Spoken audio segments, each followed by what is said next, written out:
We'll call the City Council meeting to order. It's 5:01. City Clerk, may I have a roll call, please? Yes, Your Honor. Councilmember Griffith, Here. Councilmember Kaji, Here. Councilmember Kalani, Present. Councilmember Lewis, Present.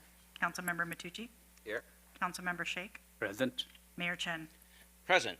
The council will now recess to closed session to confer with the city manager and city attorney on agenda matters listed under 14A, conference with legal counsel, existing litigation, 14B, conference with labor negotiator, and 14C, conference with legal counsel, anticipated litigation.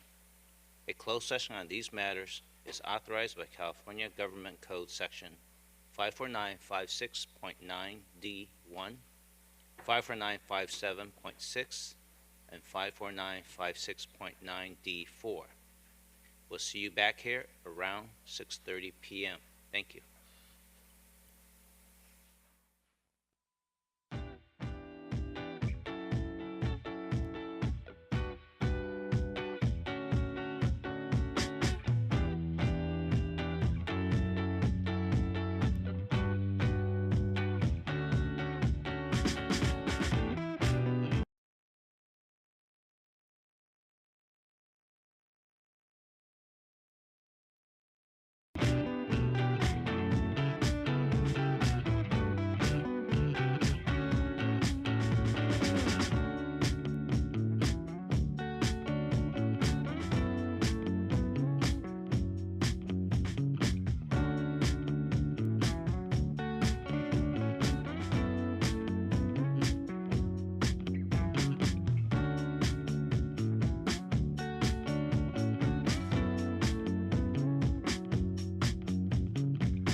Good evening. We have been in closed session. City Manager, do we have any actions to report?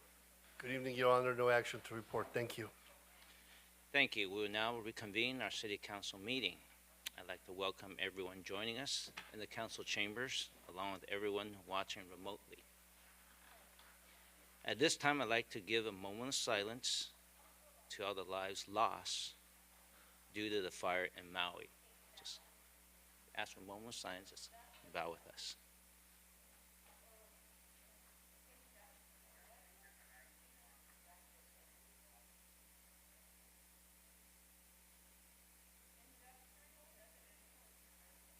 Thank you. And now we will have the flag salute and invocation. Is there anyone here in the audience who is a military veteran? Please stand or raise your hand so that we may recognize you.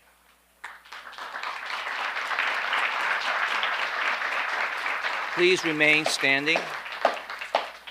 And Councilman Sheikh will lead us in the flag salute, followed by the non-sectarian invocation. Thank you, Mayor.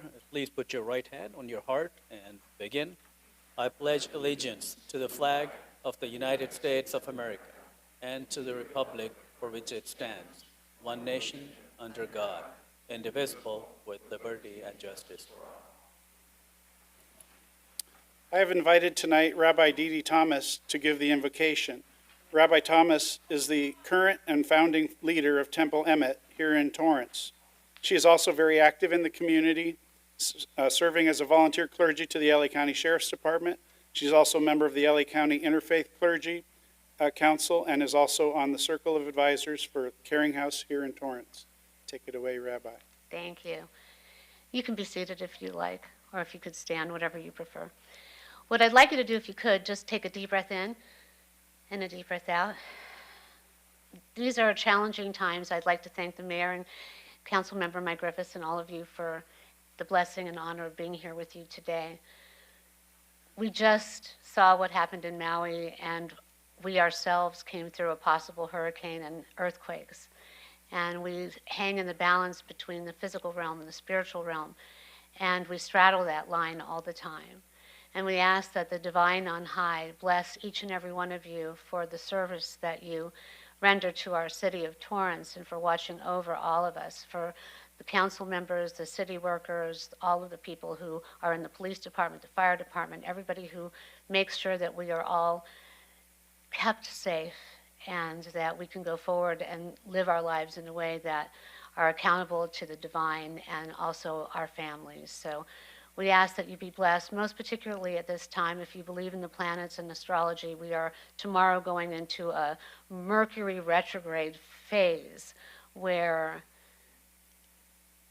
things can happen. Communication can go awry, mechanical things, computers, things can break. So at this difficult time between August 23rd and September 14th, we most particularly ask that your thoughts, your deeds, the contracts that you sign, the things that you listen to, the people that you have to weigh and measure judgments for and against, that they be measured with honesty and integrity, and that the realms of the spiritual be with you, and that there not be too much confusion or communication that is awry, and that your heart, your deed, that you go forward with divine countenance, and that blessing be upon each and every one of you and your families. And to this we say, Amen.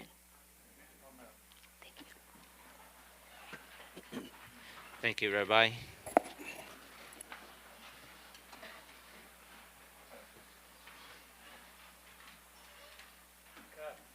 She may need a little help there.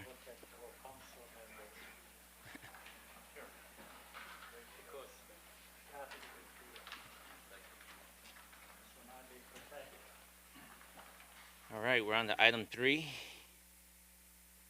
I'll take a motion to waive further reading of resolutions and ordinances after number and title. So moved. Second.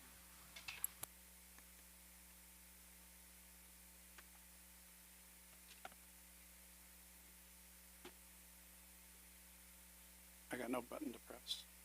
Not working.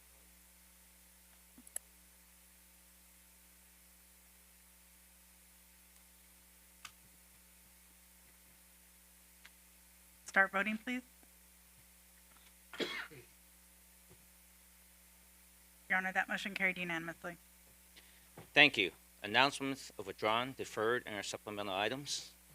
Thank you, Your Honor. Item Chaparral City Manager. We are deferring item 6D, which is recognition of Torrance Babe Ruth baseball team, to a later date. There are also supplemental materials for oral communications, item 7. Item 8D from Parks and Recreation, which is the Commission on Community Services, accept and file 22-23 Parks and Rec Commission Annual Report. 8J from Police, accept and file contract service agreement to supplemental crossing guard services. 8K from Public Works, approve second amendment to consulting services agreement for Beach City's Green Street Project S194. 9G from General Services, appropriate funds and award contract service agreement to replacement of heavy-duty vehicle lifts. 9H from City Attorney, adopt resolution approving grant of easement entitled easements for drainage under easement deed to city, effective real property located at 3818 Bluff Street, 3820 Bluff Street, and 3820 Paseo de las Tortugas.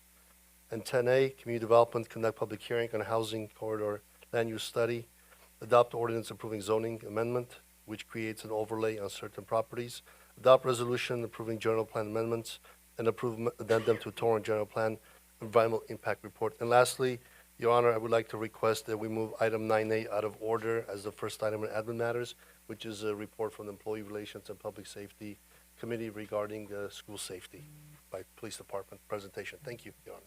Got it. Thank you. Moving on to council committee meetings and announcements. I will start off. First of all, I want to give a big shout out to the entire Team Torrance City staff. I think most of you were aware of the Hurricane Hillary, which was subsequently downgraded to Tropical Storm Hillary. I know that this is one of the first times since I've been on the council and the mayor that I've seen how much we anticipated a major disaster and how we got in front of it, prepared for it.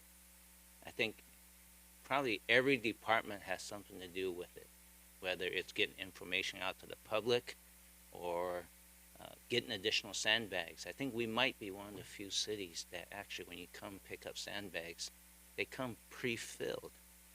And we had city staff coming in the city yard, working overtime. Well, it's raining cats and dogs out there, and still filling up bags for the resident of Torrance.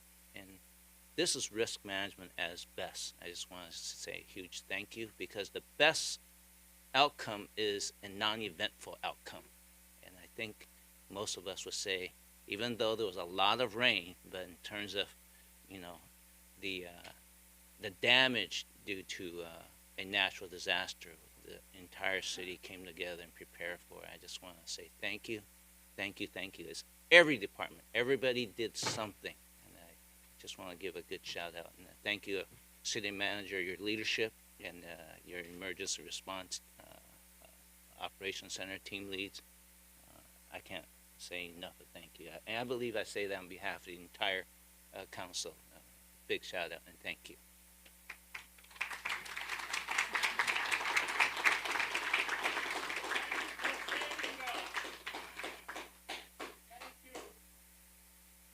Next item, on August 17, 2023, the State Legislative Advocacy Committee held a meeting to receive an update pertaining to the current 2022-2023 state legislative session. Both city staff, along with representatives from Gonzalez and Son, the city's legislative consulting, provided a comprehensive update during the meeting. One of the focal points of the meeting was to discuss 25 state legislation bills. These bills had been recommended for consideration for an official city position by various city departments. Staff offered a comprehensive overview of each bill, highlighting their respective areas of impact and potential alignment with city's interests. The legislation bills span a wide array of topics, ranging from public safety and environmental regulations to housing, behavioral health, reform, and business and commerce.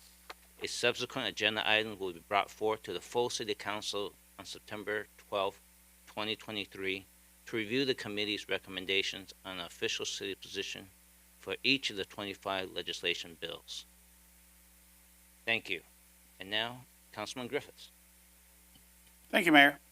As we enjoy the last of the summer season, I'd like to remind the community to be proactive against mosquito bites to avoid getting the West Nile virus. Staff informed us recently that West Nile was detected here in our Madrona Marsh Preserve from a mosquito sample from an adult trap collected on August 8th, which tested positive for the virus. Notification and signage was posted to communicate to the public of this detection.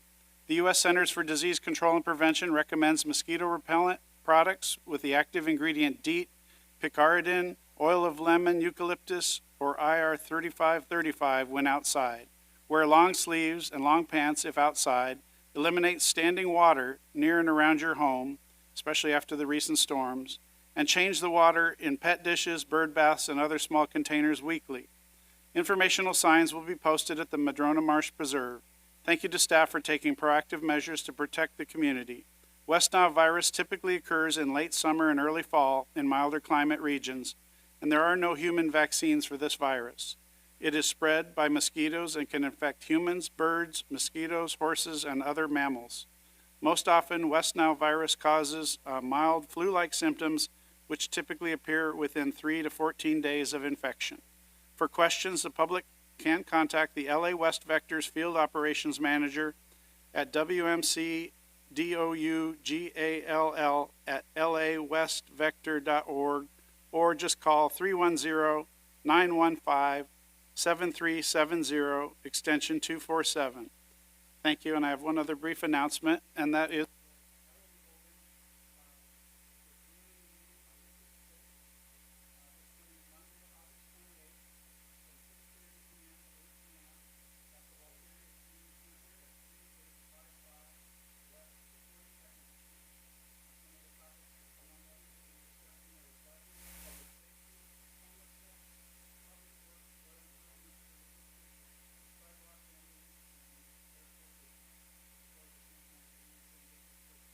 community meeting. Thank you. Thank you. Councilman Kaji. Thank you, Your Honor.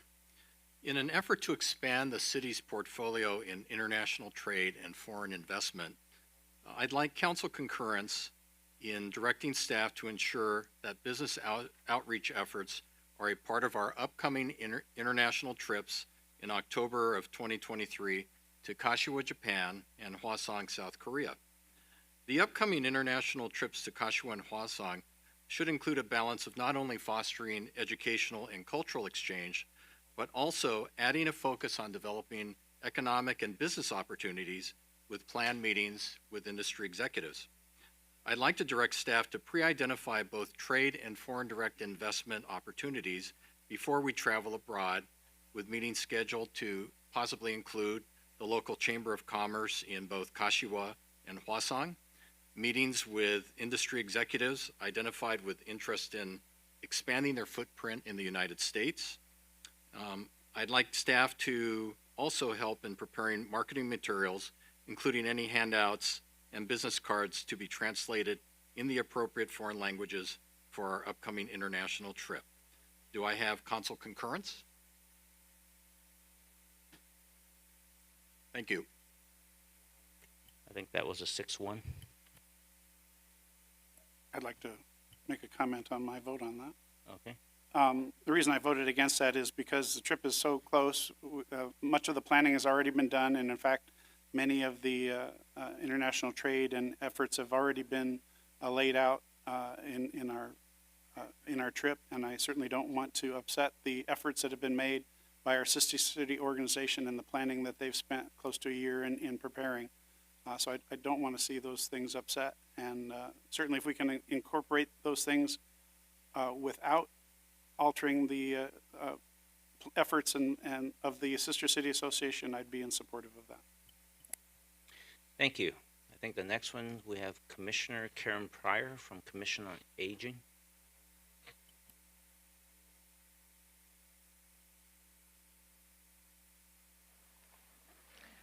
Good evening, Mayor Chen and members of City Council and all you awesome people on the platform.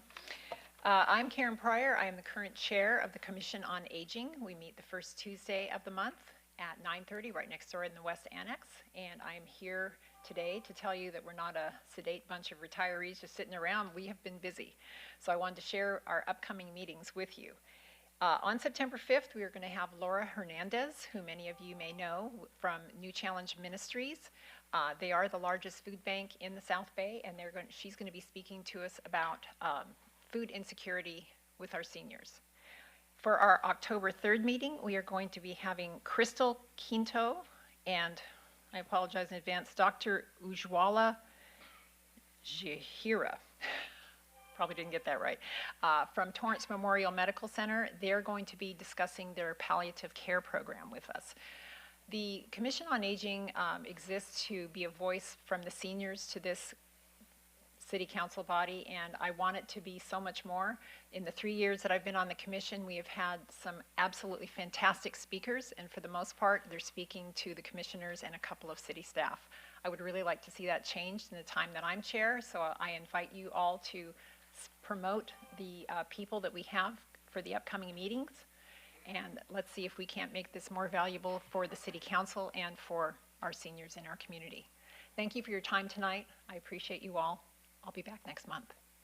Thank you. Thank you. We have Assistant Chief Hudson.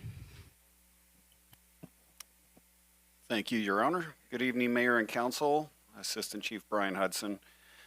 We'd like to remind the community that the Torrance Refining Company will be conducting the monthly test of the Community Alert Siren System on Wednesday, September 6th at 11:30 a.m. That's Wednesday, 2 weeks from tomorrow. As a reminder, this is only a test. The test is described as follows. A 1-minute all-clear chime will precede the 2-minute siren tone test. Total testing time will not exceed 5 minutes. It's important to note the siren tone carries a greater distance and may be heard beyond the reach of the chimes.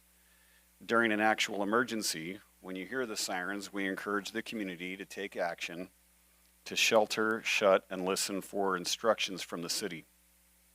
Shelter in place means if you are outside while at home, go inside, close all windows, doors, and vents, and turn off air conditioning. Listen for instructions from local cable, radio, and social media sites. If you're driving, continue to drive, but close all windows and vents, set air conditioning to recirculate, and tune your radio to 1620 AM city sounds for local instructions.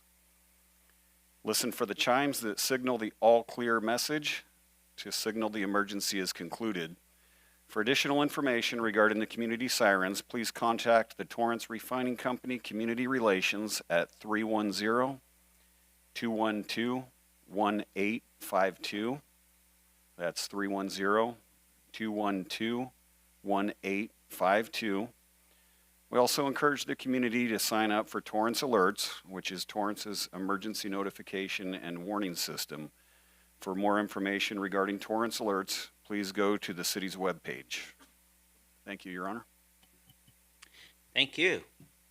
We're up to item 6, community matters. 6A is a resolution honoring police officer Jason McDonald upon his retirement from the city of Torrance after 26 years of service. This is for adoption only. City Clerk, may we have a number and title, please? Yes, Your Honor. This is resolution number 2023-85, a resolution of the City Council of the City of Torrance, California, honoring police officer Jason McDonald upon his retirement from the city after 26 years of service. Move to adopt resolution 2023-85. Second. Start voting, please. Your Honor, that motion carried unanimously. Thank you. Item 6B is one more resolution honoring Sandra McJanet of the Police Department upon her retirement from the City of Torrance after 26 years of service. Again, this is for adoption only. City Clerk, may we have a number and title, please? Yes, Your Honor, this is resolution number 2023-86, a resolution of the City Council of the City of Torrance, California, honoring Sandra McJanet upon her retirement from the city after 20 years of service. Move to adopt resolution number 2023-86. Second.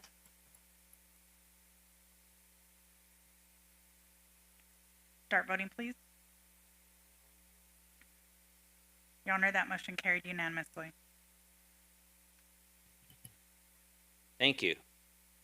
We're on to item 6C. We're recognizing the service of 2 Torrance Police canines. I'm going to see if I can pronounce this right. Jero and Argus. Councilwoman Lewis. Thank you, Mayor. Tonight, we would like to recognize the service of 2 of our very favorite Torrance police officers who recently retired from the Torrance Police Department, Giro and Argos. K-9 Giro served the city of Torrance for 7 years. During those years, K-9 Giro was deployed as a resource for patrol, explosive detection, and regularly with the Torrance Police SWAT team during high-risk operations. K-9 Giro was deployed 252 times, assisting officers with safe apprehensions of 120 outstanding suspects. K-9 Giro, we want to thank you for regularly putting yourself in harm's way to keep our officers and our communities safe. May you enjoy a long and treat-filled retirement, and I mean lots of treats and couch time and whatever you want with your family. Torrance Police Service Dog Giro, call sign 9 King 1. Thank you for your service.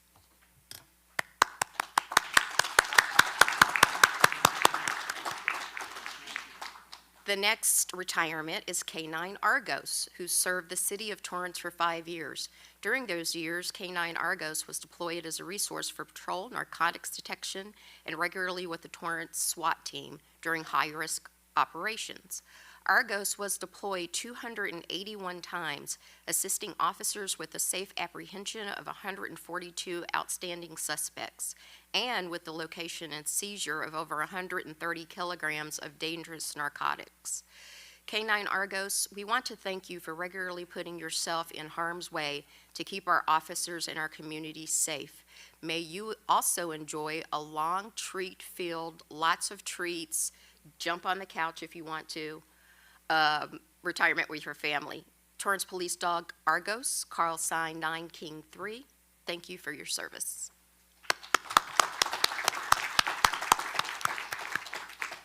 The last part of item 6C is on November 15th, 2022, the City Council appropriated funding from one of the one-time land management signing fees to support a variety of initiatives and capital projects, which included establishing the city's first dog park at Lago Seco Park. With the concurrence of my council colleagues, I would like to request that staff be directed to bring forth a future agenda item to establish a naming ad hoc committee to name the future dog parks in recognition of our Torrance Police Department K-9 force. Do I have council concurrence to do so? Thank you. That was a 7-1 count. 7-0. Item 6D has been withdrawn. We're moving to oral communications number 1.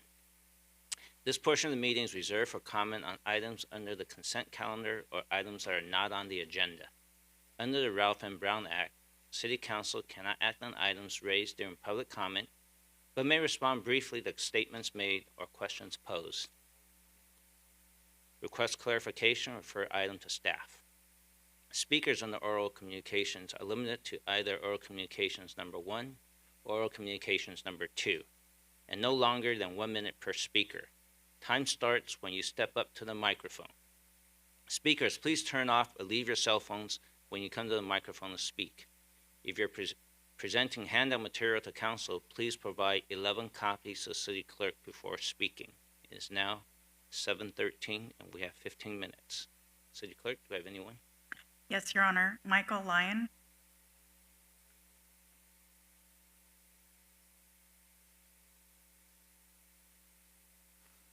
Good evening. What does 40 to 50 planes overhead per hour sound like?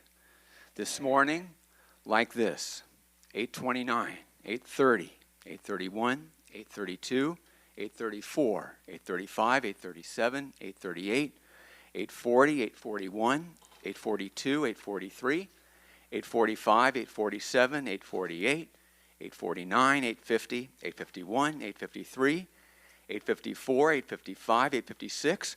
Another one at 8:56, 8:58, 9 o'clock, 9:01, 9:02, etc. For the love of God, sweet Jesus, the Prophet Muhammad, the Buddha of enlightenment, whatever you believe in, believe your community members who have been asking you in large numbers for a long time to ban the touch and goes that are steadily driving us out of our minds. Thank you.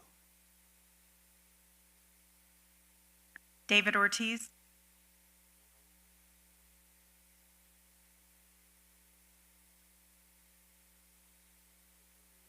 District 2. I'm bringing up again the thing about the minutes.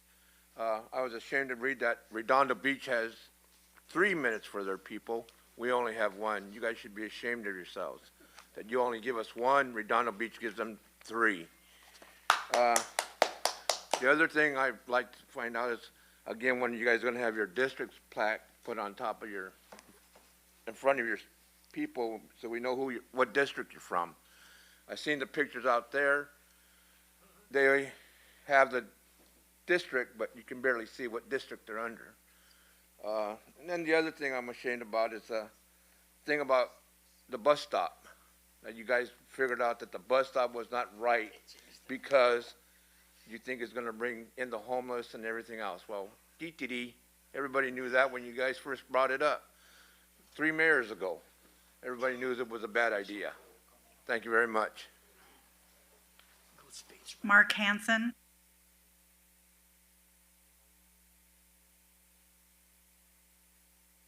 Honorable Mayor, council members, and hardworking staff. My name is Mark Hansen, and I wanted to come down and personally thank the Torrance Fire Department. They've responded over the past 2 years twice to my property for my wife's medical condition. I greatly appreciate it, and I also want to recognize the Torrance Police Department for holding the blue line.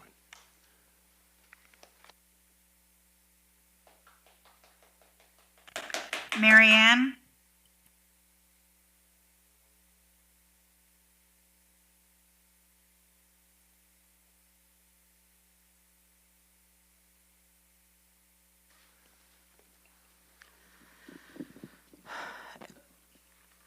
A team of blue-footed boobies, of 3-toed sloths, could have put together a civilian oversight commission 4 years ago. It's a simple, basic ask, demand really, and just a way to really show up for your community and to include your community in making decisions around safety and murder and stalking and the things that have gone on. Swastikas, right? Yeah, it's just really basic, it's really simple, and you betcha, here we are again, create a civilian oversight commission. Sheila.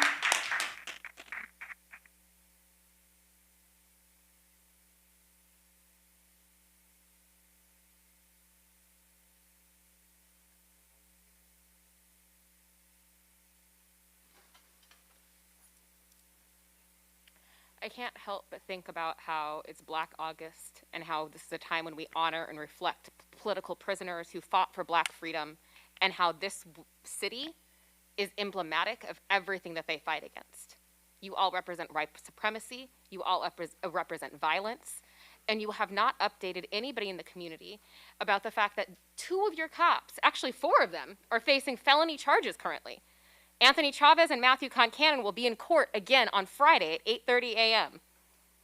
I'll be right there standing alongside his family, where each and every single one of y'all should be doing.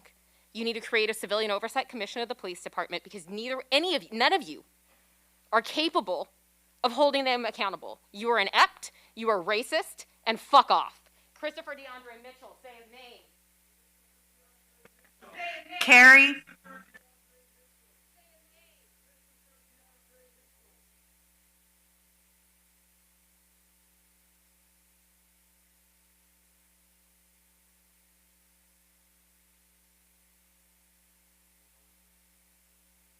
I'll also be there on Friday, supporting Sister Sherilyn and Christopher's family. No one should be judged on a mistake or maybe the worst thing they may have done. And Christopher, where he was, the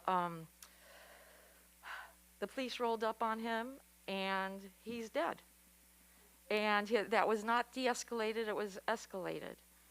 And in this country, we disappear people and put them in prison, but this is something far more permanent. He was murdered within 15 seconds. So I concur about a civilian oversight committee. I think that we continue to harm our citizens more with law enforcement. And I do not live in this community. And I know that people sometimes talk about that.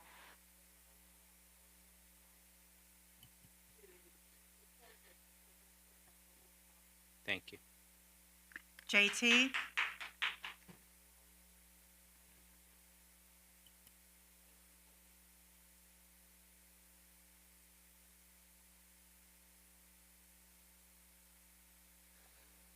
Yeah, here we are again demanding an independent civilian oversight commission. You all could do one thing, and it's create that commission. It's easy to do. We've been asking for it for years and years. There's really no reason why you can't do it. Christopher DeAndre Mitchell's life mattered and was murdered by your police department within 15 seconds of being approached. Show that you care about the lives of Black community members of Torrance. Create this independent civilian oversight commission. Chavez, Kincannon, and Kawamata need to be permanently decertified for the murder of Christopher DeAndre Mitchell. To disregard the life of Christopher and to ignore his wrongful death is to commit yourself to white supremacy. White people like yourselves should be learning about your whiteness and its relevance to the complicity of Black death. They've already been fired, but make sure that they are permanently decertified. Torrance, Sir, your time is up. We got it. Thank you, sir. Do we have anyone else? No one else has signed up at this time, Your Honor. Okay. Sir, you're disrupting our meeting. You're in violation of our rules and orders by exceeding the time limit. You are out of order, disrupting our meeting, and need to sit down, or you will be ejected from the meeting. You are in violation of our rules and order. You are disrupting our meeting.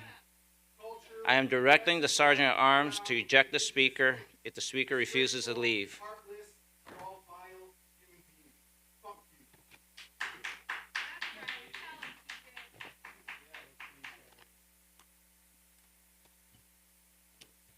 So that warning applies for future speakers. I'm giving the warning already. Next time you'll be expelled. Do we have anyone else from the audience who wish to speak for Oral Communications 1? Wait, y'all handle a white man who does the same damn thing I do almost every fucking meeting. You're disrupting the meeting. You're now ejected from the meeting. Exactly who you are. The lady in the black shirt and the mask that continues to disrupt our meeting. You act like you don't know my damn name. Yes, Sheila, you are ejected. Say my name. Yes, that is my name. Sheila and the gentleman who was yelling and disrupting in the blue hat, you two are ejected. JC. You are a white supremacist, and you proved it right here. You did not kick him out of the meeting for doing the... You're both being ejected according to Torrance Municipal Code, Section 11.7.020 and Torrance Municipal Code, Section 11.7.030.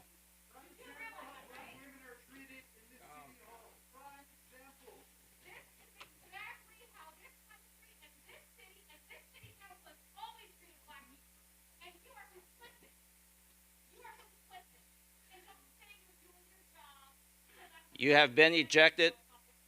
Police officers, please give the order to disperse pursuant to Torrance Municipal Code 11.7.020, Torrance Municipal Code, Section 11.7.30, Penal Code Section 409 that requires an order to disperse under Penal Code Section 726.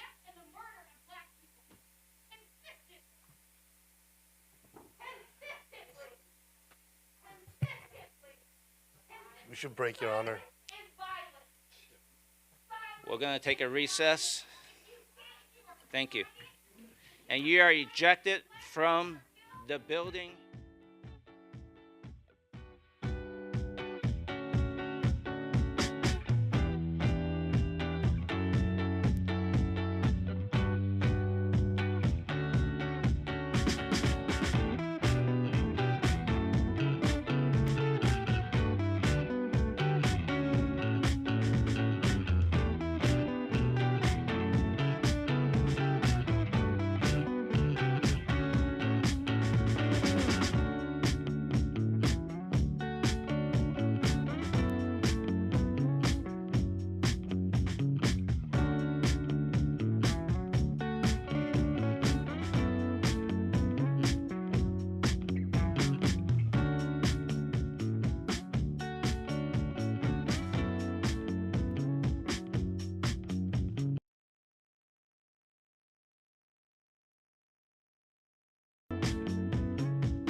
Thank you. We have 5 more minutes in oral communications 1. It's now 7:31, so we'll go 7:36. Go ahead. I'm a resident of downtown Torrance, having moved from Santa Monica to Long Beach before making the South Bay my home. One of the most difficult parts of moving to the South Bay was losing easy access to high-speed rail. I'm speaking in support of the right-of-way option for the Sea Line Extension project and the investment in our community. The Sea Line Extension will connect Torrance and the South Bay to the ever-growing and improving metro system investments, especially since the City Council members share that they are business-friendly. Easier transit for visitors to our historic downtown and DTA events. When talking to Torrance residents, I've noticed that many people aren't speaking in favor of the right-of-way option because they view it as a given. The Sea Line extension to Torrance will be an amazing resource, especially with its connection to LAX and the expanding metro system. Thank you. Anyone else from the public who wishes to speak?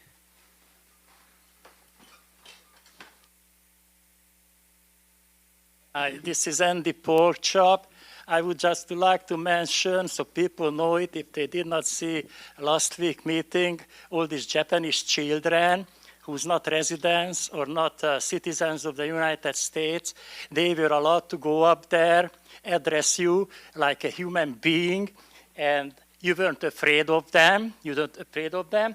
And they could speak. You did not tell them 1 minute speak. We can only speak 1 minute behind this. What is this? What you call this shit?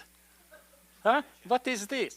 So we, the citizens who paying the taxes here, and you're supposed to be our leaders. We cannot go down there.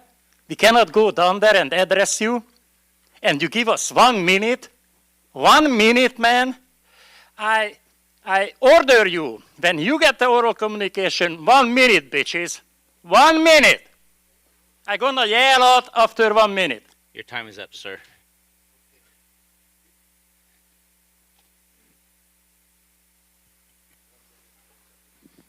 I would like to second the mayor and in complimenting the city of Torrance and how everything was handled.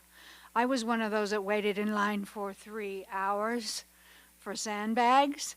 And let me tell you, everybody was polite, everybody was nice. When we got to the front, these guys were smiling and happy like they couldn't wait to help me. And they were working really hard.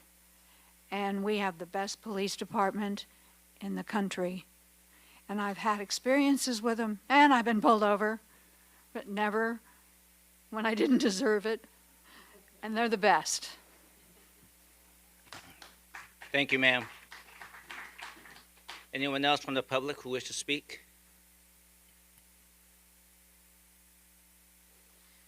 Hi, my name's Gloria Gutierrez.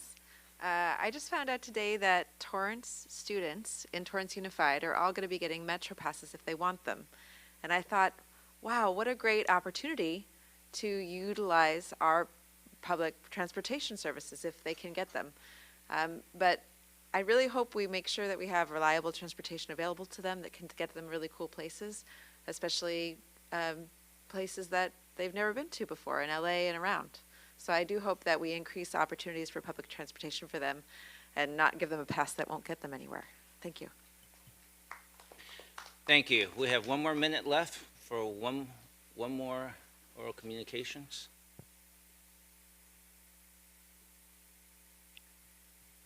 And if not, let's move on to item 8, the consent calendar. Do any council members wish to pull any items listed on the consent calendar? 8E. 8E? As in Edward, yeah. Okay. Any other items? If not, I'll take a motion to approve items on the consent calendar with the exception of 8E. Motion to approve the consent calendar with the exception of 8E as in Edward. Second. Start voting, please. Your Honor, that motion carried unanimously. Thank you. Councilman Griffiths. Yes, thank you. Not really a question for staff, mostly just a comment, but this item is to improve the lighting in the Toyota Meeting Hall, which certainly I agree is in need of upgrades like that. This is a substantial amount of money to upgrade the lighting, and again, I'm sure that that's all justifiable, but I'm just wondering, when was the last time we upgraded our rental rates for that facility? Sorry, I'll let Sean, Milton Sanabria from General Services, but I'll let Sean actually answer that question. Good evening, Sean Megardichin, General Services Director. Thank you, Councilman. The rental rates were just updated with the last, what's it called, the fee resolution, and that was adjusted, I believe, 2%, and it's indexed with the CPI each year. I'm just wondering, have we done any comparisons of similar rentals and making sure that we're not just raising at a percentage, but we're competitive with other similar type rentals, especially in lieu of the increase in expenditure on the facility? Yes, that's what the fee study did. It compared comparable facilities, and we're in the market, so we didn't want to raise it and market ourselves out of rental, out of the market. So that was compared to the facilities. Okay. I just wanted to make sure we're keeping on top of that because it's a big expenditure on a facility that's important to us. But I want to make sure that when we rent it out, which is quite a bit, that we are charging rents that are appropriate for what the people will be getting. So thank you for your input on that. And I'll make a motion if there's no other comments. Go ahead. Move to concur with staff recommendation on item 80. I second it.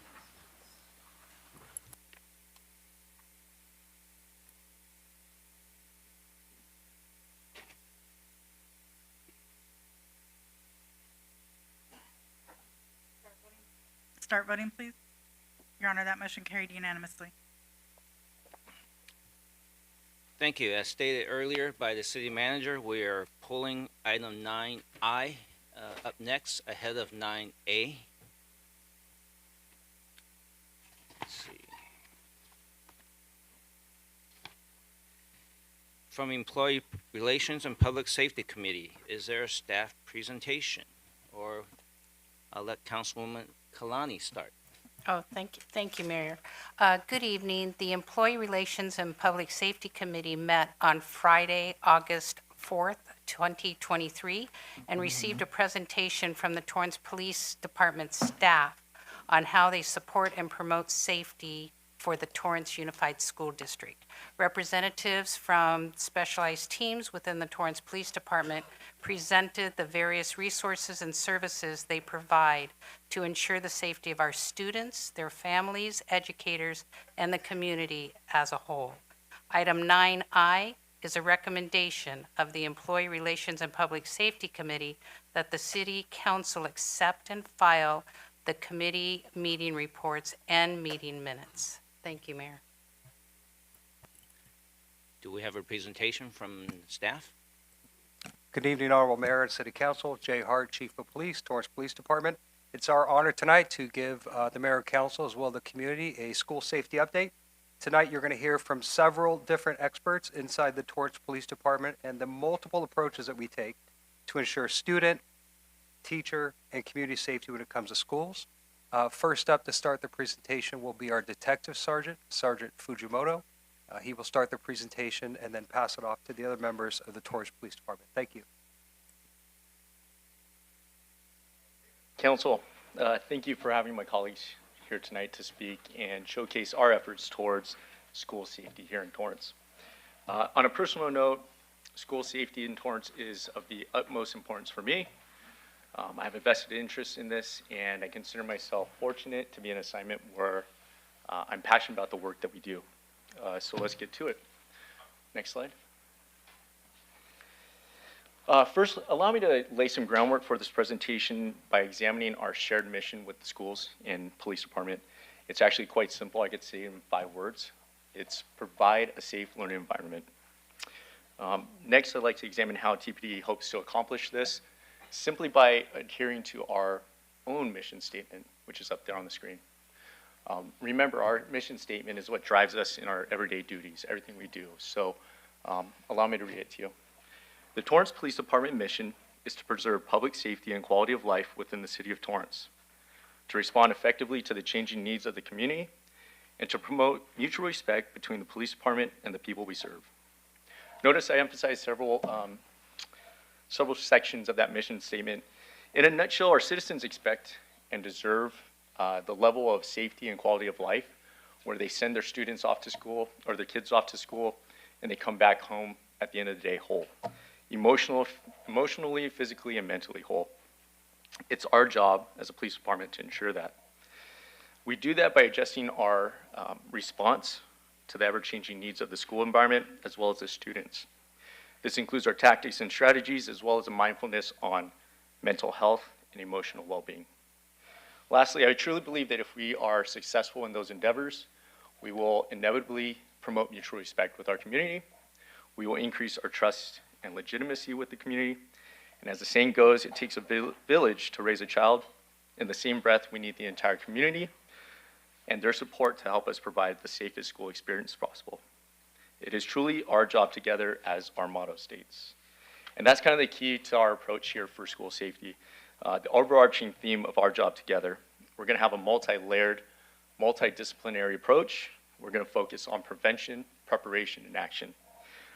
Throughout this presentation, you'll hear myself and my colleagues touch on that overarching theme. So since I'm already up here, next slide. I will represent the school resource officer detail. First, the SRO is responsible for law enforcement activities on or near school campuses.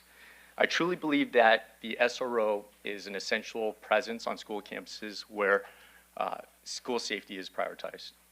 Not only are they a physical presence, but they also are a subconscious deterrent to crime, including school threats. Next, SROs maintain close liaison with school administration and staff. Now, I kind of forgot about this because it's been over a decade since I was an SRO, but since coming back to this detail, my phone has not stopped ringing. On the other end, our school administration, TUSD personnel, and it's not a knock on my counterparts at all.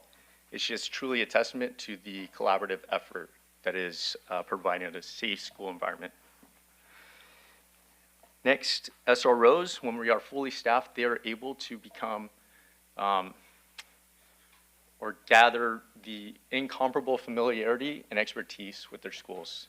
They should know everything about their schools, every nook and cranny, all the faces from certificated to classified employees and even parent volunteers. And fill in the blank. School resource officers, while there to address crime, they're also there as mentors, coaches, teachers, you name it, sounding boards, a listening ear. That is kind of the overview of what a school resource officer does.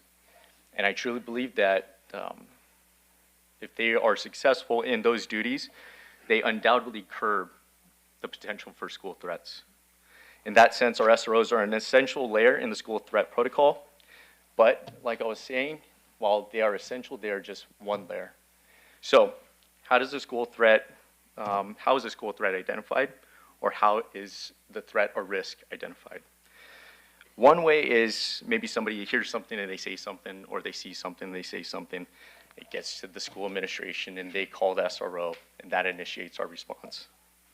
Another way is our SROs are monitoring the Sandy Hook Promise Say Something anonymous reporting system. That is a 24/7, 365 monitored reporting system that's web-based, app-based, and you can call in a hotline. That could initiate our response. Once our SROs are alerted to a potential risk or threat, that brings in a pool of resources. And the first one is TPD School Threat Response Team, or START. That includes SROs, our intel detectives, as well as our mental evaluation team, who will speak shortly. Our SROs can also pull resources from our Torrance Community Counseling, formerly known as our Juvenile Diversion, and that brings in resources from outside of TPD, so counselors and therapists. And lastly, our SROs are part of the South Bay FBI Target Group. That's a working group of different personnel from agencies all across South Bay, including the FBI, and that actually brings a pool of federal resources to us as well. So from this, you can see what I was talking about, our job together, multiple layers, multiple disciplines, and that's a heavy emphasis on prevention. In terms of preparation and action, our SROs are an integral part in planning. So as you see up there, active shooter drills. Again, that's us responding to the needs of the community. We all had fire drills growing up. Now, sad to say, but we have to do active shooter drills as well. And I'll end on this. Our SROs were an integral part in gaining TPD campus accessibility. So now we have master keys to all school sites. We also have master codes to the front entrances, and we all have access to the surveillance cameras on campus. That's the SRO. That's my time. I'm going to pass the mic off to Detective Nakashima from our mental evaluation team. Thank you.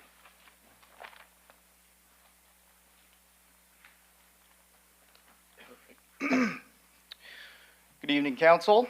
Thank you, Sergeant Fujimoto. Next slide, please. Perfect. My name is Brandon Nakashima. I am one of 2 police detectives that are currently assigned to the Torrance Mental Evaluation Team.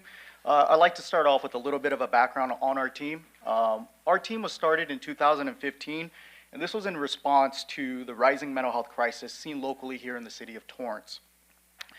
This was also in partnership with the Los Angeles County Department of Mental Health, wherein they provide the City of Torrance Police Department with 1 full-time clinical psychologist who is assigned to our team, who rides with our teams, and who responds to calls for service with our team. She's an integral part. She works on cases with us, and she works on cases that take part within the Torrance Unified School District as well. I would also like to make note that we are also the only South Bay agency currently that has a full-time clinical psychologist assigned to our department. As far as the mental evaluation team's resources to the Torrance Unified School District's campus, our incident response is going to be limited to the request of the school resource officer or the on-duty watch commander. This is done to maintain the integrity of communication channels between Torrance Unified School District and the police department.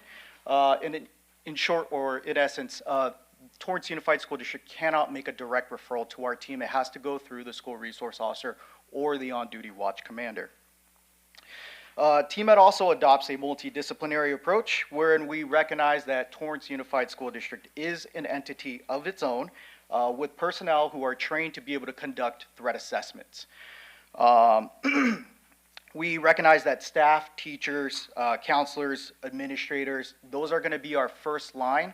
And we've actually worked this past school year with the Director of Counseling and Student Services on a comprehensive threat assessment protocol, which every individual within TUSD's structure who has the ability to conduct a threat assessment has and possesses in their repertoire.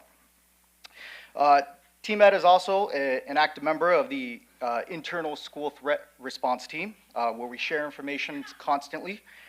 We are also members of the regional FBI threat assessment team, and we also have access to the LA County Department of Mental Health resources, and we're able to actually refer internally, which creates a little bit of a faster response as opposed to an external referral that has to go through a vetting process. With all that said, however, for the mental evaluation team to intervene and interject on a Torrance Unified School District's threat assessment that they're handling, we do require that a valid threat be made, coupled with factual knowledge that the student has access to a deadly weapon. If that is true, we will respond to the campus, we will take over, and our psychologist, as well as myself and my partner, we will take over the threat assessment.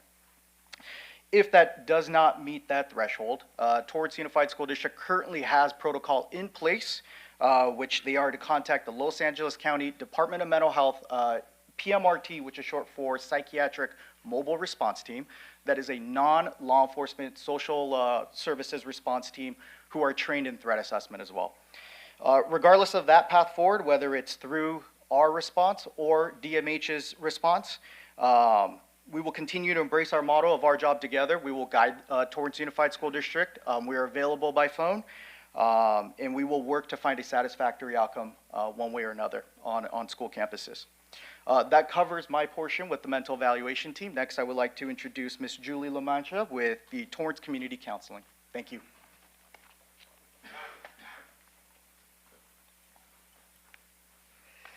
Thank you, Honorable Mayor and City Council. My name is Julie LaMancha, and I'm a part of the Torrance Community Counseling Team. We were formerly known as Juvenile Diversion. Our program combines a unique blend of mental health professionals and police personnel working together to provide a wide range of interventions and prevention programs. We actually began this program in 1978. The main services we provide are individual and family counseling.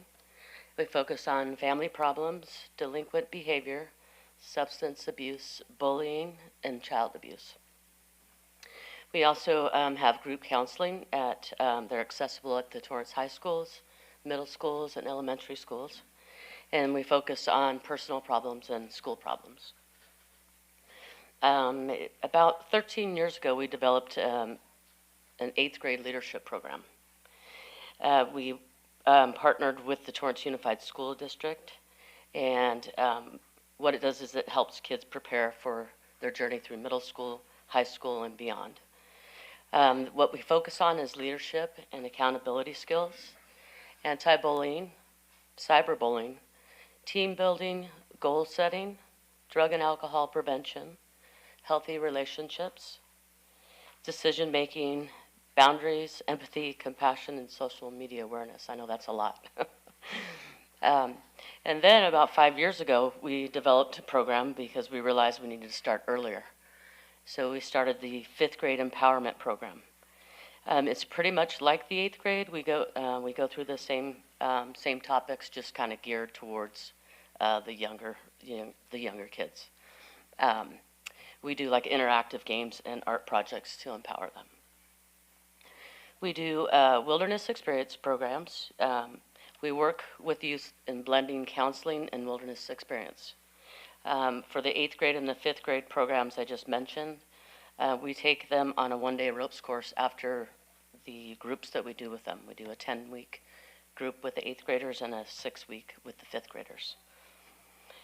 Let's see, we also have a 3-day wilderness outing for specific high school. Usually we do Sherry High, and that's also a 10-week group, and then a 3-day wilderness trip. The other services that we provide are court-ordered counseling, juvenile diversion. We receive referrals from court and probation, and so the youth would have to fulfill a judge's order and go to 10 sessions of counseling through our program, and hopefully they make better decisions in their lives. We do intake, assessment, and referrals. Initially, we will do an in-depth intake of each client and assess the needs of the client or their family, depending on if they're individual or come as a family. We can either see the client in-house, or we refer out to our contracted therapists in the community or other agencies. And that concludes my portion of this, and next up will be Officer Lee. Thank you. Good evening, Officer Lee with the Torrance Police Department SWAT team. I'm a team leader for the SWAT team. And I'm just here to give you a little insight of what the SWAT team is tasked and how we help the schools and prepare for something like an active threat. On a monthly basis, we conduct advanced officer rapid deployment training, in which most people know that as active shooter training. Prior to going 10-8 or after graduating the academy, a brand new officer will come through the SWAT team and get this training before they hit the field. So they have a basis and a knowledge of what to do in the event of an active shooter or an active threat response. We have alert certified instructors with your Torrance SWAT team. That's Advanced Law Enforcement Rapid Response Training. It's a national program funded by the Department of Homeland Security. In addition, we train at Torrance Memorial Hospital, Little Company of Mary, train at the schools and local businesses throughout the city of Torrance, and that gives officers an insight to actual buildings that are in the city, so they get firsthand knowledge of what they may encounter in a real-life situation, not just a training environment. So we're using actual active hospital floors, businesses, and schools when they're at a session to train at, so the officers have intimate knowledge of where buildings are, what kind of doors that they may have to go through and breach in the event of emergency. With that, we train with Area G partners. That's all the South Bay agencies, so we're having other agencies come with us and training alongside with us, so we have the same tactics, we have the same knowledge, and we know what each other is going to do in the time of that crisis. Now, we partner with the Torrance Unified School District and conduct site safety plans with those schools. We've conducted a site safety plan at every Torrance school in the city, and that includes locating emergency shut-off valves, ingress, egress locations, as Sergeant Fujimoto stated, how to get in and out of those schools and those classrooms. Now, after the tragedy in Uvalde, the chief recognized one of the most critical errors was at response time. So with the chief's backing, the SWAT team now has rapid response vehicles. So those rapid response vehicles have all the police equipment and all the SWAT equipment that the officers need to respond to an active shooter, so they don't have to come to the station, get their gear, and then go to the location. So with that, we have more equipment and just shorter response time that's been proven. And we've also partnered with the Torrance Fire Department with their TEMS, their Tactical Emergency Medicine Support, actually integrating them in the SWAT team so now that they can treat victims as we go in, not waiting till everything's code 4 or everything's clear. So thank you very much. I'd like to introduce Traffic Services Supervisor John Newman.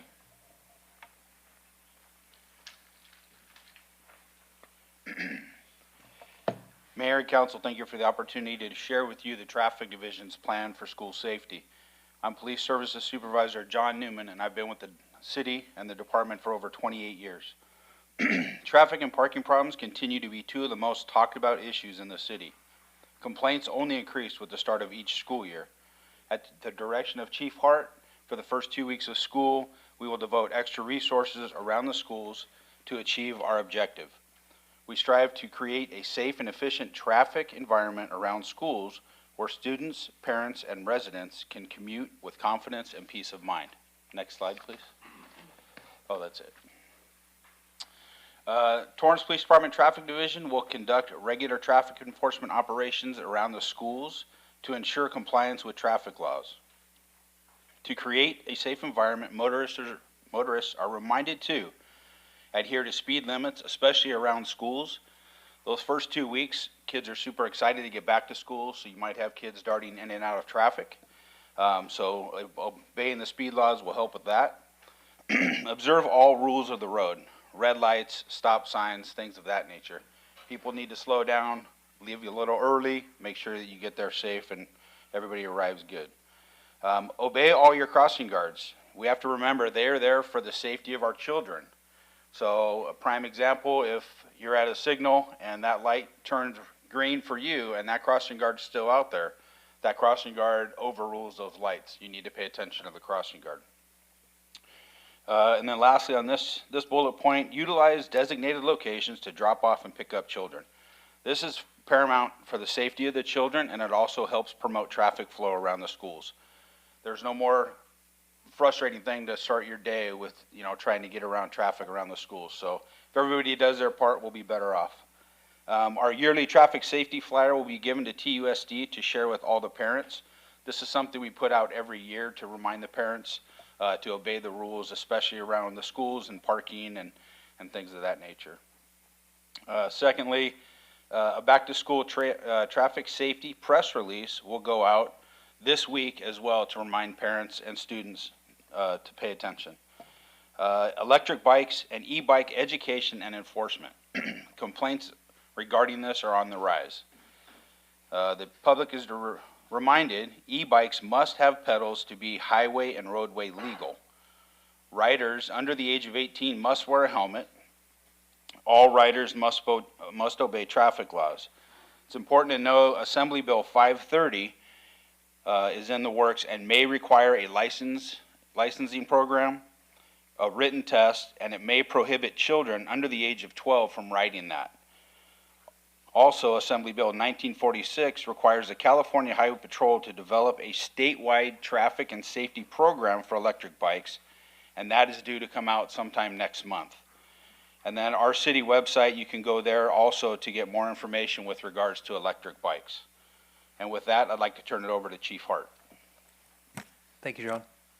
Honorable Mayor and Council, thank you for the opportunity tonight for the Police Department to share everything that we're doing to ensure school safety.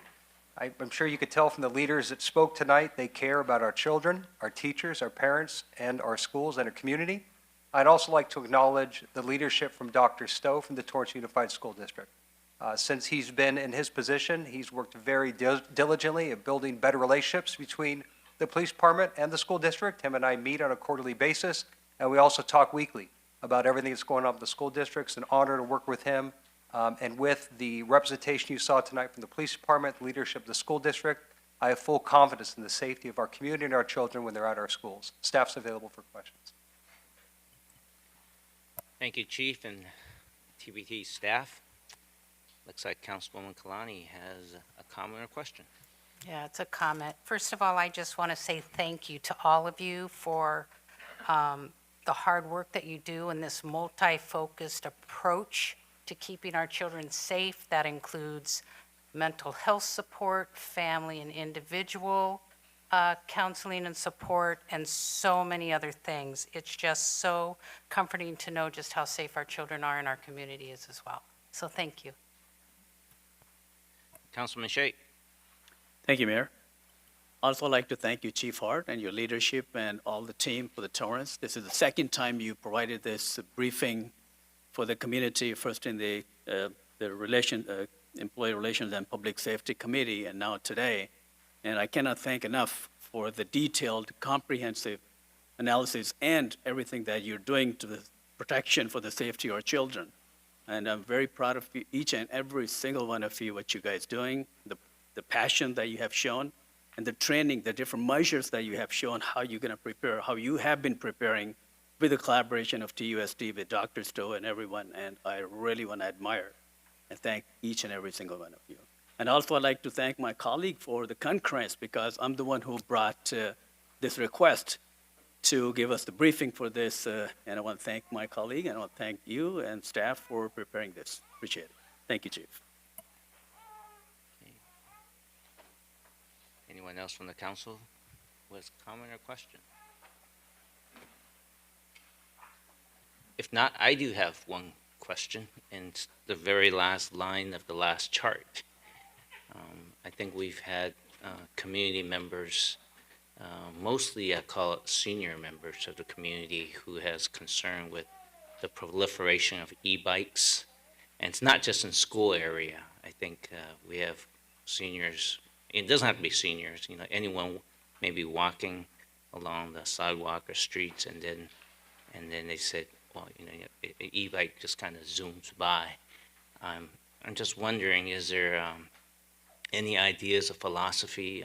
I know that, you know, every e-bike, it says in the last line, has under 18 and then has to have a helmet. What has been our experiences with enforcement? Because I don't know if it's black and white, or we're still trying to develop a philosophy how to do enforcement to keep the community safe. Thank you, Mayor. Jay Hart, Chief of Police.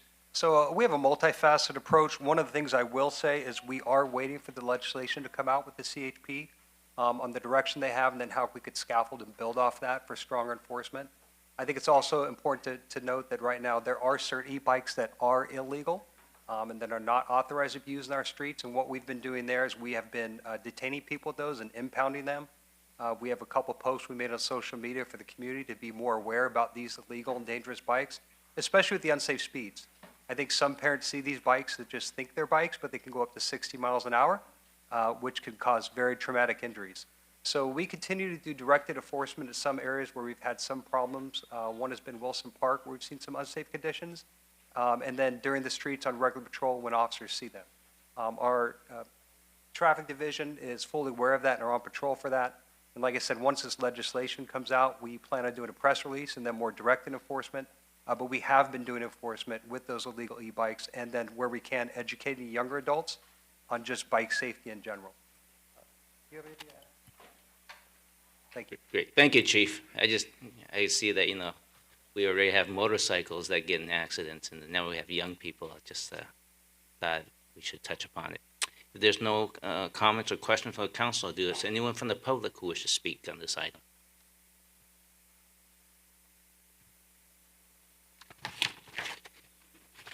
If not, I'll take a motion to concur with recommendations of the Employee Relations and Public Safety Committee. Motion to concur with the recommendation of the Employee Relations and Public Safety Committee.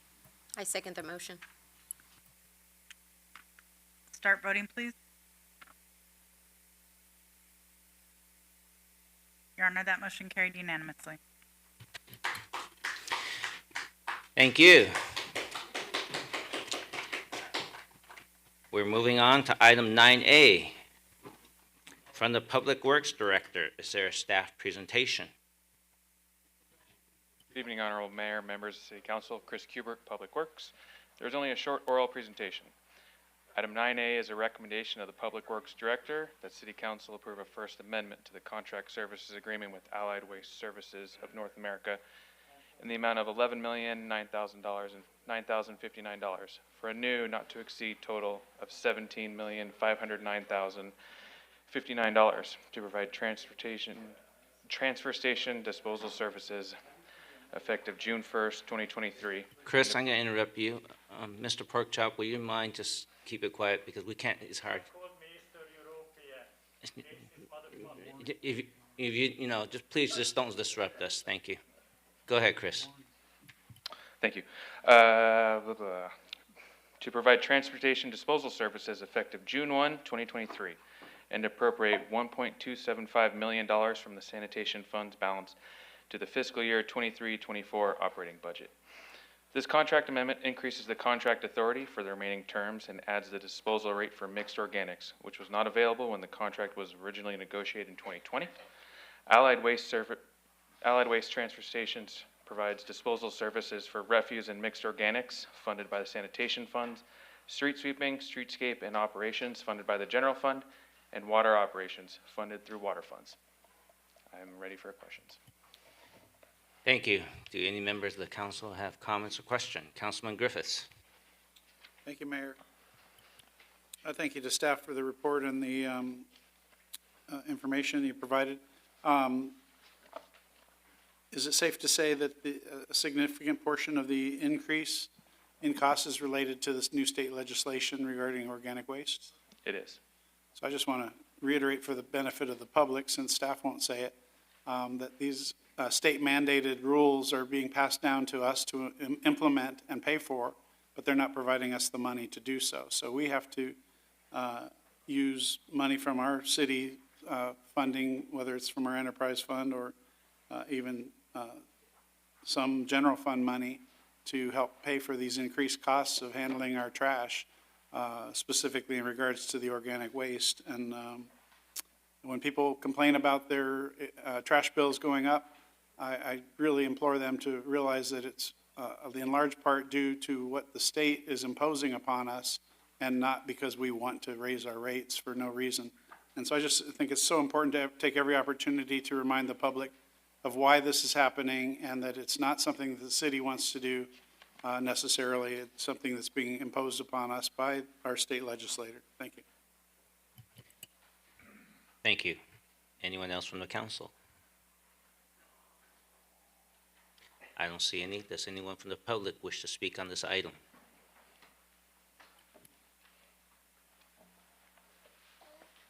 Hi, my name is Gloria Gutierrez.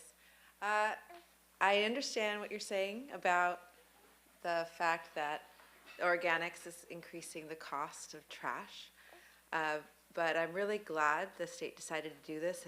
In some way, it's one of the low-hanging fruit to try to reduce our greenhouse gas emissions. It isn't required that we necessarily go through the city to do this. People can start their own compost bins, and that's also the right thing to do for the planet. So I hope in both regards we don't see it as only a cost being transferred on to us, but also something we can do to help reduce bigger costs later on. Thank you. Thank you. Anyone else from the public who wishes to speak on this item? Hi, I'm Andy Porchop, and I'm not an Eastern European. I'm an American citizen. That lady got 2 minutes in front of me. Anyhow, so, but that's discrimination also, because she's holding the baby, she got 2 minutes. Anyway, so sanitation is very important. Many of you don't know, I used to haul trash to the transportation. So I know how it is, and I'm very happy, you know, the city of Torrance doesn't even give an opportunity to anybody to get rid of their own trash. And all these green people, you know, one more thing, you know, you should call your representatives and tell them garbage disposal. You know, when I come to America, I liked garbage disposal because around the house, the trash did not smell. Now we have rats, no rats. Thank you, sir. Your time is up. You could have used the first 10 seconds, but go ahead, sir. For the lady. I just want to, okay. I talk to the trash men often, just when they're picking up, and I know they hadn't had a increase in pay for what, 4 years? And you guys, I'm sorry, but it'd been a while, hadn't it? Anyway, I was glad they had a raise, and I was glad they received more medical, because those individuals were essential, and I really appreciate the hard work they do, keeping Torrance clean. Thank you, sir, and we appreciate our Public Works team for keeping the city clean. Anyone else from the public wish to speak? If not, I'll take a motion to concur with recommendations of the Public Works Director. So moved. Second. Start voting, please. Your Honor, that motion carried unanimously. Thank you. Item 9B from Public Works Director. Is there a staff presentation?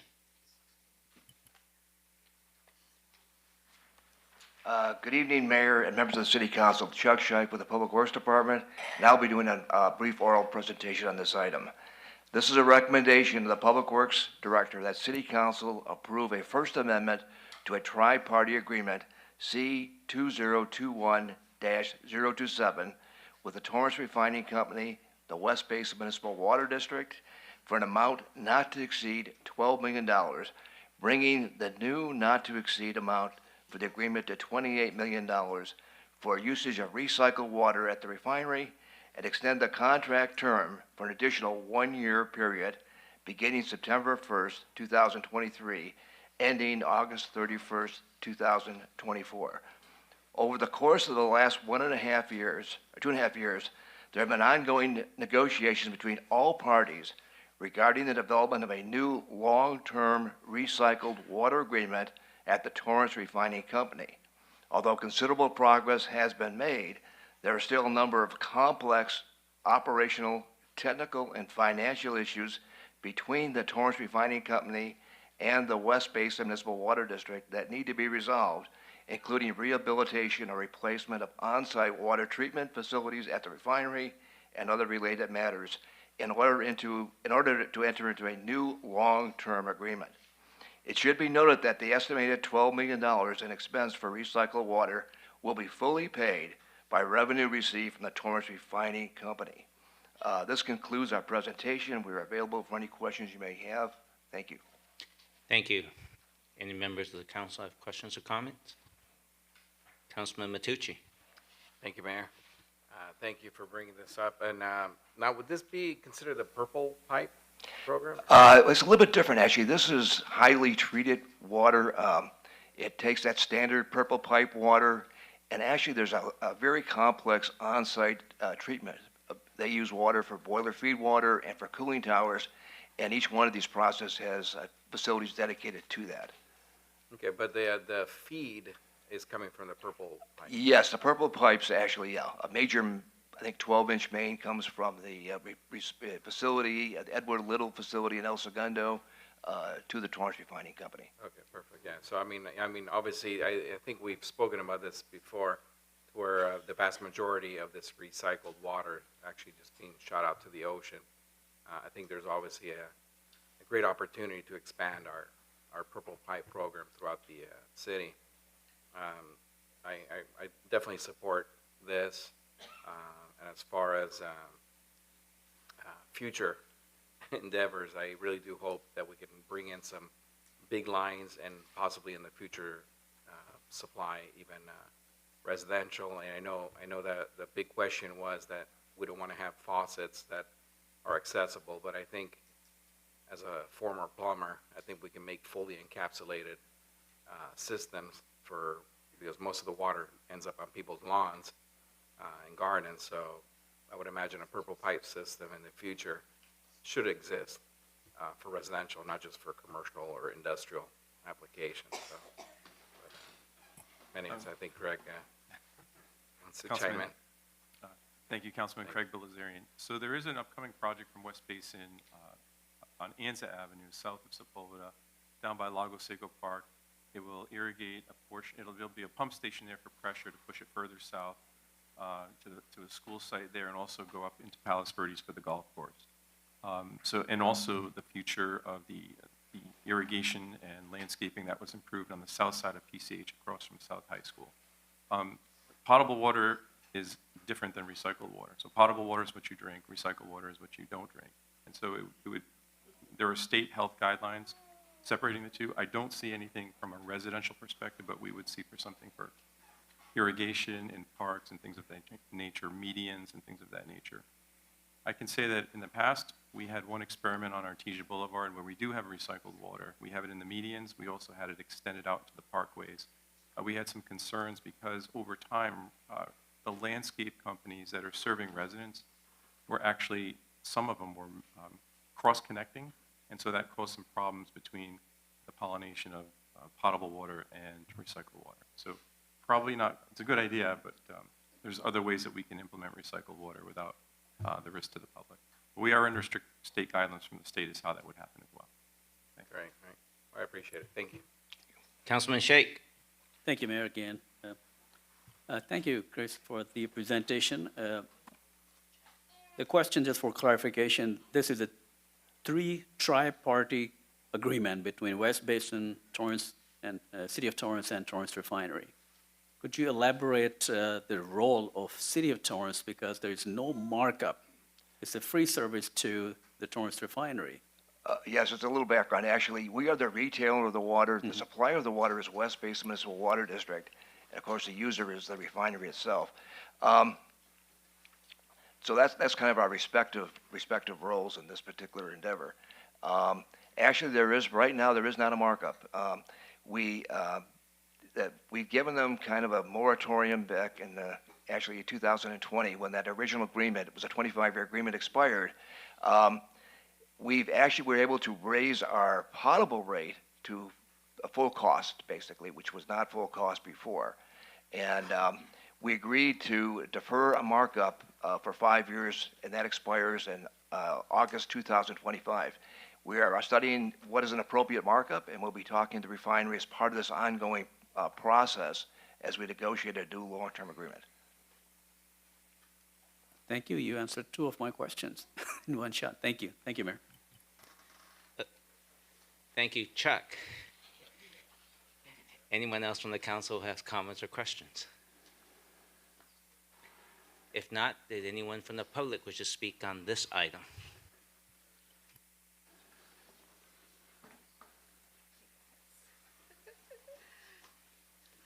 I just had a question about what was mentioned. So if before we were not charging full cost for potable water, does that mean they were getting a discount previously? And now they're not getting discount, but not getting any markup for either?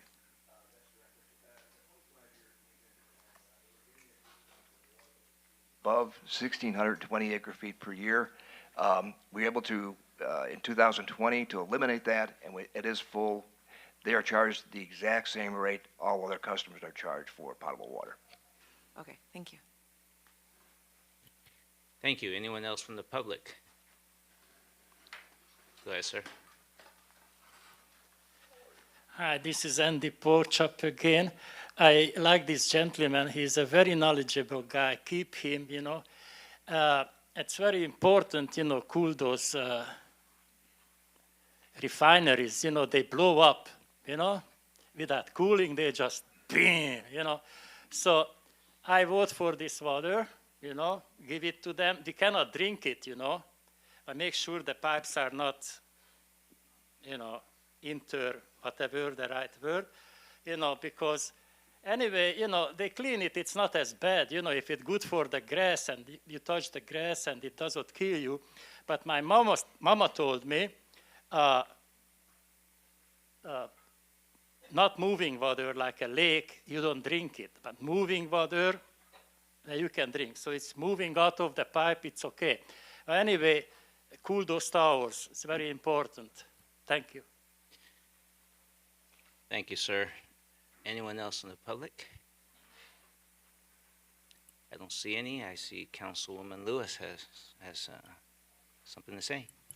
Yes, Mayor, and it has absolutely almost nothing to do with this item, but I was on a business trip last week up north in San Francisco, and one of the state watershed people wanted me to deliver the message that you are one of the most knowledgeable subject matter experts in the state of California, if not the Western region, and that we should be greatly appreciative of your knowledge and the dedication that you put forward, not only for our city, but for the region. And they also said that if there's a question about water, that you are literally a walking internet for all of that. So I just wanted to pass that message along while you were here, definitely in a council meeting, to say thank you and how much we appreciate you. Thank you very much.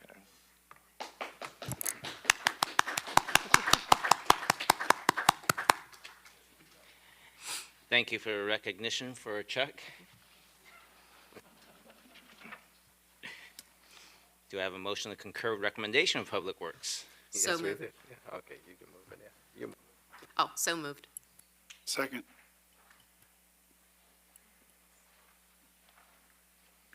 Start voting, please. Your Honor, that motion carried unanimously. Thank you. Item 9C. One Community Service Director, is there a staff presentation? Go ahead. Good evening, Mr. Mayor and members of council. My name is Heather Cousin. I'm the city librarian, and it is my pleasure tonight to bring you the Community Services Director's update on the donation of materials from Councilmember John Kaji to the Torrance Public Library.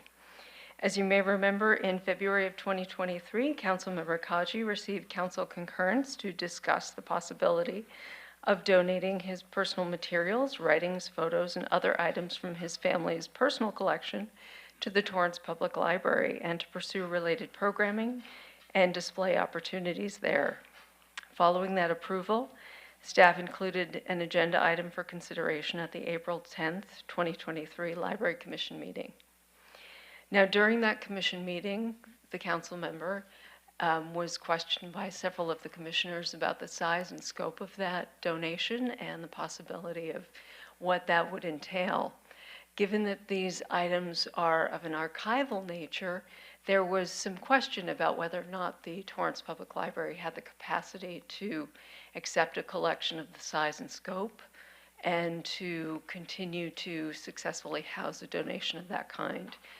Having had personal experience in other organizations working on a collection of that type, I was able to give some background and to offer some of an expert opinion that evening. And in discussions with the council member, the commission asked me and the council member to look not just at the Torrance Public Library but to expand the discussion to look for other agencies and organizations that might be more aligned with the kind of materials that the council member was looking to donate.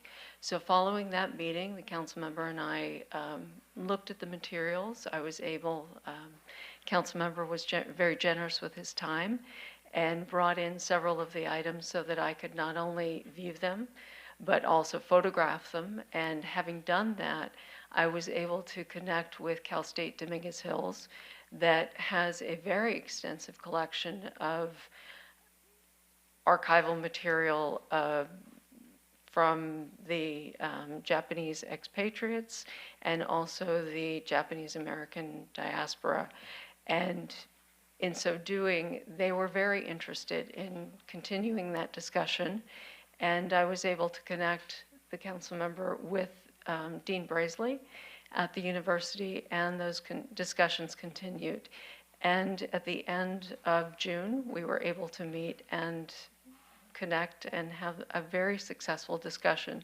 The important thing about this connection, most importantly, is the type and quality of the materials that the council member possesses and the artifacts that his family have are not just of significance to his family, but they really are of significance to the region and really to the country, possibly to the world. They tell a story not just of our region, but of really of significance to the state. And to have brought them to the Torrance Public Library on a permanent basis would have been really challenging. We don't have the kinds of equipment to store them properly. We need cold storage. We need stable storage. We don't have that. We also need archivists. We don't have trained archivists.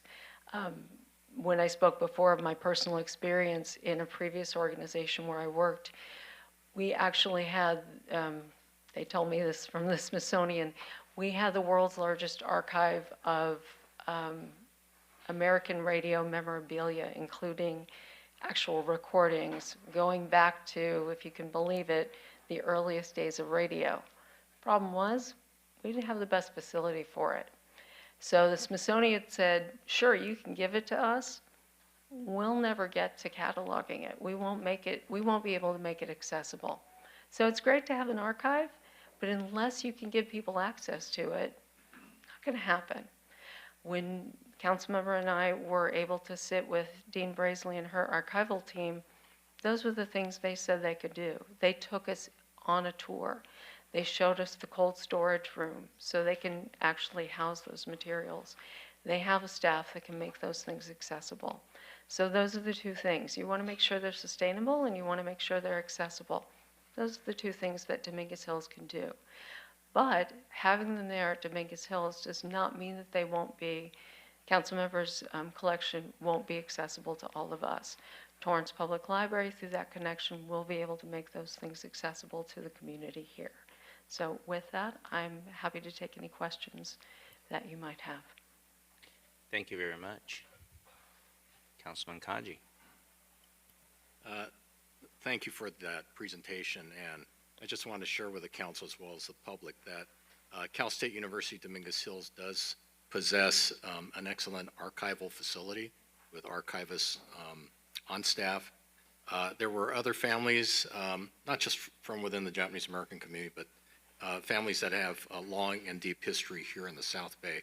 So I would encourage other families to perhaps consider that if you do possess items of not only family history, but of historical value to Torrance, to the South Bay, and to the Western United States.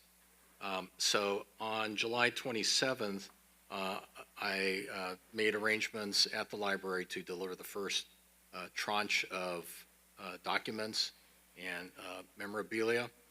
And we're now scheduling to have subsequent visits to the library because on my end, we're still sorting through and categorizing all the many documents. One that I can share is and I shared this with Heather, was a letter written by a Toyota executive to my father in 1961. He was their first certified public accountant in the United States. And in that letter, which was personal, the executive said he met with Mr. Toyota and said because they failed to sell any cars in Los Angeles, they were going to shut down their car sales until such a time that they could design a car that Americans would buy.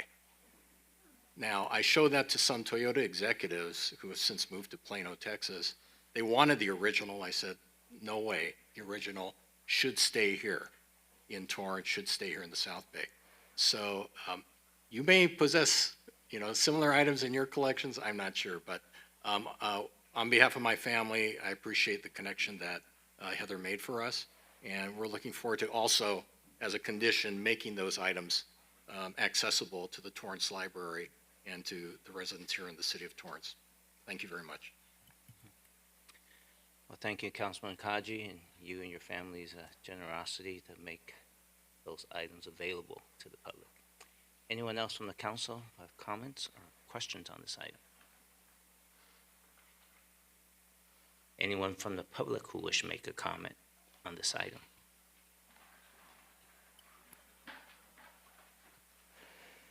Hi, this is Porchop again.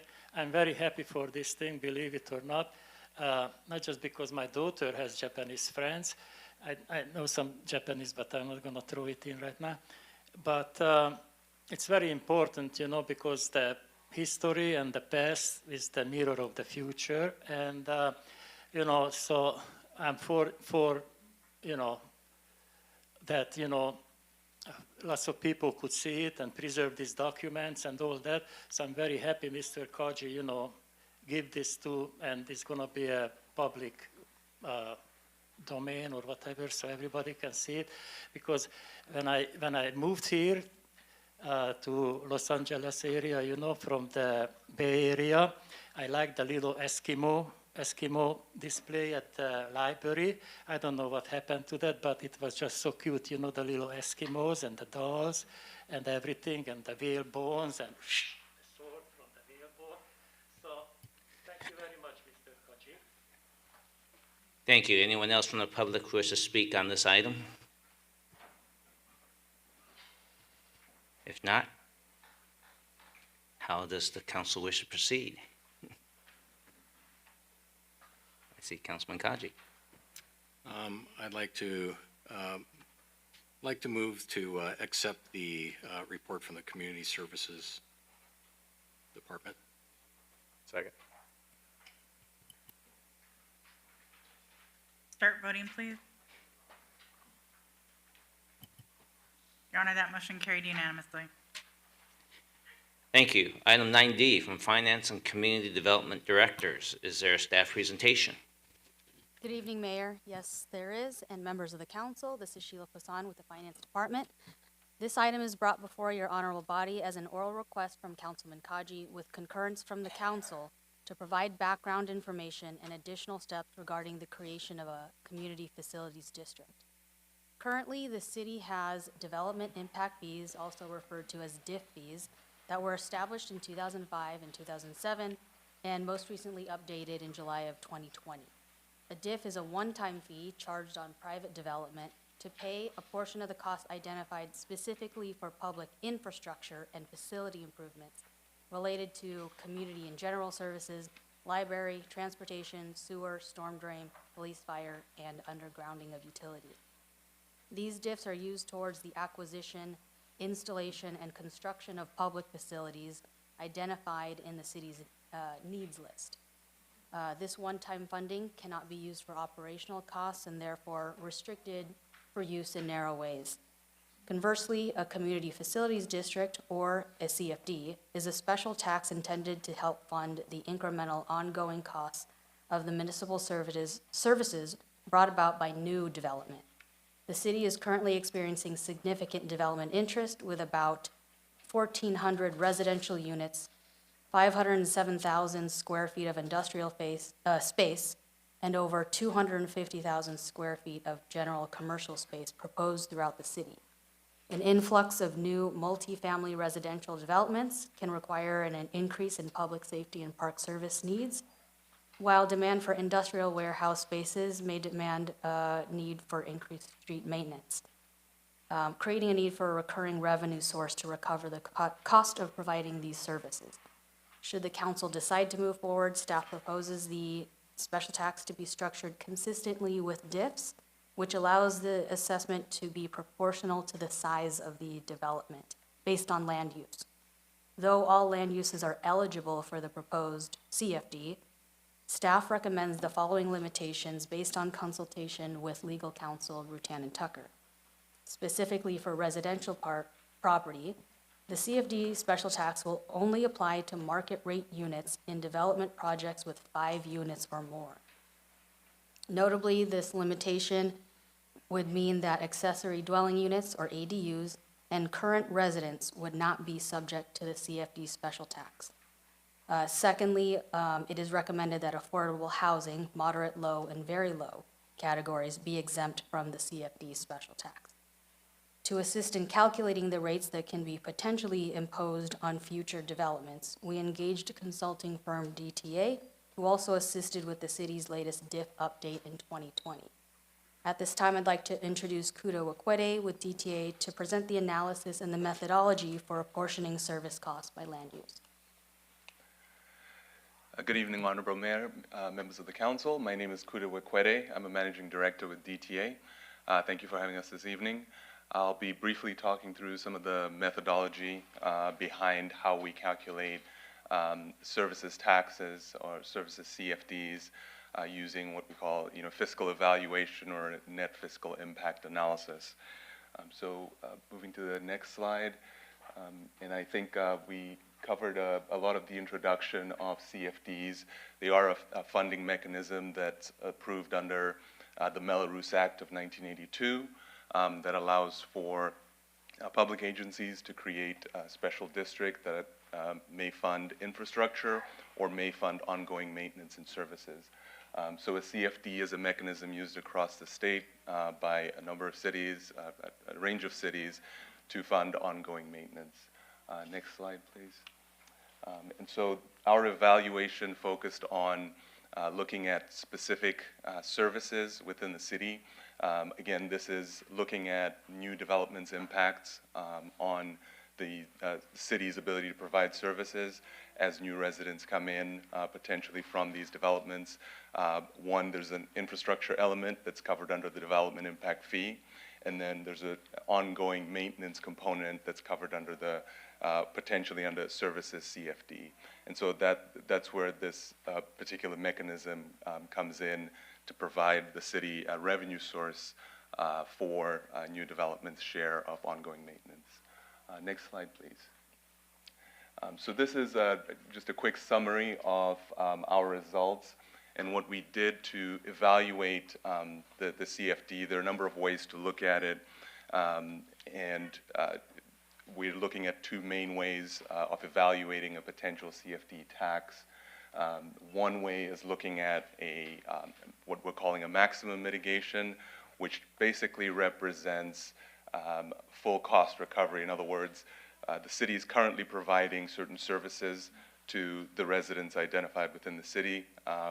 As new residents come in, those new residents create an additional impact on the city's budget. And so covering that full cost of providing that service would be that full recovery or maximum mitigation. The other alternative that is evaluated, and it's in the right-hand column, it's to look at that maximum mitigation, but then account for the revenues that new development is creating for the city. So in other words, as new development comes in, there are property taxes, sales taxes, transient occupancy taxes, and other revenue sources that come in with that development. And so accounting for that allows us to look at a net fiscal impact, and it's sort of the funding gap associated with new development within the city. And so you can see the difference in the amounts on the per unit or per 1,000 square feet rates that would be imposed under the maximum or at the net fiscal impact. Next slide, please. Here in the next few slides, we're looking at the different land use categories. These are the land use categories we applied when we updated the development impact fee study a couple of years ago. And so that consistency allows for ease of administration in terms of identifying what land uses are subject to. So we'll move to the next slide, just looking at some of the commercial categories and industrial categories. And then the following slide looks at the heavy industrial and industrial business park. So those are the categories that potentially we could look at to impose a CFD tax on a per square foot or per unit or per 1,000 square feet, or there's flexibility to potentially evaluate other land uses or maybe combinations. Next slide, please. So as part of this exercise, it's also important to evaluate what potential revenue stream the CFD may create for the city. And so looking at the pipeline projects and projects on the horizon is an important component in estimating how much revenue comes from the CFD. So in evaluating this, we looked at the major projects report that's published by the city. And that basically gave us a sense of how many potential multifamily units, approximately 1383, and square feet of commercial and industrial uses as well that would be coming in. And that was the premise for evaluating potentially how much revenue would come into the city under the two different alternatives we looked at. Next slide, please. And so first looking at the maximum mitigation, again, the full recovery, looking at the land uses that have been identified in the pipeline, the CFD would potentially generate approximately $4.2 million a year once all that development has happened. And so, those would be revenues that would be available to the city to provide enhanced level of service within the different departments. And here it's broken out by the four major departments that we looked at, proportionate based on the city's current adopted budget, and looking at how those revenues may be apportioned amongst the departments, although there's flexibility from the city side in how to evaluate that. Next slide, please. And this is, looking at just a 10-year projection, assuming, even development over a 10-year window, how much revenue annually the city may be looking at under this first alternative. It would go up year one from about 400,000 up to the 4.2 million in year 10 when full build-out occurs. Next slide, please. This next evaluation is looking at the net fiscal impact and how the revenue stream, in contrast, would shape up. Essentially, under the net revenue, under the net fiscal impact, excuse me, about the CFD would create approximately $500,000 a year at build-out with the land uses in the pipeline, and those dollars would be split against, again, this is illustrative proportionally amongst the various departments based on the adopted budget. Next slide, please. And on this slide, we sort of show the 10-year projection. Year one, approximately a tenth of the development happens, and 10-year build-out period. The annual revenue would go up from about $58,000 a year up to about $582,000 per year. Next slide, please. I'll briefly touch on the assumptions behind doing a net fiscal impact analysis. And these analyses are typically the premise of evaluating a potential revenue stream such as a CFD. And the idea is to look at what revenues new development is creating for the city, and then look at what expenditures new development is creating, and look to see whether there's a surplus or a deficit created by that development. To the extent there's a deficit, that deficit may be mitigated using a mechanism such as a CFD or some other special district. And so when we do a fiscal impact analysis, one of the things we focus on are recurring costs. We try to evaluate those costs that are ongoing as a result of development.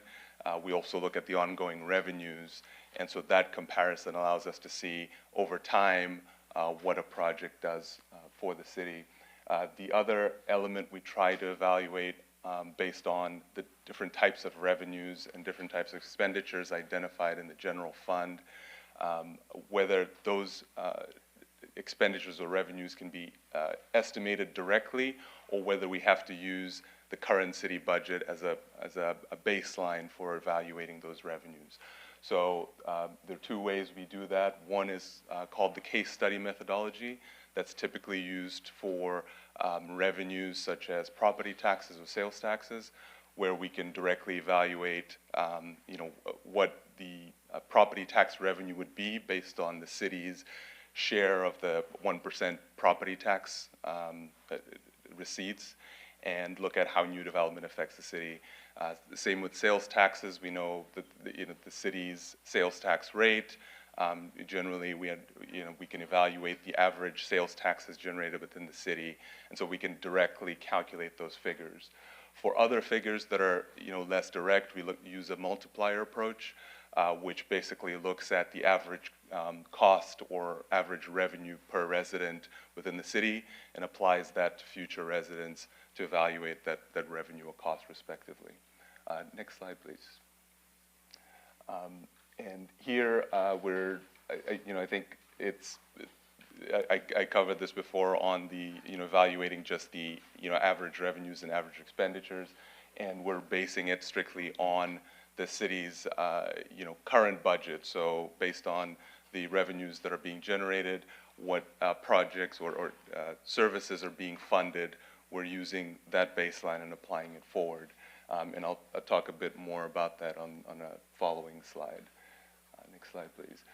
So the alternative to, and I think just to summarize, we've looked at two main alternatives. One is looking at the maximum mitigation full recovery on costs based on the costs that each department is facing, versus a net fiscal approach of evaluating the revenues and expenditures. Other approaches include looking at, for the services that the city is currently providing, what level of service is currently being provided. Is there a potential to provide an enhanced level of service?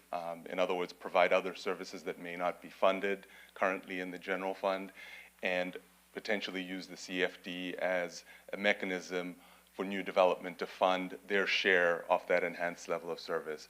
And so that would entail essentially looking at potentially a budget that accounts for any unfunded items, as opposed to our current analysis. Next slide, please. And I'll just briefly touch on this. This is sort of the summary of our fiscal impact model, and what it's looking at is the impact of under each of the different land use categories, looking at the revenues and expenditures potentially that are generated by each of those land uses, and calculating a net fiscal surplus or deficit that then informs what that services tax could be on a net fiscal impact basis. Next slide, please. And this is just a chart summarizing just the two broad categories, the residential and the non-residential side, and looking at what the revenues are, expenditures, and resulting fiscal surplus or deficit. Next slide, please. Now, moving on to the maximum mitigation, I'll just briefly touch on this. I think I covered the methodology before in a bit of detail, but essentially what we're focused on are what the current costs are, and we're projecting those out based on how many additional people, or what additional burden new development is creating.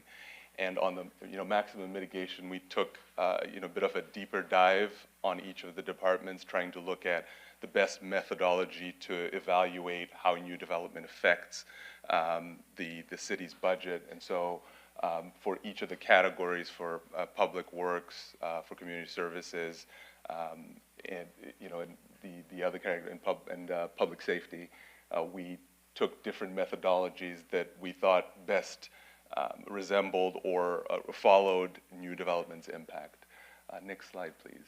So on public works, one of the biggest elements in public works is street maintenance, and the really maintenance of facilities. And so the trips method of using total daily trips, we thought was a good baseline to evaluate how new development would impact public works budget. And so from that, we were able to estimate one, based on the current development in the city, how many, and the overall budget, what the cost per trip is currently and project that forward with new development. Next slide, please. Public safety, we took a person-served approach, assuming that as new development happens, there are more calls for service, there's more activity, and so we thought that would be the best approach. The next slide, please.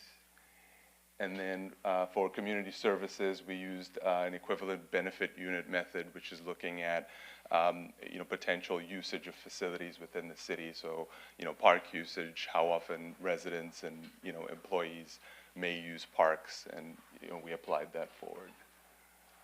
Next slide, please. So this is just a summary of some of the jurisdictions that have implemented this type of structure specifically. Again, CFDs are used in many ways for master plan communities, to pay for infrastructure. In this case, it would be a CFD that's specifically funding services attributable to new development. And so the way it's set up is typically there is a core CFD that's created around one anchor property. The CFD is set up with what's called a future annexation area that encompasses the whole city, with the idea that any new development that occurs within the city is conditioned to join the CFD and pay that tax to fund additional services. And so as development happens over time, that CFD goes from one property to multiple properties and generates more revenues, as we showed in an earlier slide. Next slide, please. Under the next steps, so in terms of moving ahead with the formation of a CFD, there are two main steps that need to be taken up front.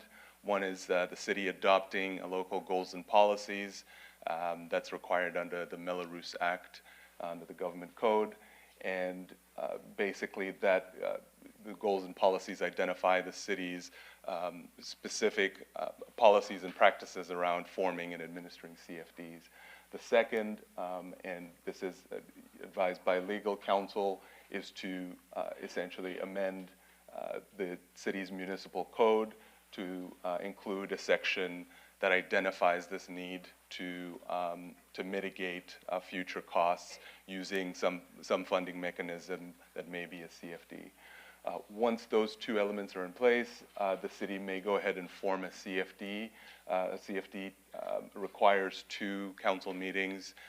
One is a resolution of intention, and another is a resolution of formation that are 30 to 60 days apart.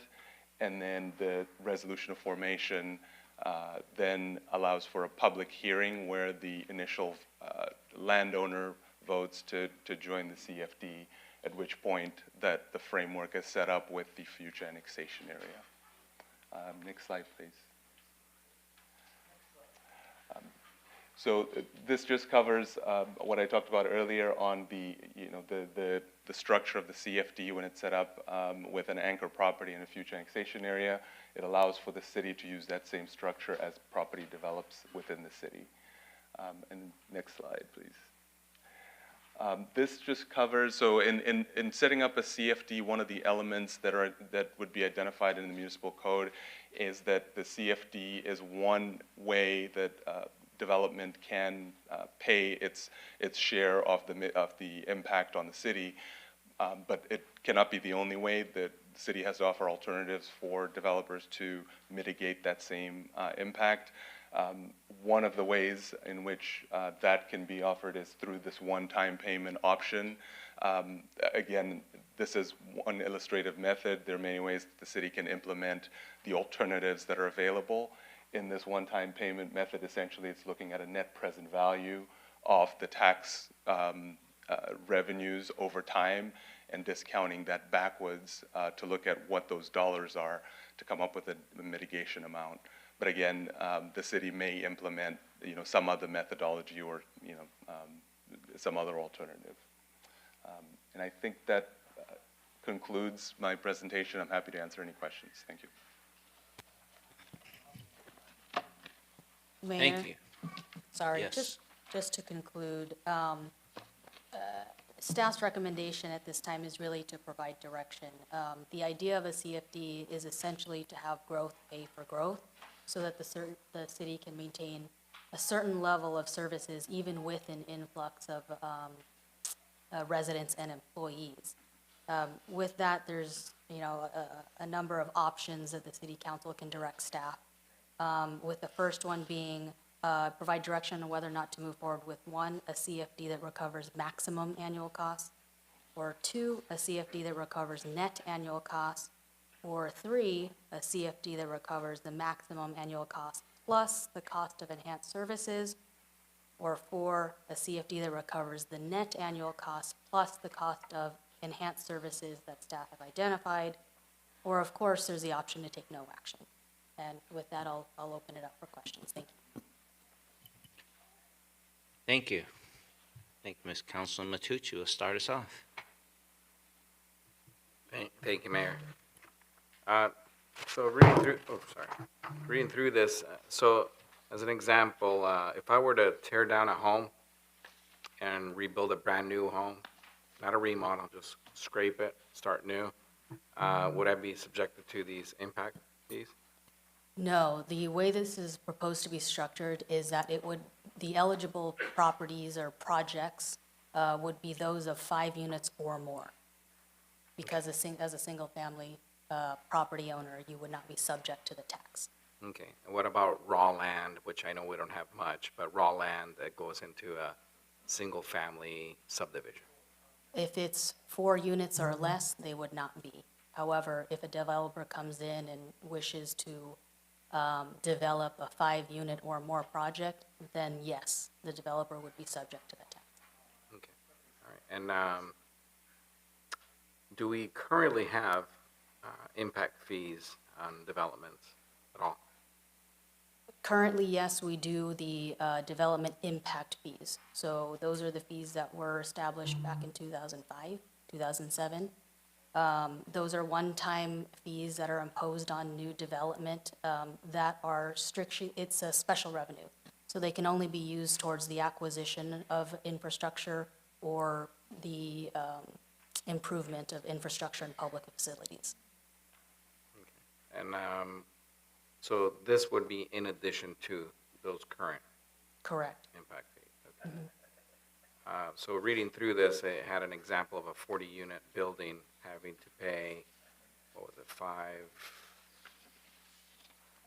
it, 5.4 million or something? About 5.3. So in that example that was included in the staff report, if now, as Kuda had mentioned, we cannot require developments to annex into the CFD. We have to give them another alternative or an option.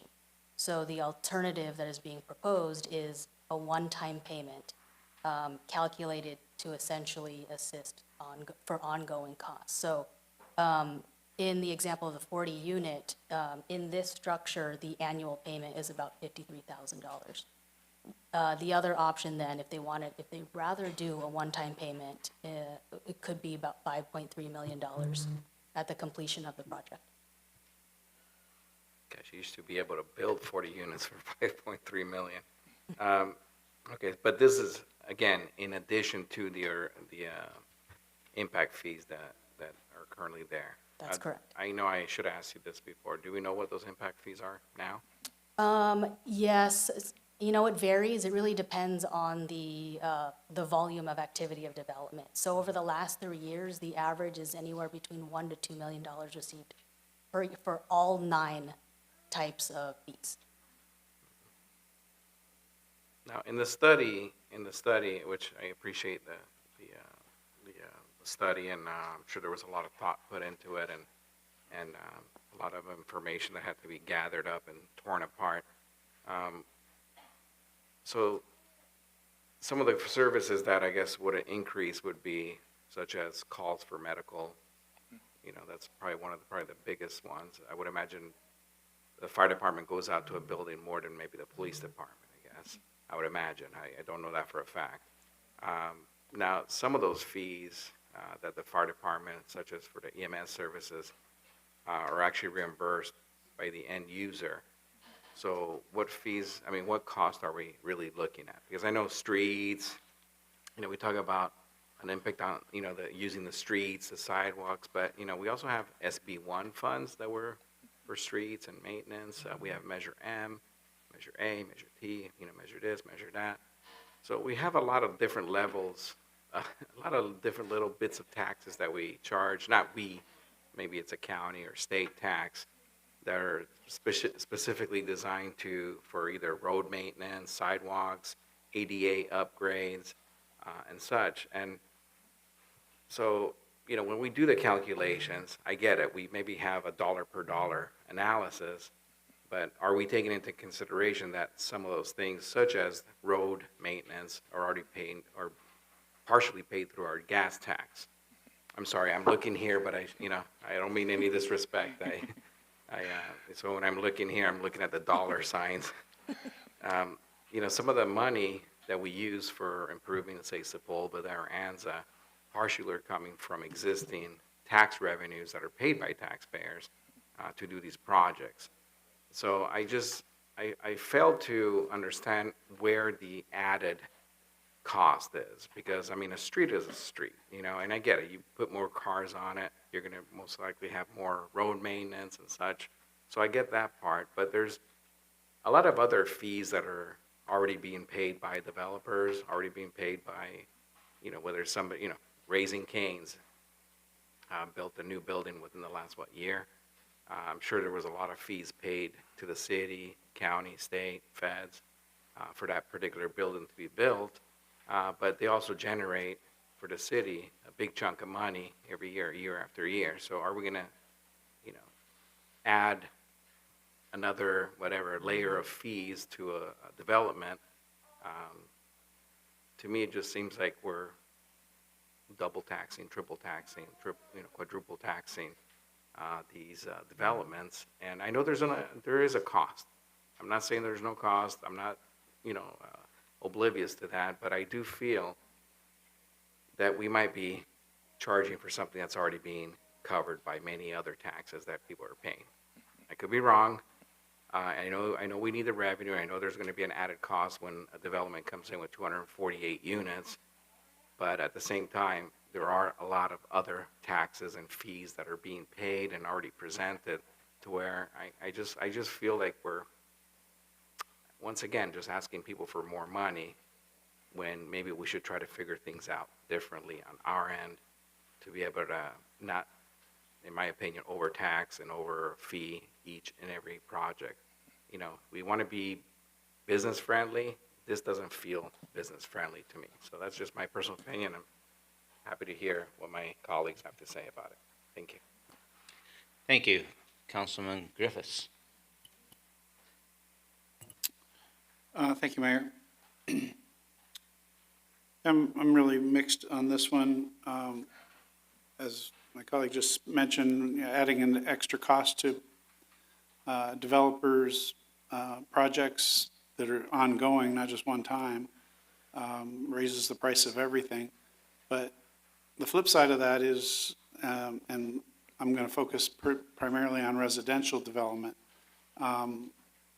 we are being mandated by the state to build a lot of housing units. And one of the complaints that we here have talked about many times is the fact that the state's requiring us to build this extra housing, but they're not providing us any money to provide improvements for our infrastructure and services related to the requirements of what those housing units will require. And that includes, obviously, the public safety, the streets, roads, sewer, schools, utilities, and all of that. And so we complain about the unfunded mandates from the state, and yet we have to be careful, because we look at this option as a possible solution to that unfunded mandate by helping to pay for and requiring the developers to pay for that, since the state's not going to pay for it, requiring the developers to pay the cost of these enhanced and increased services related to infrastructure that are ongoing, not just one-time fees. So I kind of get why this is a worthwhile idea. But at the same time, obviously, it imposes big added costs potentially to new developments in our city. And I'm having a hard time figuring out where's the right amount to make it reasonable and fair, to help us recoup our costs, but also not to overburden the developers. And so that's a challenge that I'm having with this issue is I understand the idea and why this is something that we should be looking at, but I'm also concerned that how do we determine what those fees should be is kind of like throwing a dart almost. I mean, obviously you've done a tremendous job on your study and you've analyzed the cost of things, but I'll be honest with you. I mean, there's a huge difference in you know, the two different methods that you're talking about, and I don't know honestly which one is the one that's the right way to even consider. Is the net too small and is the maximum too big? Is there a way to come up with something in the middle? And I don't know. And so I'm really torn on this whole thing. But I do understand if a part of this is to help us cover those costs that the state is not covering for us as a result of their request, and not just request, but their demand for more development in our community, then I do see the benefit of this. So I'm anxious to hear more comments from my colleagues to help me sort this out and figure out a fair and appropriate way to see if we can move forward with this. Thanks. Thank you. Councilman Kaji. Thank you, Your Honor, and thank you very much for this very comprehensive analysis. Going back to when this rule was first introduced, my concern focused primarily on Districts 1, Districts 3, and to some extent Districts 4, where the majority of those proposed projects currently in the pipeline, whether it's residential or industrial commercial, fall within these districts. These districts receive tremendous traffic impacts coming off the San Diego Freeway, impacts on Hawthorne, and looking ahead, the concern that I have looking at enhanced services. Today I just received a constituent complaint about the state of the North Torrance Library, and looking at our parks also in North Torrance. I believe it's safe for me to say that over the years, while money spent throughout the city, that some cities or some portions of the city are impacted more heavily than others. So looking at what's potentially in the pipeline, or what is in the pipeline now, I think it's important for us to look at this as a first step. I'm very much interested in seeing the list that you provided of the various cities that have moved forward with a citywide CFD structure. So I think for not only myself, but for my colleagues, it would be important for us to see how successful those models have been. Has it been a net benefit to the businesses and to the residents? Has it helped them to cover their current and projected costs, especially impacts on infrastructure, parks and public facilities? So, you know, once again, I think it's a great first step, but yeah, I myself do have a lot more questions as we move ahead. But thank you very much. Thank you. Councilman Shake. Thank you, Mayor. Thank you again for a very comprehensive report on that. I have a couple of questions from staff, and then I'm going to come to you. To understand the methodology for grant funding, because some of the projects that we secure are grant fundings, what's the basis for those funding? The development or the population? If you could please explain, anyone can explain that to me, please? Councilman, are you speaking about grants in general? So, for example, like CDBG, is it generally based on population? So let me phrase it differently. So like Public Works get a lot of grant funding for infrastructure sometimes, and also sometimes parking services, they receive some funding from federal funding, all based on the population? Councilman Adam Chapman, City Manager, and I'll yield to our Public Works Director. We do have local county taxes designated, as Councilman Tucci said, from federal highway tax to the gas tax to the Measure R, Measure S. There are also, they're based typically on formula funding. There's some that are set by population. There are others that are competitive. So there's two distinctions between what type of grants that we get. There's annual funding that we get, and Public Works Director expand. There are also federal or state appropriations, as we received in prior years, that we're able to allocate to specific projects. But I'll have Mr. Bilazarian expand as to the funding sources that we typically receive based on formula allocation on population. Thank you, Mr. City Manager. Councilman Craig Bilazarian from Public Works. Absolutely correct. The City Manager stated we do have the availability to apply for competitive grants, and also we do receive recurring funding that's based on population. So Proposition C, which is money that can be used on streets with fixed bus routes, that's population-based. There's also a section of Measure R and Measure M that are population-based, but we also have access to competitive funding. And we've done so with securing money for Safe Routes to School programs and other projects in the city. We also have a recurring STPL, which is Surface Transportation Program, local, that's what the L stands for. It's about $500,000 a year of federal funds, which we save up over multiple years and use regularly. But there's also federal grants that we can go for that are competitive based. So some are population, some are competitive. So what I'm trying to get at, which projects benefits more to the city, the residential projects or the industrial project? What I'm hearing from you, if we have more residential projects in the city, which means we have more population, and then we'll be able to secure more funding and possibly not to tax. I'm just hypothetically thinking if that's accurate assumption. The distinction between residential, typically the residential, if it's tied to employment, these are individuals who live, work, and shop, ideally, which generates the sales tax and property tax to the city. Large warehouse distribution facilities typically bring large semis, truck traffic. While they may employ individuals, typically there's robot operations, and there's a wear and tear to our infrastructure, which may be significantly higher over the duration of 10, 20, 30 years than the initial development impact fees.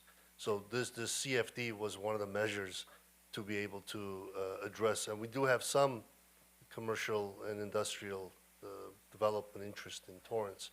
The distinction between residential, they generate traffic by vehicles. However, the weight of a vehicle, granted it's just continuous use, and we take that into account versus the larger trucks that come to the city. Understood. So I think to you, with your analysis, I do not have the page number, so I'm going to have you to, so your annual revenue assumptions that you have here, first year 58,000, and then all the way to 10-year we have 585,000. What are the methodology that you have in place? Those are mostly the residential units or the mix, or how did you come up with those specific numbers? What was the strategy or methodology behind those numbers? Right. So looking at the revenue projection, the build-out number in year 10 of 585,074, that's based on the units that are expected to build out. So the 1383 multifamily units that are paying the net fiscal impact tax per unit, the commercial development and the industrial development that's paying the respective commercial and industrial development taxes. So it's really, the total number is based on that projected development. The 1 to 10 year horizon is a straight line projection, assuming that development happens evenly over 10 years, again, not knowing when those permits would be issued and the timing of that development. We're showing how that revenue may grow over time.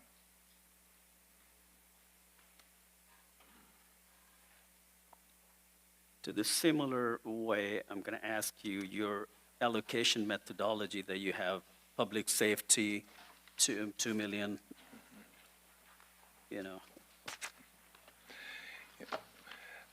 The methodology behind the allocation is really, for simplicity's sake, looking at the current city budget and how the costs are spread out amongst within the various categories, and allocating the CFD revenues proportionate to that.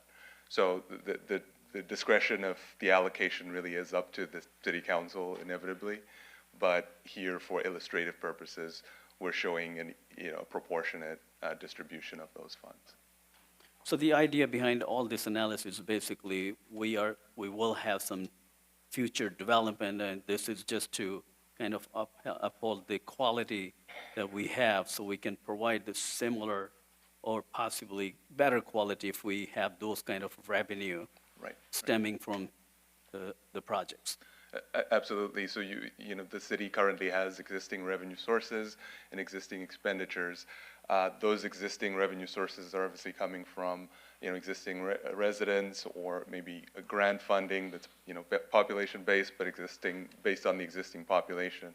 As your population grows, some of those revenues do grow, but there is potential that some of the costs do increase over time, and so this funding mechanism allows you to capture some revenues that can be allocated for enhanced services above and beyond what the revenues generated can support.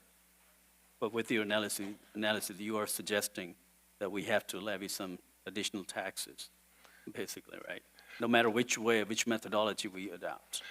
Right, and it's the CFD analysis that is based on this fiscal impact evaluation. It's a common practice when we're setting up a community facilities district to look at, from a budget standpoint, what that deficit gap is, because you have to justify what amount you're charging. It can't be arbitrary. It has to really be based on the funding gap or the needed services specifically. So what this exercise is trying to evaluate is, what is that gap that new development would create as it comes in, based on the current city revenue and expenditure balance that you currently work with.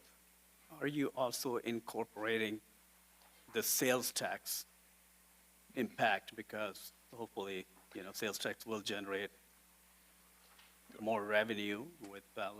Have you taken into consideration in that equation? What will be the impact? Yes, absolutely. The net fiscal analysis considers all the potential revenue sources. So again, it goes through the general fund and looks at all the different revenue sources, property taxes, sales taxes, other charges for services potentially that may be, offsetting revenues for some of the departments. So it's a comprehensive look at the general fund and what revenues we're getting from development currently, and what expenditures are being funded by those revenues, and then projecting that forward for new development. So in this table, you did incorporate the sales tax impact as well? In the net fiscal, yes, sir. For the next 10 fiscal years? Yes. Okay. Thank you. Thank you, Mayor. All right. Councilman Matucci, I know for the public, I think we're doing a varsity financial analysis in public, so hang in there with us. Councilman Matucci. Varsity, huh? Thank you, Mayor. Yeah, I just need to better understand the analysis here. My understanding, okay, the way I'm reading it, 133,200 per unit if paid all at once. Is that what we're coming up with? If paid all at once, if the developer opts to pay the fee all at once on I mean, that's the breakdown of that. I get it, 5,329,800 divided by 40 units comes out to 133,200 per unit just on this one tax. Right, that's correct, and that's as I mentioned earlier, it's one way to evaluate. You have to offer options to a developer on whether or not to join a CFD, in which they would pay an annual tax or they have some other way to mitigate that impact that you've identified. And so this is one way to potentially mitigate that impact. And I do want to sort of stress the distinction here. Typically with services CFD, they're meant to be an ongoing collection where you set up a CFD, you establish a tax. Every year, that tax comes to council with the budget. The council decides, we want to levy X amount to pay for enhanced services where the council identifies, and that, those taxes are levied. So it's not meant to be a one-time mitigation. It's really meant to be an annual mitigation based on the services needed on an annual basis. So in most jurisdictions, developers opt to join the CFD and simply pay the annual tax, simply because that can fluctuate over time depending on the needs in the community. I just want to jump in for a clarification because you used the term if a developer opts to join the CFD. Should we, adopt this whole resolution and so forth, a new developer does not have an option. They have to. They just have to choose. They're going to pay on the annual or one-time lump sum. Am I correct? That's correct. So, and I'll clarify that. When we say opt to join the CFD, it means you're putting that tax on your property, ongoing. Whereas if you make the one-time payment, that tax doesn't exist on your property. So your property is free and clear of that annual burden, but you do make a one-time payment. Right. So, You got to pay. Just Right. pay one time. That's correct. Or annually. But you don't have a choice once we adopt this. Correct. Right. Go ahead, Councilman Tucci. Yeah, thanks for the clarification. Yeah, so developers won't, if adopted, they won't have the option of just not paying it. They'll have an option of paying it all up front or over whatever, 100 years or whatever it might be. Now, I understand new developments in new subdivisions where streets and sewers and storm drains are installed. I understand the need for a Melrose or some kind of bond or taxation to help pay for those major improvements. I just don't think we have that much raw land. I think we have pretty much sewers and power and everything everywhere around Torrance. We keep on saying the developer's going to pay. It's not the developer, it's the tenant. The tenant's going to pay. And, we always talk about affordability, but, who do we think $133,200 is going to be paid by? The tenants. And whether it's $111 per month or $200 a month or $600 a month, the tenant in the end will pay, not the developer. The end user, just like anything else, it's always the end user that pays. I just don't see how we come up with these numbers. I know there's a formula, I know there's an analysis, but like I said earlier, we have so many darn taxes that we already pay, so many darn taxes that are specific to certain things, such as, SB1 funds, and et cetera, et cetera. I'm not going to go through the whole list. So to add this kind of a burden on the tenants, I think is just really, it's unfair, and it's not really serving any good cause for anybody other than maybe the city hall, which, we're up here to, represent the will of the people, and I just don't see how this can improve services in any way. I mean, we just passed SST, which, I think part of this money we talk about, for public safety and, street repairs. SST was pretty much that same exact promise. And I'm not saying whether it was right or wrong. I just think that we already have so many other taxes that are already going into the pot to where asking for more money might actually discourage new development. And one could say, well, that's a good thing. We don't want so much development. But you know what? We have an aging community. We have some buildings that are, some of them even approaching 100 years old. We have whole neighborhoods that look like 1950s fixer-uppers. So I get it, but at the same time, there might be, other ways to where we can increase revenue through business growth and not necessarily just another tax. So I personally feel, I'm only speaking for myself, that we're, once again, overtaxing the public.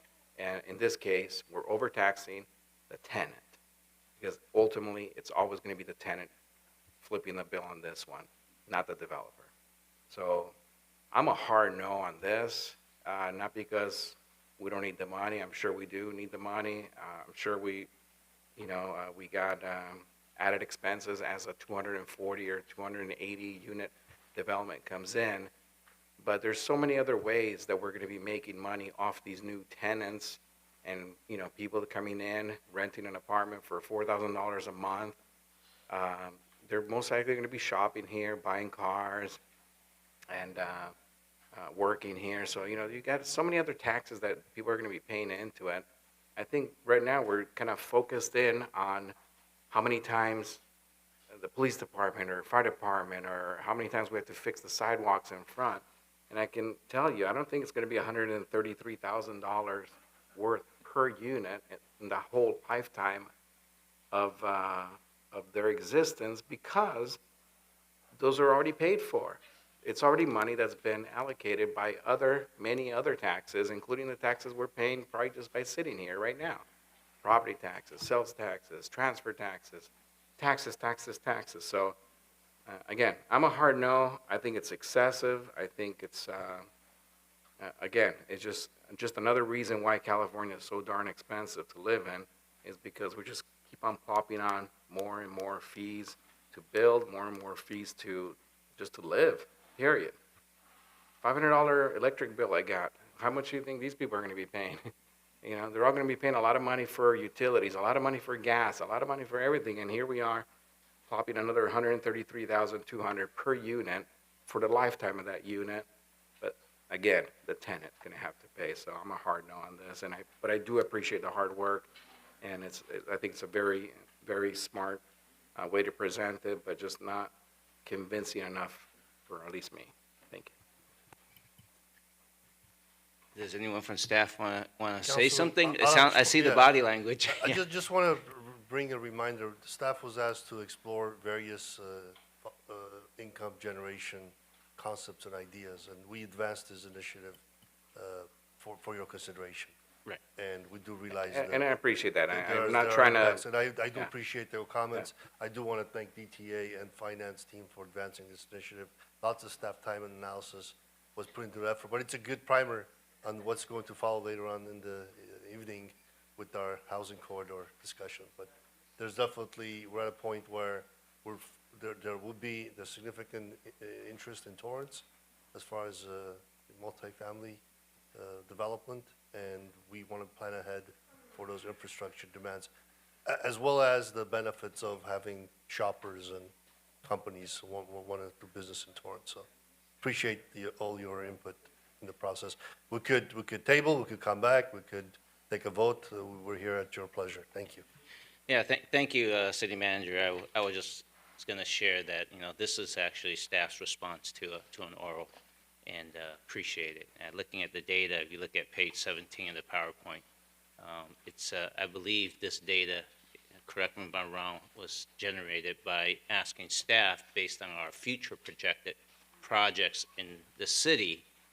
And then if you look on page 17, for example, it shows that on an annual basis, the city is, I'll use the word subsidizing for regular recurring maintenance.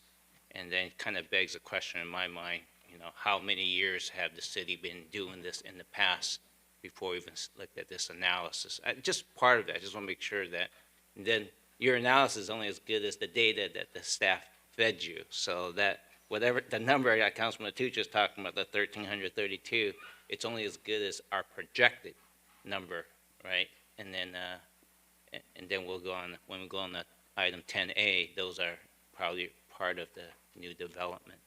So it's still a work in progress, but I see where the data is telling us we've been subsidizing for many years. And I know that there's a difference between SST, which is generating revenue based on sales tax. This is not based on sales tax. This is based on new development, which is not, it's just another way of looking at how we could generate additional revenue. CDD Director? If I may, Your Mayor, Michelle Ramirez, Community Development Director. I think that the council members have made a lot of good points this evening. The point that this is potentially a way to help control some of the development that we are experiencing in our community, the unfunded state mandates that we have to deal with.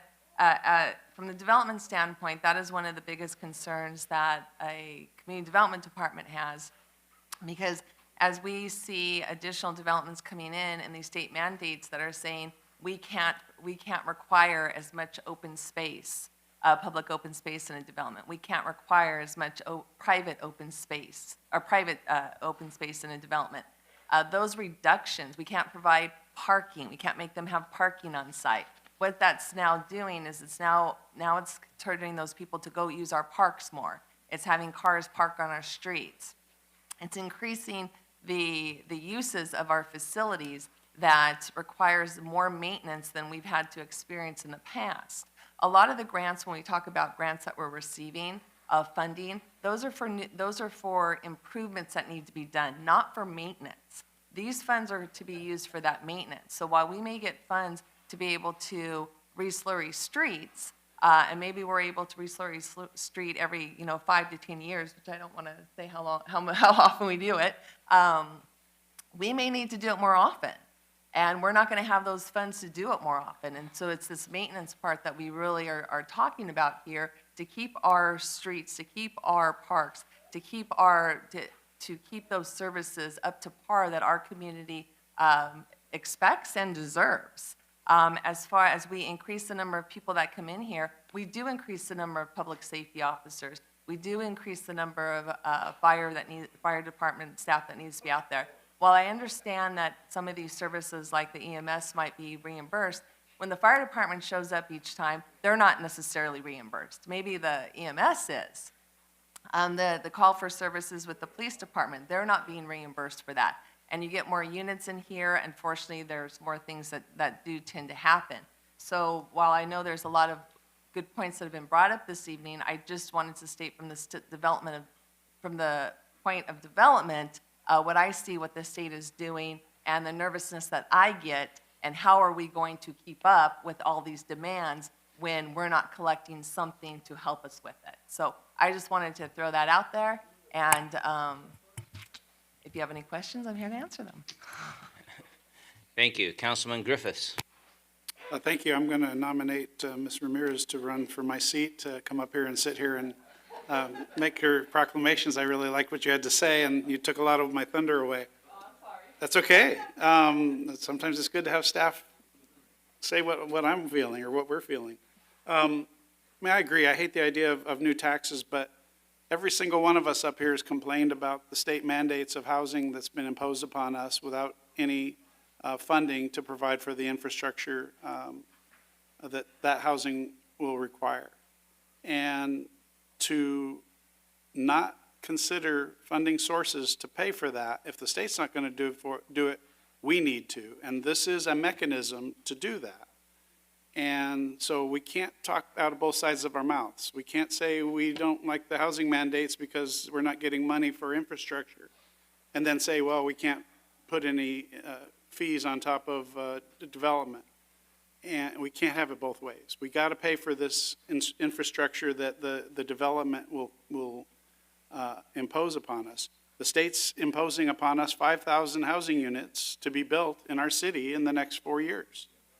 That's a tremendous amount of burden to our infrastructure, our police, our fire, our public safety, schools, utilities, storm drains, our water system, all of that. And who's going to pay for the upgrades to provide the upgrades that will be necessary? And yes, some of that we will get property tax money, we will get sales tax revenue, but is it really going to cover the costs? And I think that's what the study was trying to say is, yes, that will cover some of it, but not all of it. And this is a mechanism, I think, that's moving us towards what we want to do, is get the the money that we need to develop the infrastructure necessary and try to do it in a fair way that represents the burden that this new development is imposing upon our community.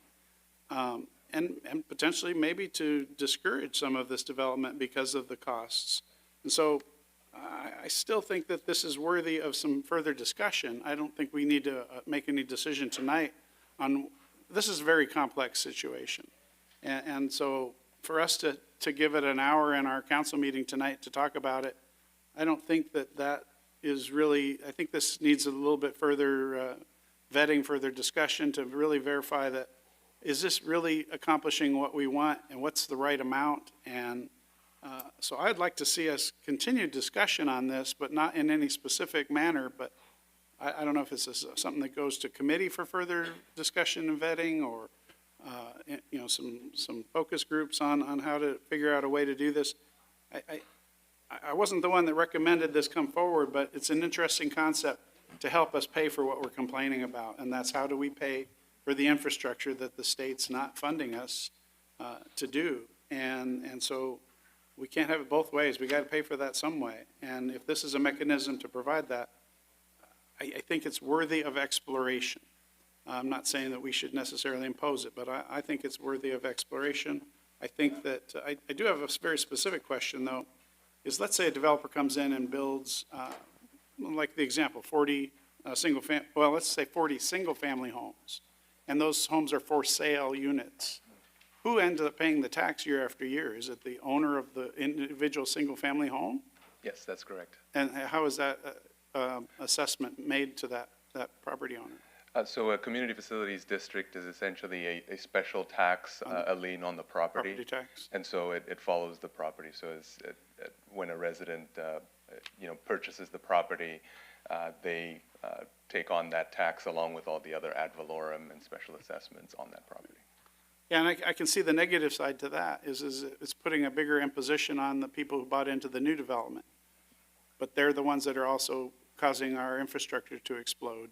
Our sewer lines were designed for a certain level of usage, and if we go beyond what those systems were designed for, somebody's going to have to pay to have those systems rebuilt, and that's not inexpensive. So I think that this is something that the discussion should be continued, but I'm not prepared to make any statement on a direction that I think should be made tonight. I think a lot more information should be gathered. It's too complex for us to make a specific direction, I think. Thank you. I did say it's a varsity financial analysis in public, but I think it was a wonderful idea that I think Councilman Kaji brought forth to at least think about something, another way to generate revenue. I think, we're just putting our brain cells together. Councilman Shake, you're next. Thank you, Mayor. I don't know about the terminology of varsity. This is just open discussion. I'm trying to get some understanding for the analysis. I think we still need more discussion on this. I 100% agree. And I think right now we have lots of city staff working on multiple projects. Land use study is one of them that we're trying to see where we have vacancies, the properties that we probably help bringing some more businesses. That will help generate more sales revenue. And also, we are projecting revenue. Sheila, do we have any number for the next 5 years, the revenue projection for the reserve? How much? With the current strategy, without adding more tax? In our current budget, in our current forecast, for this fiscal year, we projected pretty much flat because of the uncertainty in whether or not the economy will see a recession. In the following years, it increases to 3% increase and then 4% moving forward, and we adjust that every year as time goes on and we have more information. Councilman, if I may add, under SST, we have dedicated the line item for $5 million a year towards our reserves. Yes. Which is above and beyond what the finance director mentioned. So there will be at a minimum of $5 million a year dedicated to build our reserve from the current almost $60 million. Thank you. Thank you. Thank you, To Earl. add to Thank that you, Sheila. also, Councilman, because SST was brought up multiple times, yes, the way SST was approved by council for those sources to be used, with the estimated $23 million, about $12 million of that is being allocated to public safety, and that was just to maintain our current level of services. Because of the financial issues that were brought about in the pandemic, where our reserves were at, we have allocated, as city manager said, $5 to $8 million to Annually. rebuild our reserves. At this time, we've done a great job of rebuilding it up to about $55 million. But to be considered a low-risk city, we have to be over $100 million. So we're getting there, and there is a plan, and that's part of what SST is intended to fund. Yes, thank you for the clarification. And I think that's why we need to put together the entire package, what economic development team they're doing to bringing more businesses here, then land use study, what will that help us to fill in the vacant properties that we have. In Hawthorne, quite a few offices are still vacant. So I want to have some comprehensive analysis to look at all these factors as well and how we can bring more businesses. And rather than, like I said, that this is a good start, but I need to table it for the future. So we keep on looking at different ways, different combinations to achieve the goal that we want in the future. Thank you, Mayor. Okay, Councilwoman Kalani. Thank you, and thank you, sir, and thank you to staff. A lot of work was put into this, and I've appreciated and respected all of the comments made by my fellow council members and mayor. To me, I think one of our jobs is to make sure that Torrance stays sustainable. We experienced the unexpected that hurt our city badly. If you look at some of the highly successful cities, they're not so dependent on sales tax revenues like the city of Torrance is. So I think one of the things we did, Councilmember Kaji did, was suggest we look at other ways to fund the growth that the city's expecting and the what it needs to stay sustainable and not vulnerable. So I'm not ready to make a decision on this tonight. I'm going back to Councilmember Kaji and asking that we be able to maybe see the effect that some of the CFDs have had that are already in place. Is there a city comparable in size to Torrance that has a CFD? I believe City of Carson has a citywide services CFD, Okay. and they impose a tax of about $1,200 per single-family unit for any new development that's Per year. per year. So that actually breaks down to not too much a day to ensure that you have a city that's going to be healthy and forever. So just my thoughts. I'd like to continue the conversation and got tongue-tied. Sorry for perpetuity.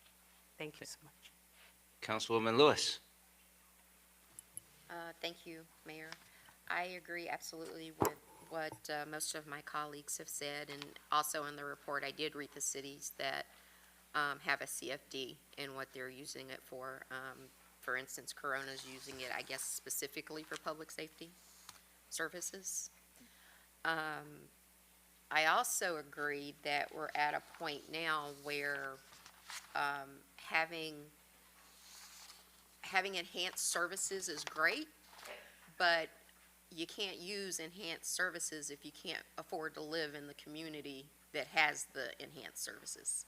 And there's a lot that was said about unfunded mandates from the state, and that is a very valid point, but I wouldn't feel comfortable moving forward on this.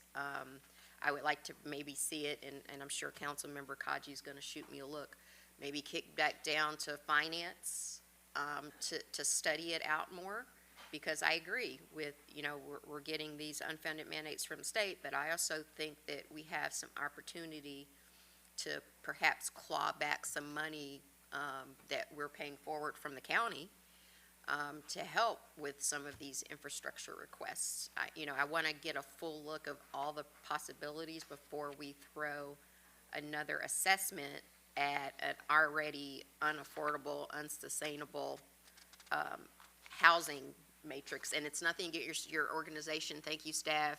Thank you to everyone in your firm that helped put these numbers together. But consciously, I just can't move forward without having more information. We'll have a beautiful park, but nobody can afford to go play in the beautiful park because the fees are rolling down. So until I know more, I have to ask that we do number 5 and table it for further. Thank you. All right, coincidentally, Councilman Kaji is the chair of our Finance Committee. You're up next. Thank you, Councilwoman Lewis, for throwing a fast one at me.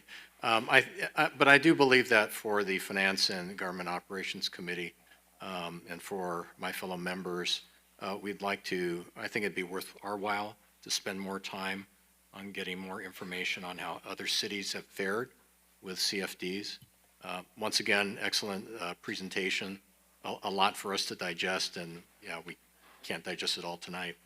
But I do keep in mind that for our city, we're faced with a huge unfunded pension liability that looms on the horizon. It's a reality for this city.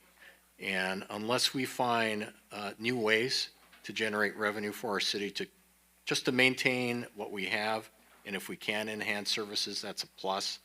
But we do have our ongoing obligations.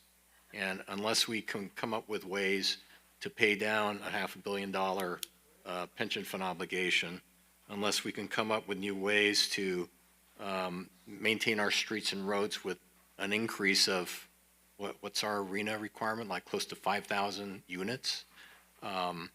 5,000 units, X number of new residents, that's a significant impact on our city. But I do very much appreciate all the dialogue and input from the members, and I think this is something that we do really need to bear down on and analyze and before we can come back and take further action. So, yeah, once again, thank you very much for everyone's comments.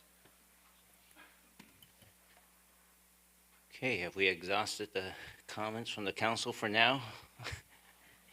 You get an opportunity to come back. We're going to go to the public, so hang tight. City Clerk, it looks like we have someone from the public who wants to speak. Yes, James Henry.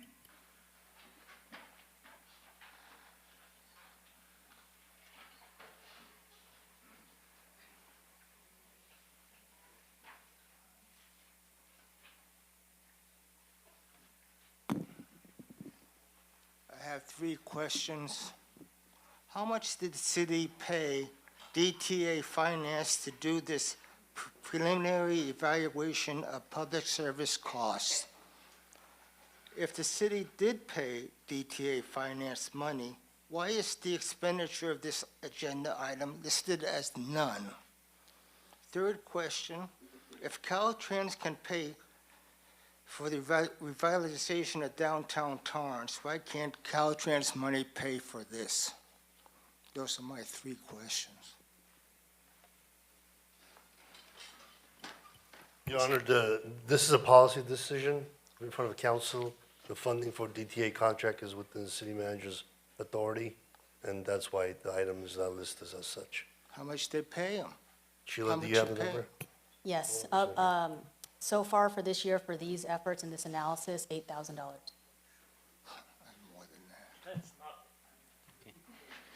Anyone else from the public who wishes to speak on this item? Please come up. You got 1 minute.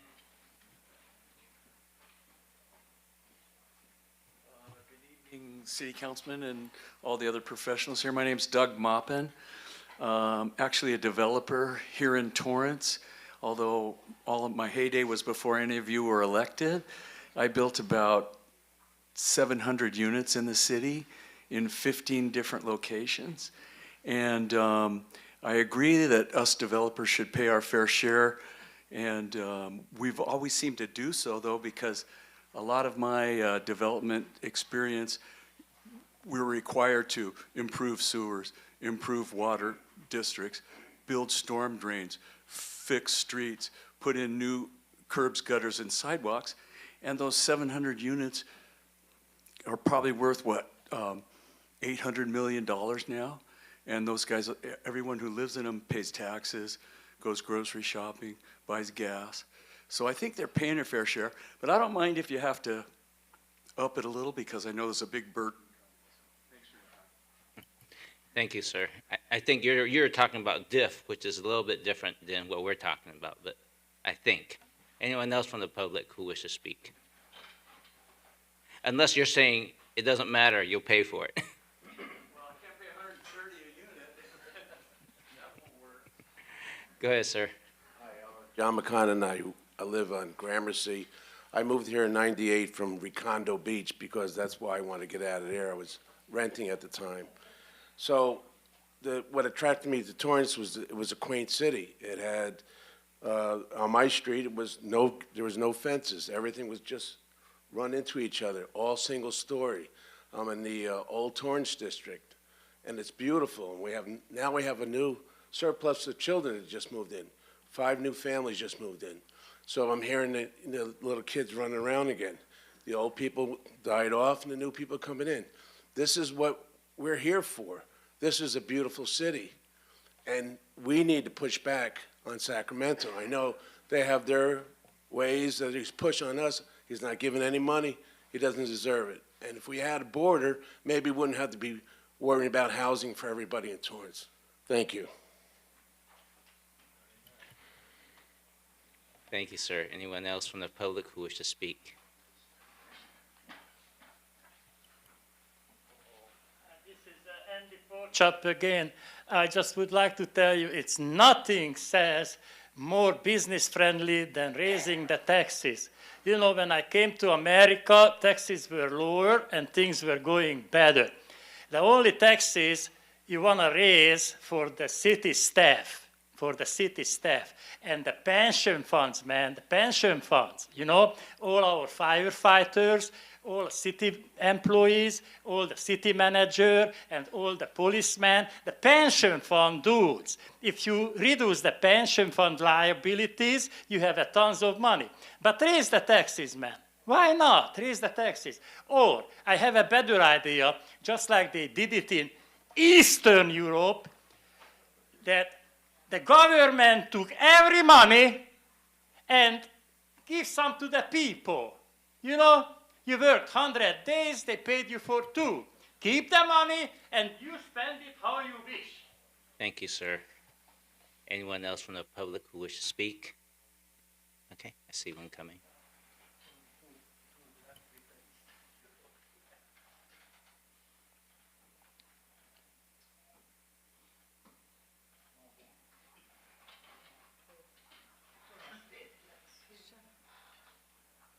Hi. The gentleman before this guy had it right. We shouldn't be blaming you guys. It's just not happening. It shouldn't happen.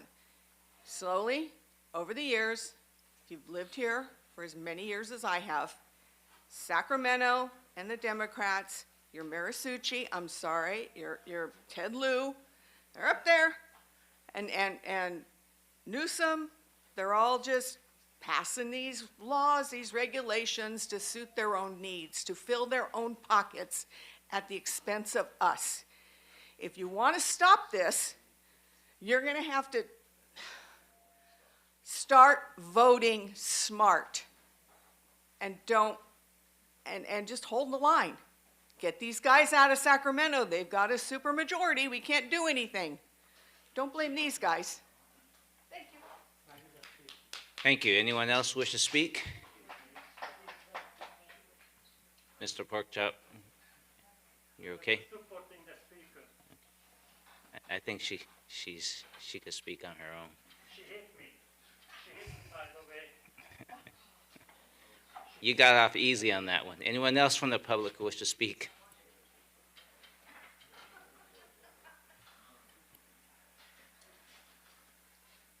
I hope that's on Hi, my name's John Sullivan. I live on Gramercy next to John, or near John. And I'll just quote a famous politician years ago. He said, "No more taxes." And I think I feel the same way. I noticed that the study that was done that cost $8,000, it didn't really refer to the load that it's going to put on the taxpayer. And we all know, okay, yeah, the people that build the houses, the developers and all that stuff, they're have to pay the taxes. We all know where those taxes go. They go on every one of our backs to pay. So we need to stop this tax stuff. We already pay a half cent more taxes for our sales. So let's take a break in taxes and look at what we got now. And like you say, let's talk about it and not vote on it tonight, I would say. Thank you, sir. Anyone else from the public who wishes to speak?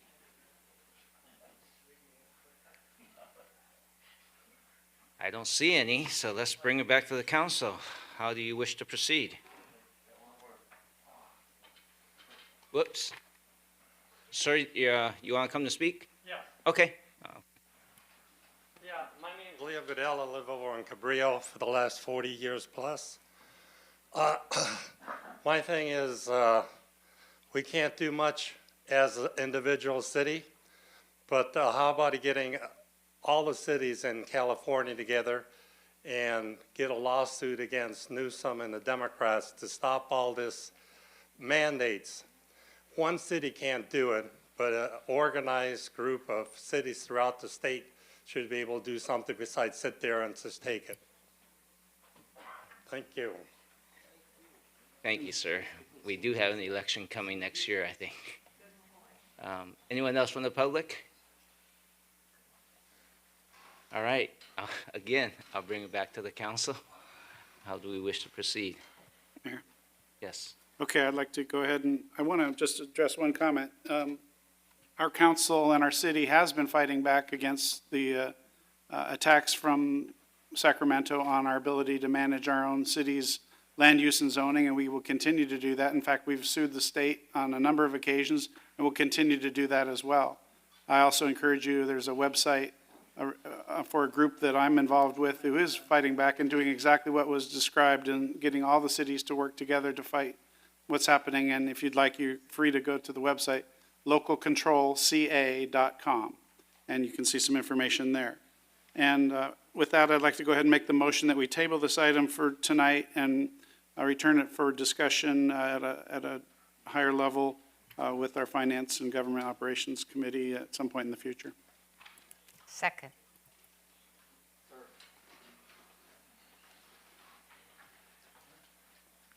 Start voting, please. Your Honor, that motion carried unanimously. Thank you, and thank you for all the participation. At this moment, we're going to take a 10-minute break. Yeah. Thank you.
Thank you. We were in recess, and now we're back. Now is a time and place for a public hearing. We're going to take item 10A out of order. Agenda item 10A, Land Use Study, LUS 23-00002. Zoning Amendment and General Plan Amendment GPA 23-00001, which pertain to proposed amendments to Torrance Municipal Code and General Plan regarding establishing housing corridor overlay. Does staff have a presentation? Yes, Your Honor, I do have a presentation. I'm Greg Loden with the Community Development Department. I'm joined tonight by our consulting team, which includes Diane Bathgate and Matt Ottenson from RRM, as well as Colette Morris from the Morris Planning Group. And tonight we're again presenting on item 10A, our housing corridor overlay. Next slide, please. On tonight's agenda, we're going to be explaining the purpose of the overlay. We're also going to be providing you some background and process information that went into the development of this proposed document. We'll be highlighting the community outreach and input phase that was conducted, as well as discussing the overlay and the standards included in that. Towards the end, we'll be going over our environmental analysis and the CEQA review that was conducted. And then we'll be wrapping up with our staff recommendation and turning it over to the council. Next slide, please. Again, the purpose of tonight is to provide an in-depth review of the housing corridor and how it relates to the other city efforts that have been conducted over the last few years. We like to highlight the housing corridor standards as well as the things that it allows within that document. And again, lastly, review the environmental analysis that was conducted as part of this process. Next slide, please. What we'd like to remind Council of is our strategic plan process that took place between 2019 and 2021. This is a process where the community guides city priorities and resources over the next 5 to 10 years. And how that started out was through a series of statistically valid surveys, which reached 1,336 residents and 300 business groups.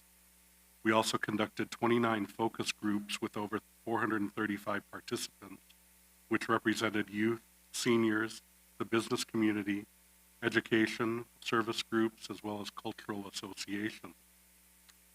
During that process, the COVID pandemic transpired, and as part of that process, we actually paused the strategic plan study for a period of time. When we returned to meeting, we did so in a virtual format. But one of the things that was very important that the strategic plan committee did was kind of revisit all their prior work that had been conducted prior to the pandemic outbreak. They wanted to be sure that the lessons we learned and the experiences that they went through during that period were still reflected in, and made sure that the work that was conducted prior to that was still valid through that lens of the pandemic. Next slide, please. So during that time, what did we learn through the process? Through the public input, we learned that residents were concerned about the high price of housing, where younger generations would be able to live and where workers would be able to live here in the city. We learned that over 50% of Torrance residents paid more than 30% of their income towards housing costs. And what that led the Strategic Plan Committee to do would be to identify the sub-goal 1.3, which is encourage the use of underutilized commercial and industrial property for residential uses. And that's really the origin of our housing corridor overlay document. Taking that information forward in 2019, the city was awarded a Senate Bill 2 grant, which focuses on encouraging new housing production and streamlining that housing production. In October 2022, the Torrance adopted its 6th cycle housing element. And contained within that document is the beginning of our housing corridor overlay. What the element also does is encourage the promotion of development by creating these housing corridors. It highlighted the fact that we would be needing to rezone properties and amend the land use code to allow housing by right, as well as provide additional sites that contribute to the regional housing needs allocation. Next slide, please. Also relevant to the corridor study are several other policies that were contained in the housing element. Housing policy H12 states that we should continue to provide appropriate land use designations and zones to facilitate residential development and maintain an inventory of suitable sites. Policy H14 states that we should encourage higher density housing development along transit corridors and smart growth focus areas. Policy H3.1 states that we should revise city regulations, ordinances, and permitting processes to ensure that they do not constrain housing development. Next slide, please. So again, why are we focusing on the housing corridor? The overlay follows these and implements the strategic plan and the housing element policies that were developed through those efforts. It also creates new housing options for property owners in identified areas which are generally close to existing businesses, schools, and transit. At this time, I'm going to turn the presentation over to Matt, and he will kind of walk you through our next point of discussion. Thank you, Greg. Honorable Mayor, members of the council, Matt Otteson, RM Design Group Planner. I'd like to start with what is an overlay. It's an optional layer of planning guidance applied to properties in clearly defined geographic areas. It contains specific development standards and requirements only for those identified properties, and it does not replace existing underlying base zoning. So if you look at the graphic to the right of the slide in front of you, today the city has its general plan. You can think of that as sort of higher level guidance on policies and direction for the city, and the base zoning, or where the rubber meets the road, how things get implemented. The overlay it acts like a blanket or a layer of a cake per se that sits on top of the base zoning, and again does not replace that base zoning. Next slide. So what an overlay does and does not do. An overlay does provide options for property owners to pursue new housing development. It sets specific standards and requirements for new housing, including good neighbor policies and standards. It requires appropriate environmental technical studies be prepared, the satisfaction of the city. What an overlay does not do. It does not propose specific development projects. There are no housing projects proposed before you here tonight. It does not use eminent domain to obtain property and build new housing. It does not build emergency housing shelters. They're not an allowed use in the overlay. It does not allow future projects to avoid environmental compliance. Next slide. Some of the goals of the housing corridor overlay were established through the process. This includes enabling housing and mixed-use development at a variety of income levels consistent with the housing element, establish development and design standards that ensure quality design for new housing. It streamlines project applications, promotes reinvestment and redevelopment in the identified areas of the community, and provides options for housing while not removing existing commercial or industrial options that exist today. Next slide. So what was the process for this effort?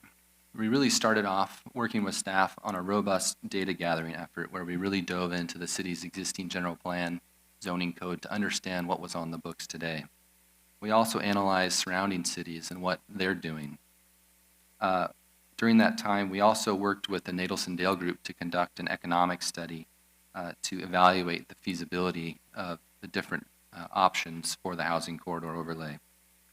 We then moved on to a development of strategies and recommendations, followed by the preparation of the housing corridor overlay I want to emphasize that throughout this process, there was outreach, whether through stakeholder interviews, focus groups, community workshops, phone calls with the community, as well as a project-dedicated website. As you can see on the far right, where we are today is at the adoption and implementation phase of the project, and that is the item before you here this evening. Next slide. Some of the community outreach efforts really began in May of 2021 in earnest. It included focus groups that included affordable developers, nonprofit service providers, and market rate developers. That was followed up in June 2021 with a stakeholder meeting with residents, property owners, business owners, and real estate professionals. In November of 2022 and in July of 2023, workshops were held both in person at the nearby library as well as the virtual online options.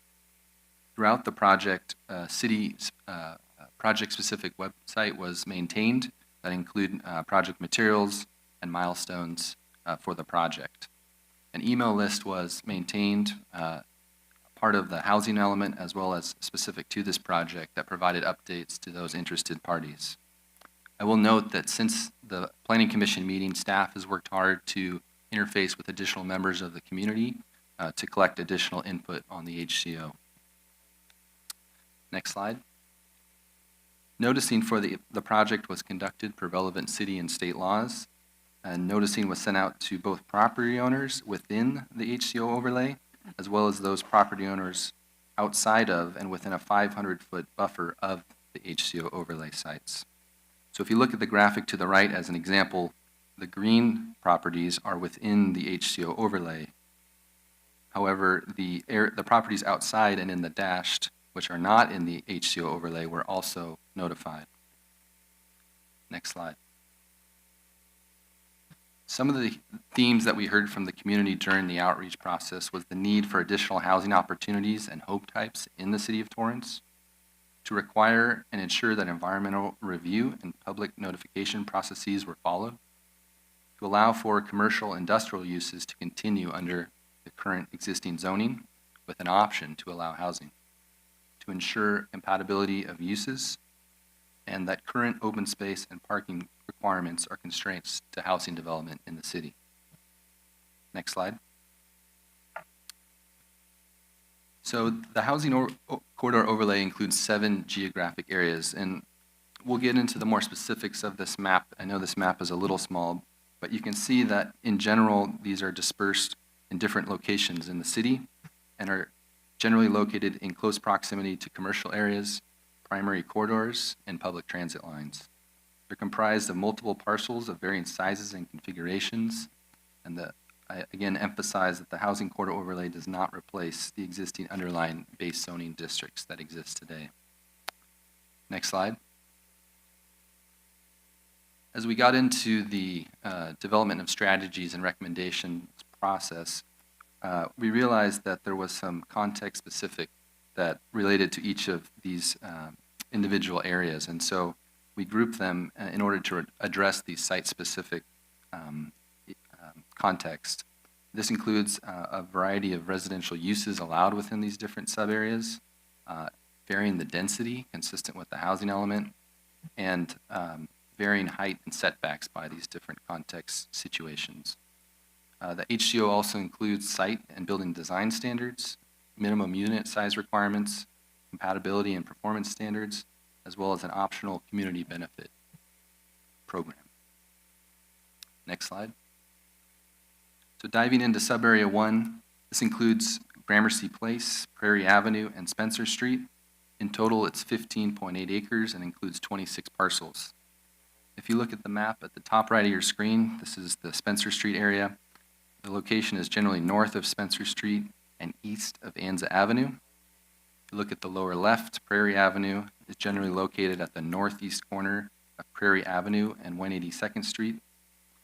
If you look down at the lower right, Gramercy Place is generally located south of 166th Street and west of Gramercy Place.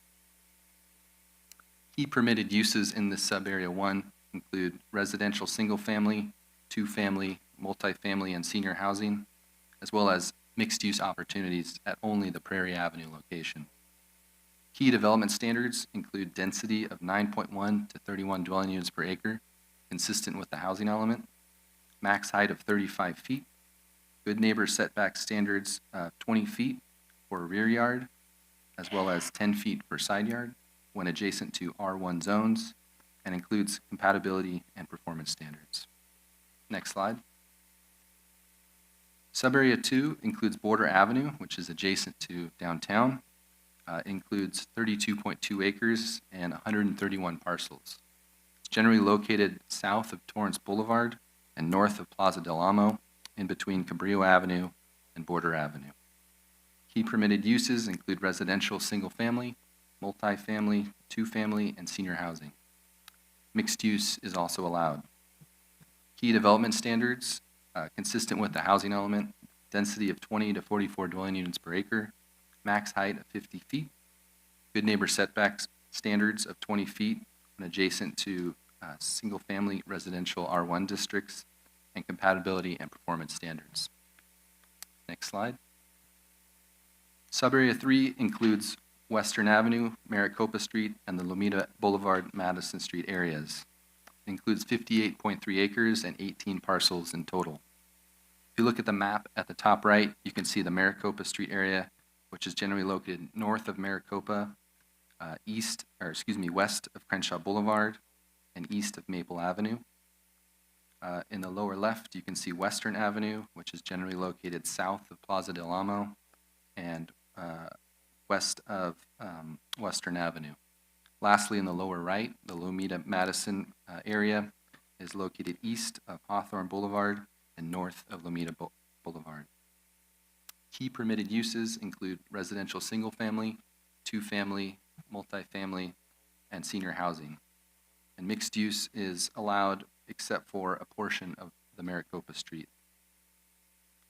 Key development standards includes density of 31.1 to 44 dwelling units per acre, consistent with the housing element, max height of 75 feet with step backs required for anything over 50 feet, good neighbor setback requirements when adjacent to R1 at the rear yard of 20 feet, and includes compatibility and performance standards.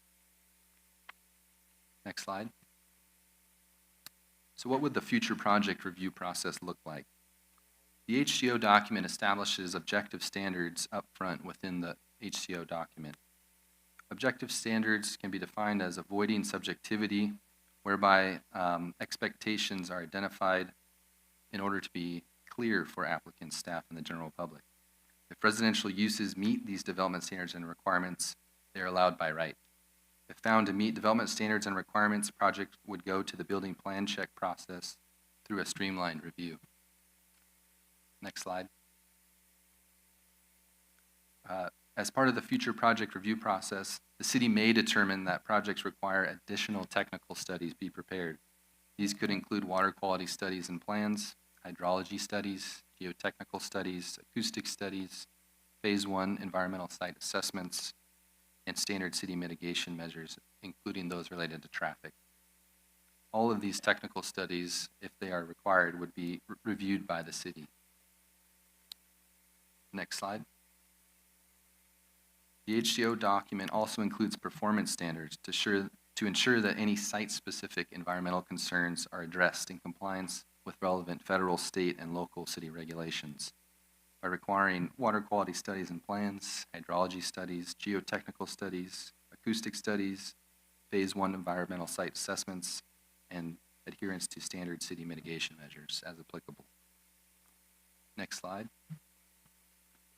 The HCO document also includes compatibility standards, or what we call internally good neighbor standards that address potential conflicts between existing industrial commercial uses and potential future residential uses. I will emphasize that this puts the onus on new development to adhere to these requirements. This includes property owner and tenant disclosures, location and orientation of residential buildings, landscape buffers, noise, light, glare, and odor performance standards, and wall and fencing standards. Next slide. One of the unique aspects of the HCO is the Community Benefits Program, whereby projects could be awarded additional intensity for the provision of additional public benefits. While the list in the HCO is more exhaustive, some of those include provision of large publicly accessible open spaces, family-friendly units defined as 3 bedrooms or greater, childcare facilities, public art, and lot consolidation. And again, there's a number of others listed in the HCO document. At this time, I'd like to turn it over to the environmental consultant who worked alongside city staff and the RRM team as part of this effort. Thank you, Matt. Good evening, Honorable Mayor and members of the City Council. I'm happy to be before you tonight, even at this late hour. So, I'm Colette Morris with Morris Planning Group. I prepared the CEQA document for the Housing Corridor Overlay Project, and I'm going to provide an overview of the CEQA analysis. So we're going to start with the city conducted environmental analysis for this project in compliance with the California Environmental Quality Act, also known as CEQA, and we analyzed the following project components: the housing corridor overlay, the zoning map amendments, the related municipal code amendment, as well as the related general plan amendment. And for CEQA, the City of Torrance is the lead agency, and the city is required to determine whether the housing corridor overlay would have a significant environmental impact or not. Next slide, please. The CEQA document prepared for this project was an addendum to the city's general plan environmental impact report. And in this addendum, we've identified environmental impacts. It provides the city with information to use to adopt or modify the housing corridor overlay if necessary, and provides the city with information to decide whether further environmental review is required. Next slide, please. The addendum built upon a wide variety of environmental data and analysis, including the general plan update EIR, and the most recent housing element, the 2021 to 29 housing element, as well as the initial study and negative declaration prepared for the recent housing element, and lastly, the climate action plan. Next slide, please.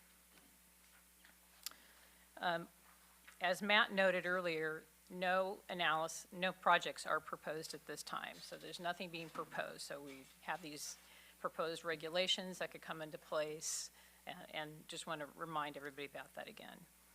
With respect to future development proposals within the HCO areas, they would be required with a number of the things that Matt has already identified, but let's go through a few again.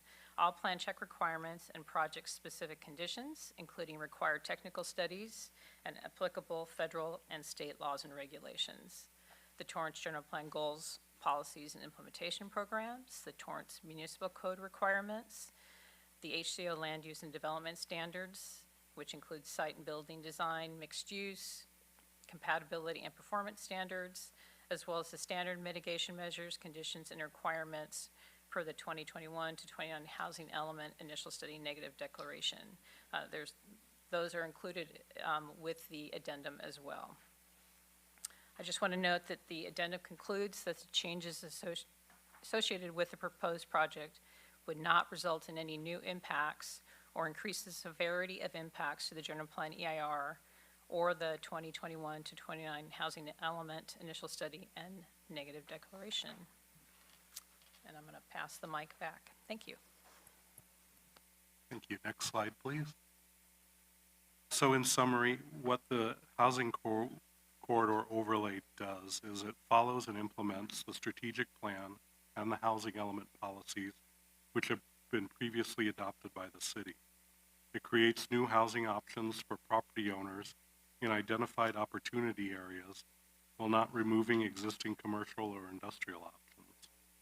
It also sets specific standards and requirements for new housing and development. It requires appropriate environmental technical studies to be prepared as well as part of all future submittals. And really, in essence, this really helps the city to retain as much local control over development decisions as we can by creating these objective development standards for future projects. Next slide, please. One thing we wanted to note that there is a supplemental available for this item tonight. As Matt mentioned, subsequent to the Planning Commission meeting, city staff did further outreach to neighbors. As part of that outreach, we did meet with a couple different groups, including a group representing a neighborhood adjacent to the Gramercy Place proposed overlay area, sub-area. And as a result of that discussion, the city is proposing some modifications to some of the language to clarify some important points that the neighbors had, particularly regarding vehicular access and emergency access, as well as some enhanced setbacks for side yards adjacent to R1 zones. And these are kind of highlighted in our errata memo that is included in the supplemental tonight. And it's also included in the revised resolution or the revised ordinance that's included in the supplemental tonight. With that said, at this point, we would recommend turning this discussion over to council for your questions and answers, followed by opening the public hearing for public comment. And then we would just also conclude that current staff, we recommend that you concur with our recommendation that the city council approve a land use study, adopt an ordinance approving a zoning amendment, and adopt a resolution approving a general plan amendment, and approve an ordinance summary for publication. And also approve the addendum to the Torrance General Plan EIR. That said, that concludes our presentation, but we are available for questions. Thank you. At this moment, does any members, well, yes, there is. Councilman Griffiths. Thank you, Mayor. Excuse me. Thank you to staff and the consultants and to the public and everyone who's involved in getting to this point. It's clearly been a huge amount of work to get where we are with this. And I hope the public understands and appreciates that this has not been something that's been taken lightly and rushed through. Literally years of work to get here. I have mostly comments and not questions, but one of the things that we recently completed was our housing element, which was now been certified by the state, which is required under the RENA rules that we are required to follow as far as building residential units. And so that housing element was approved after also a lot of work. And part of the requirements by the state for the approval of that housing element was the additional inclusion of this corridor overlay. And that was something that they added as a point of requirement for the approval of our whole housing element. But they were giving us additional time to complete this. And so this is like the culmination of that. I think failure to approve something is really not an option because it would put us in a situation where our housing element would then be out of compliance, and then we would be in big trouble with the state as far as penalties that would be applied to us for being out of compliance. And I'm not going to get into the details of what those penalties are, but from all the things I know, they're not pretty. The thing that I really appreciate that this is doing, both this and in conjunction with our housing element, is that it is actually providing us a level of local control over our own land use and zoning, and that we are making the decisions as a city where we want this mandated housing to potentially be built.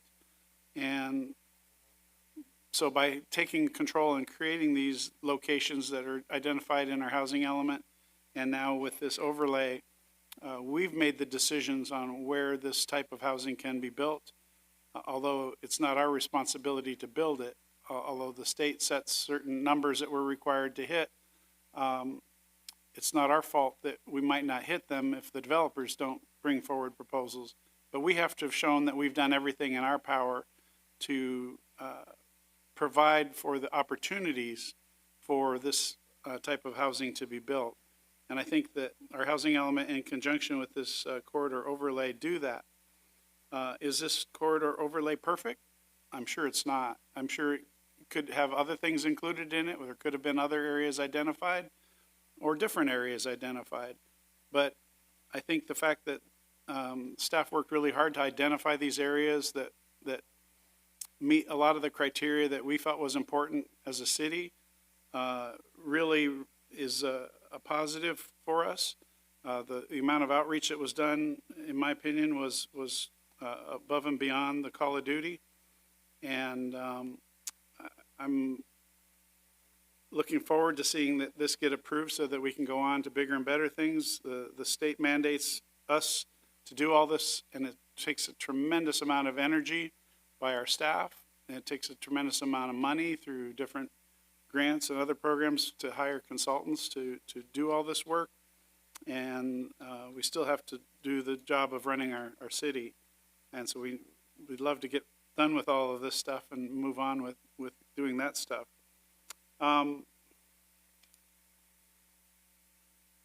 guess one question I do have is that any projects that would be brought forth under this overlay, let's say somebody wants to do a housing project, they're in one of these overlay zones, would they still be required to go through the planning and public review process, or would they be ministerially approved? This would facilitate a ministerial review, so staff would review the development plans, the technical documents, and other studies that would be required. And assuming they fit within the box that we've created through these standards, if they abide by those standards, they'd be able to enter the plan check process, and they would not have to go through a public review process. So that would be similar to some of the other types of laws that have been passed by the state, that, like for instance, an SB 9 project where the public gets no notification, at least not required by the state, about the project, and they get no input into the project as long as it meets the requirements of the bill. Then people can move forward with those projects without that public review. Certainly an area that I strongly object to, because I really do believe the public should have the ability to provide input on projects, but unfortunately the state takes that ability for us to do that away from us.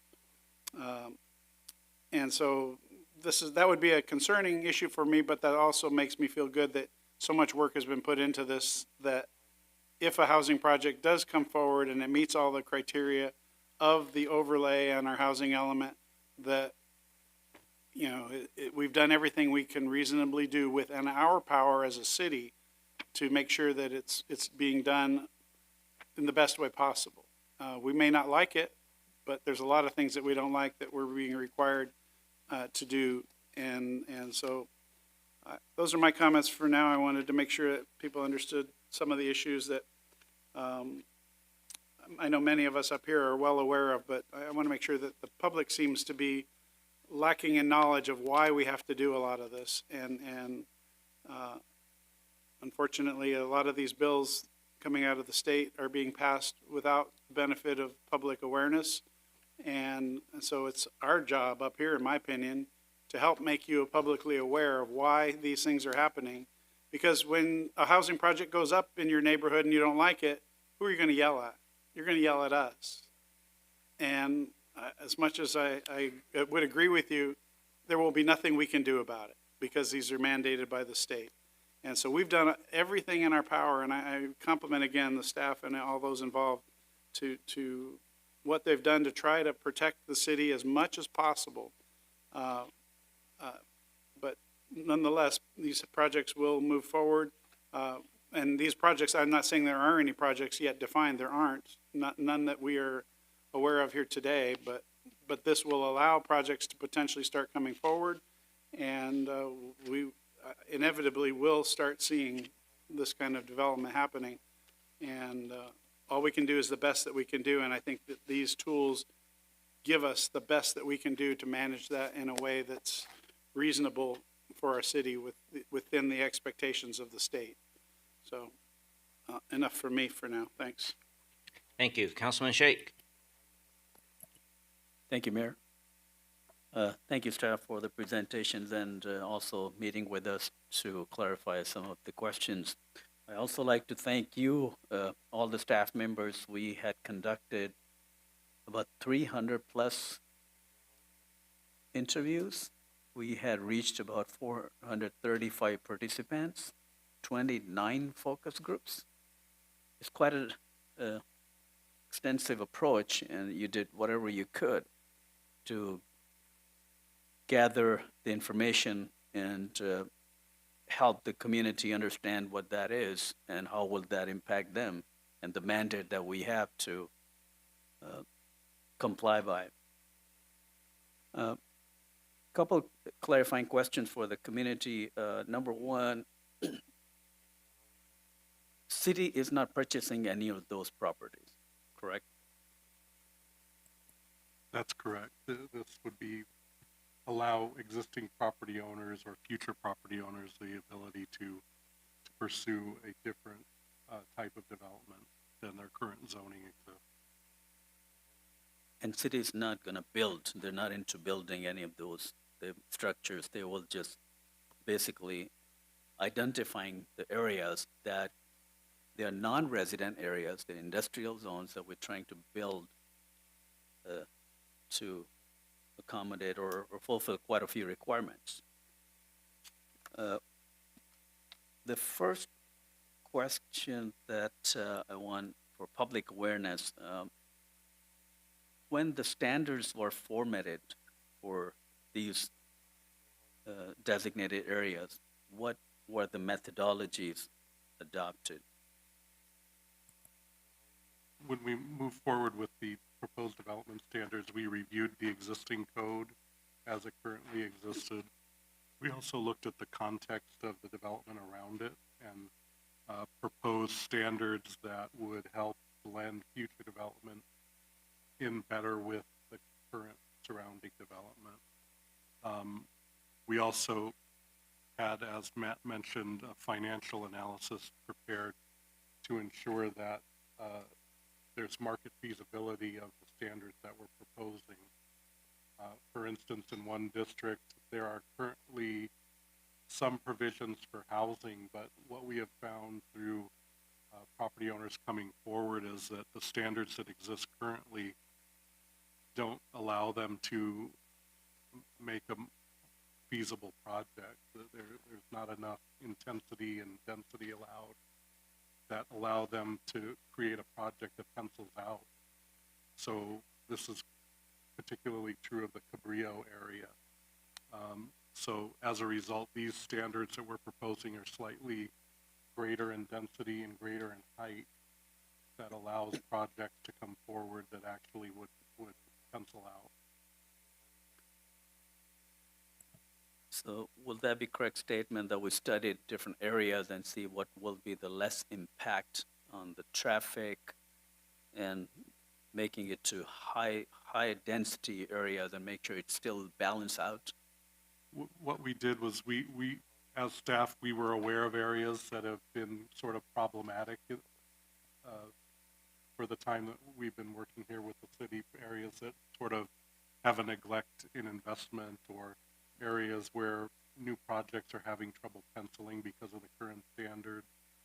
We also sought input from the public, and we had a couple different property owners suggest potential sub-areas. Those are the Lomita sub-area and the southwestern sub-area. Those were both kind of brought to our attention by the public. And then we were aware of areas where we felt that new development could potentially serve as sort of a buffer between existing industrial and existing R1 neighborhoods, and allowing sort of this slightly higher density area between them. It would help protect the R1 from sort of the external impacts of the industrial areas. One thing that concerns me in all these standards, we did not look into the privacy factor. If we're building something, the next area, how much will, or are we taking into consideration the privacy for the neighborhood?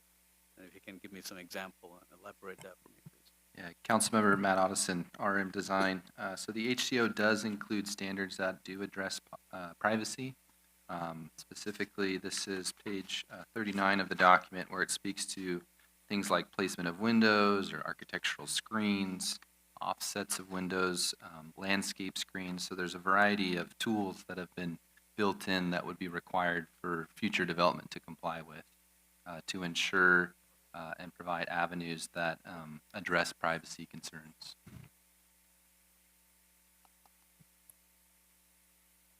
So I'll just refer to sub-area 2 in this one. There's no page number, so the border avenue adjacent to downtown, and it's so how would you make sure that what's in the standard to not invade the privacy of the neighbors? Is any of those standards, any of those conditions that help us understand, or the community? Yeah, so within the HCO overlay, there is standards that are applicable to all projects. And so the privacy ones that I referred to are required of all projects, and that includes things like offsetting windows, utilizing architectural screens, landscape screens. So as projects come forward, they'll have to show how they are adhering to these requirements to ensure the privacy of surrounding areas. Okay. Yeah. It's basically the windows where they can place windows, and that's the major.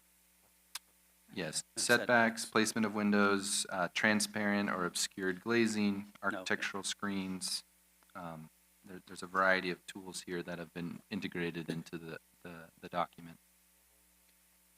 What's your assessment about the parking concerns that we hear quite a bit from the neighbors with these? What will that do for these projects?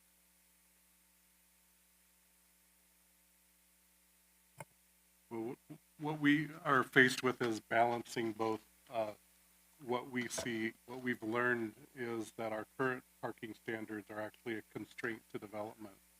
Our parking standards are fairly high as they relate to other cities.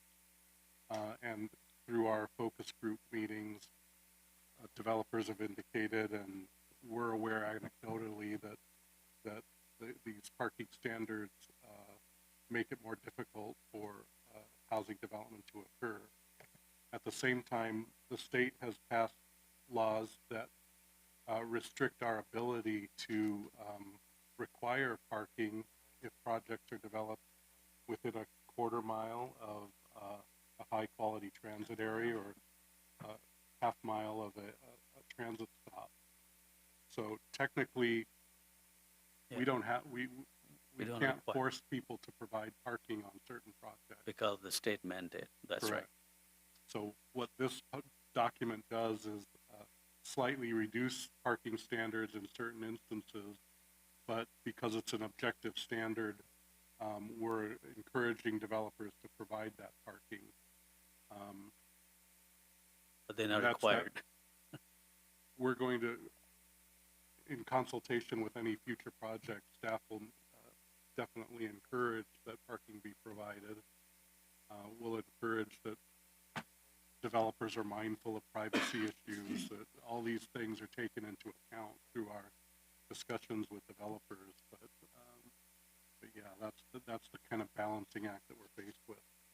Yeah, I think what I'm getting at is that a way we could make a standard to have parking requirements for all these structures. That's included in the document. There is an inclusion for that in the document. So none of the projects will be without the parking structures in it.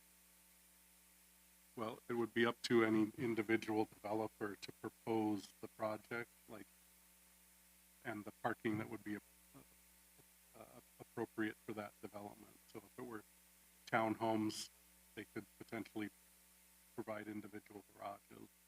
If it were a higher density project, they could provide structured parking. There could be lower density projects that would just require sort of surface level parking. Thank you. Thank you so much. Thank you, Mayor. Councilwoman Kalani. Thank you, Mayor.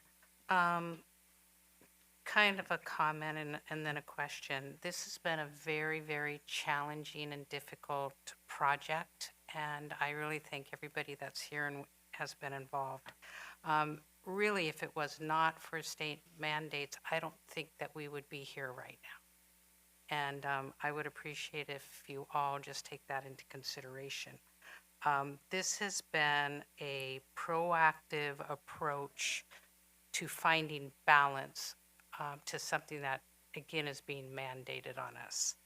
So, again, I think that this is putting us in the best possible position we can be in to kind of protect the integrity of our city as we know it. I did have a question about density and height. Under the state mandate, it could be more dense and higher than we're proposing in this case. So again, this goes back to a proactive approach, if I'm right, to try to put us in the best possible position. Is that correct? That is correct, and I would say we've attempted to think ahead for that so that these standards kind of accommodate in our head what the resulting heights and densities could be if someone were to pursue a density bonus application.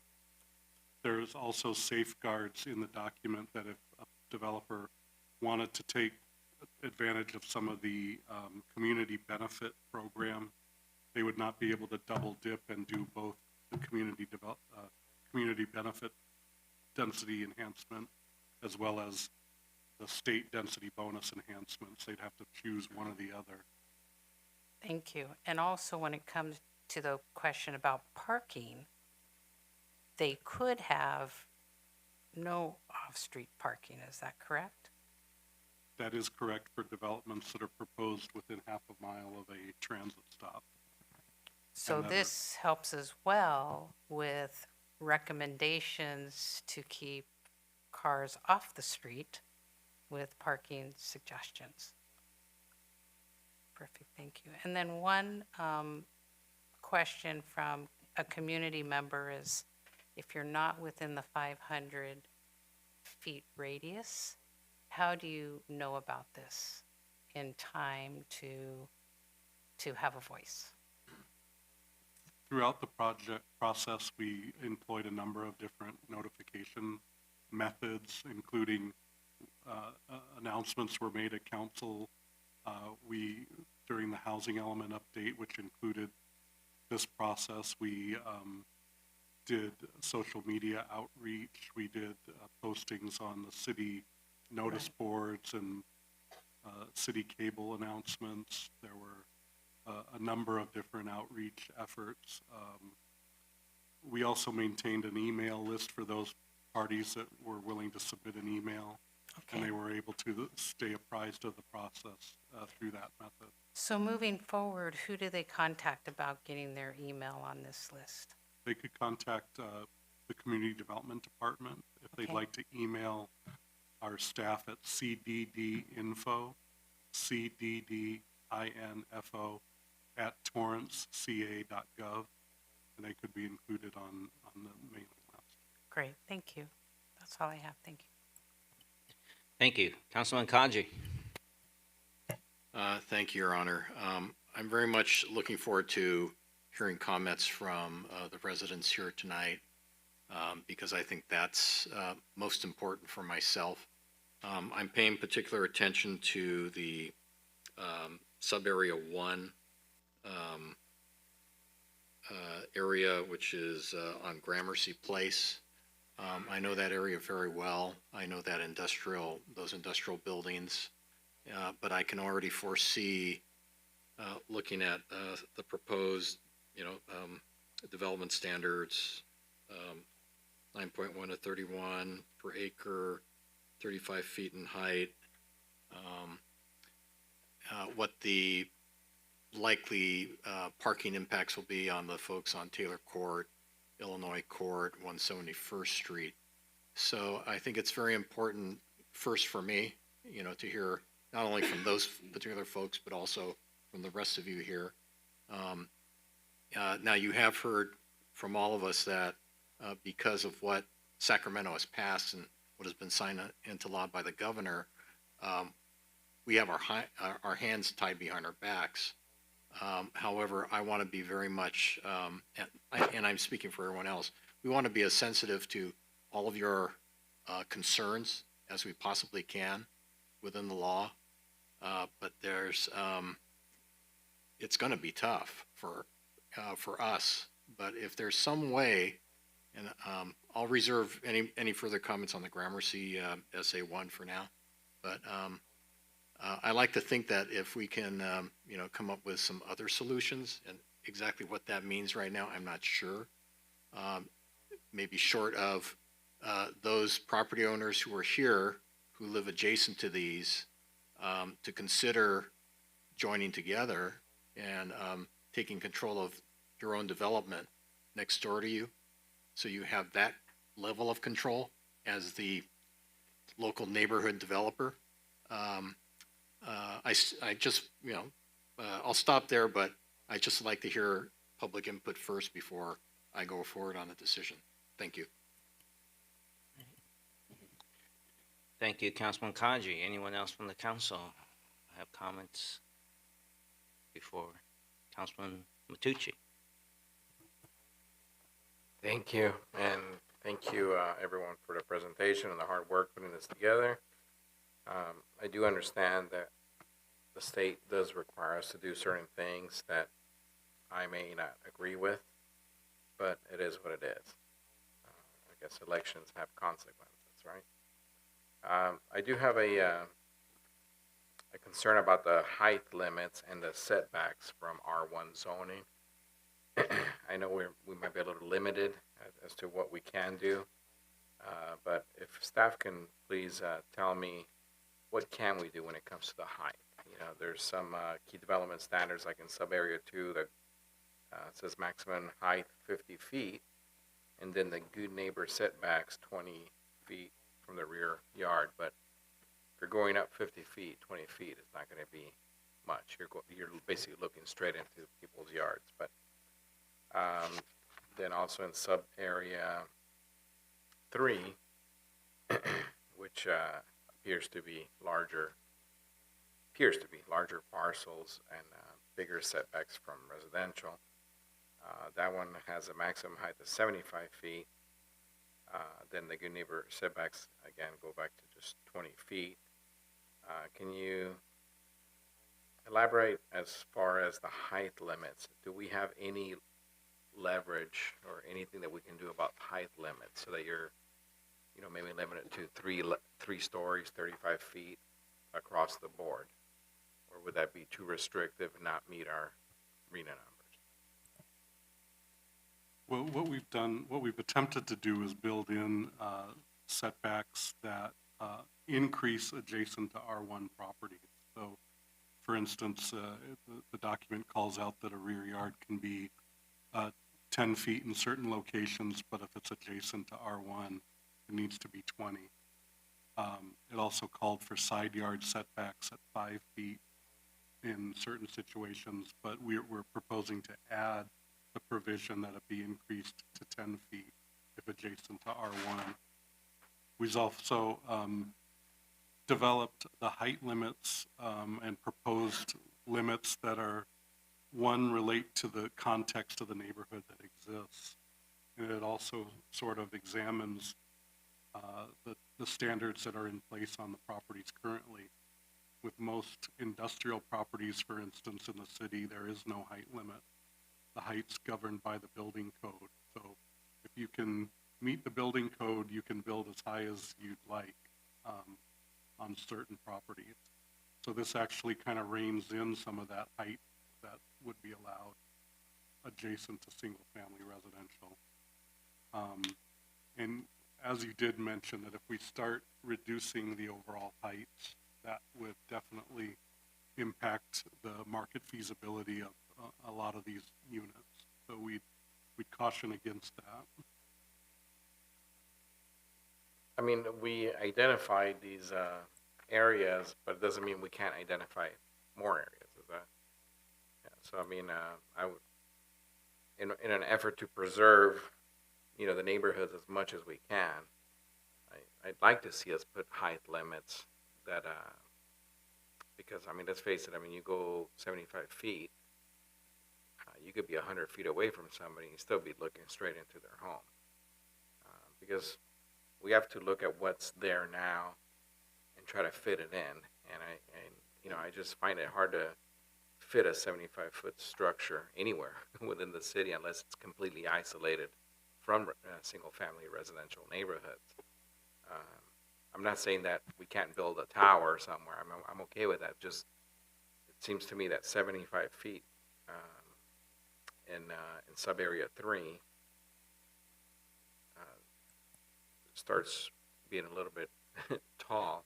Yeah, so and that line of sight would be the areas with the highest height limits, the sub-area 3 along Western is adjacent to R1.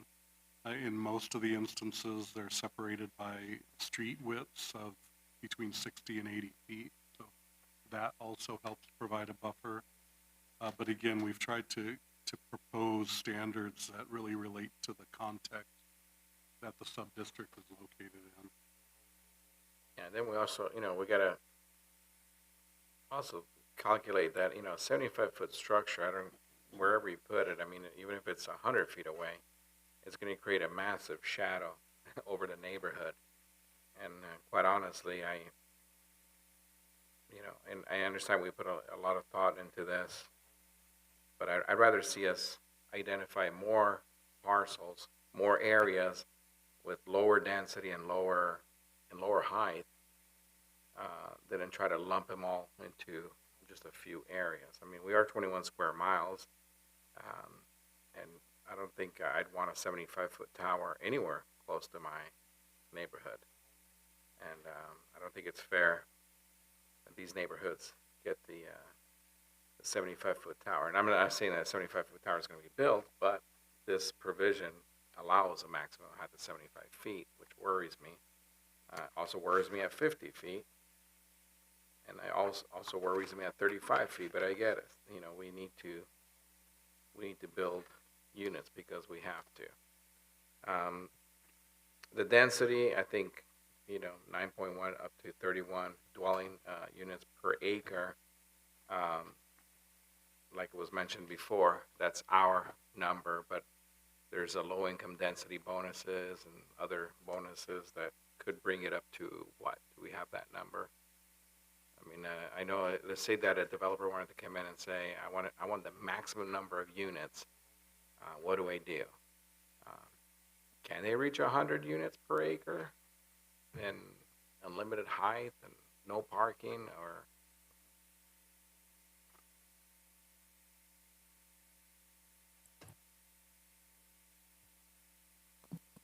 Your Honorable Mayor, council members, Michelle Ramirez, Community Development Director, that would be hard to give you an exact number because it's based on percentages. So we would actually have to, so depending on what the developer comes in with, depends on what type of, and what percentage do they want to do, low, very low, what level. So there's all these different ones that can come into play. What we're seeing right now, as an example, the 200 and, what was it? I think it was, give me just 1 second.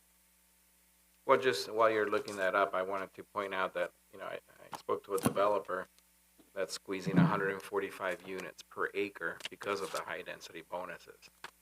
With this, would that developer be allowed to get those type of density? And if so, that's kind of excessive, not kind of, a lot excessive. I'm also worried about the parking, because, the parking requirements are so low, according to the state. Some are even non-existent. But the reality of it, that a two-bedroom could hypothetically have 2 or 3 cars easily, but yet the requirements may only be 1.5 vehicles. And, let's face it, even if you're 500 feet away from a bus stop, there's a good chance you're not riding the bus, especially if you're paying $3,000 or $4,000 a month in rent. There's a good chance you have a car, but nowhere to park it,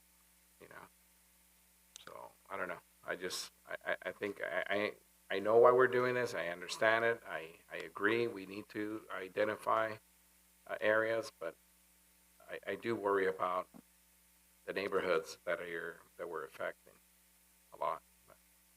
Michelle, did you have? Yeah, as an example, Gable House, if I remember theirs correctly, I want to say they did the density bonus at the maximum that they could do. They got an additional 22 units, of which 17 had to be affordable. So it's not adding hundreds of units.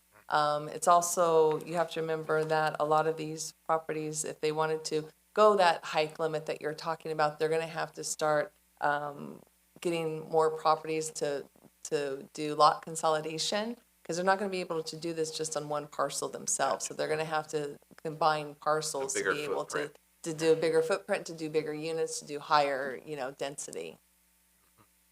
And of course, that particular one doesn't have any single family next to it, which I think makes it a little bit more compatible. I was just giving you an example because you asked, could they add 100 units? I've never seen anyone do that. I'm not saying it couldn't be done, because anything can be done, but it's just not what, we have experienced here in our city. Okay, so having said that, anything can be done, I mean, not necessarily anything, because obviously there's always limits. But what are those limits, and what are we allowed to put as far as limits? I'll give you an example. Are we allowed to say we don't want any apartment buildings that are over 3 stories tall or 35 feet maximum? Are we allowed to do that by state law?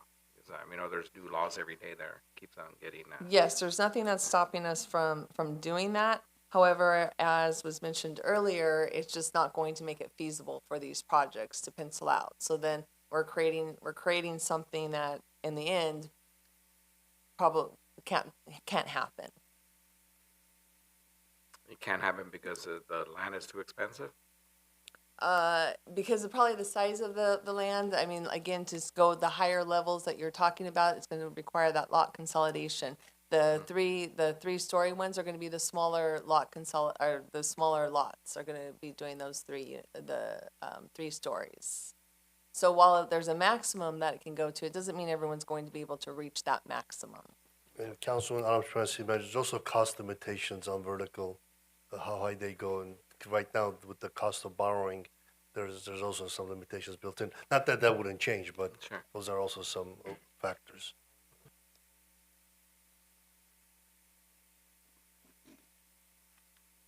All right. I'll hear what everybody else has to say. Thank you. Councilman Sheikh.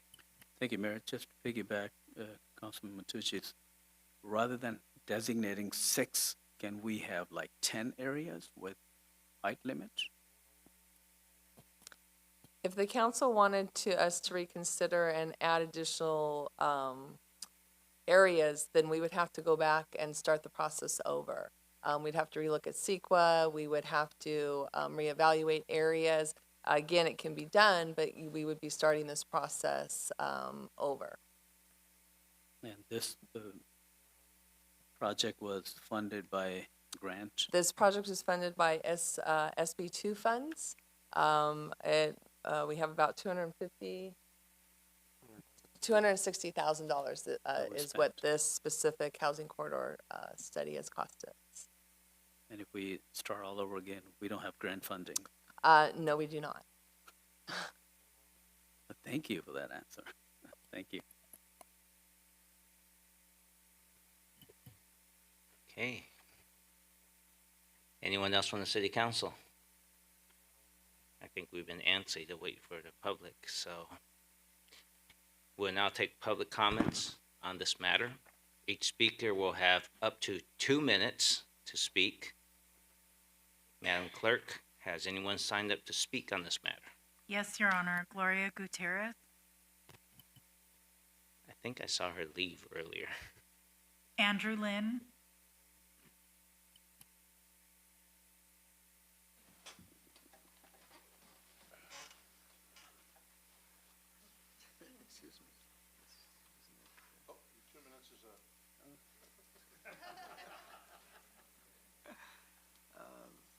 Thank you very much. My name is Andrew Lin.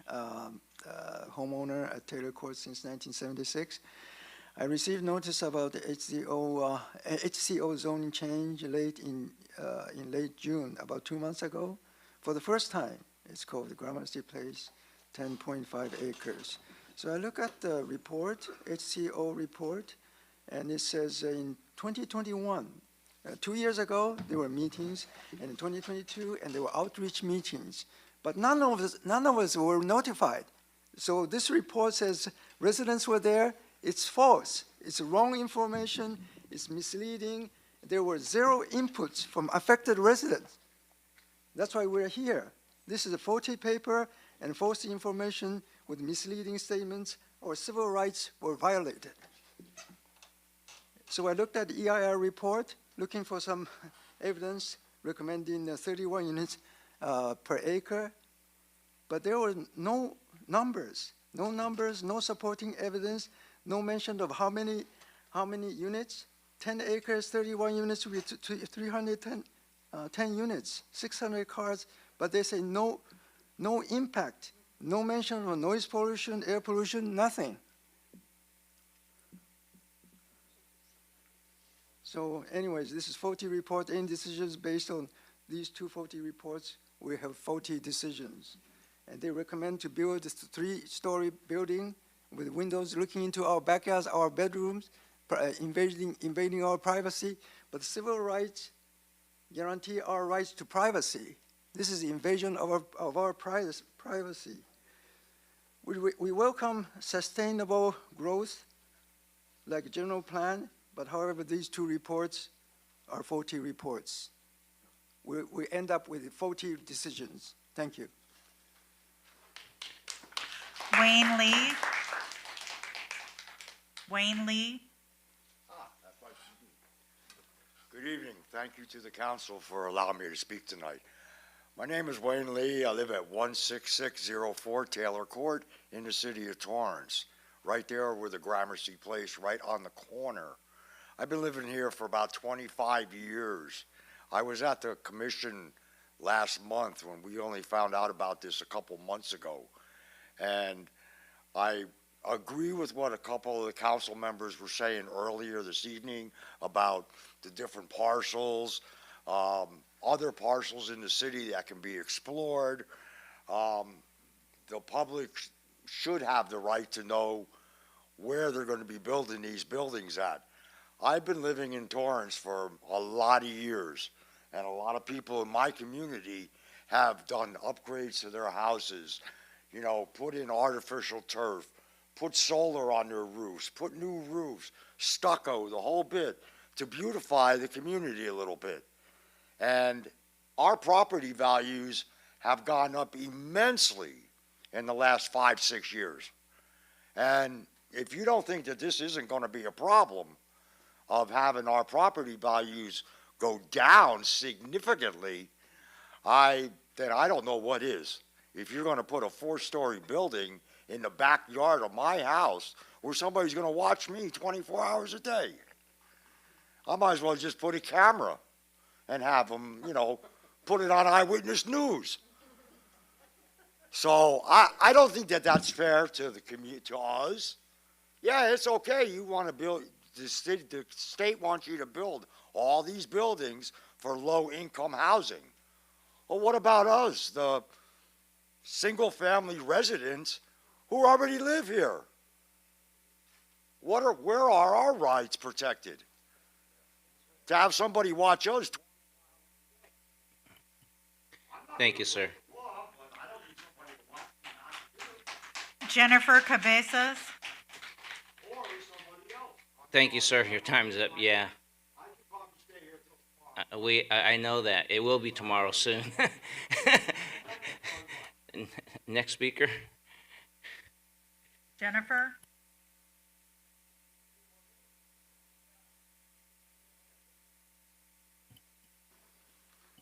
Hi, my name is Jennifer Cabezas. I am a property owner on 169th Place. I've owned the property since 2005.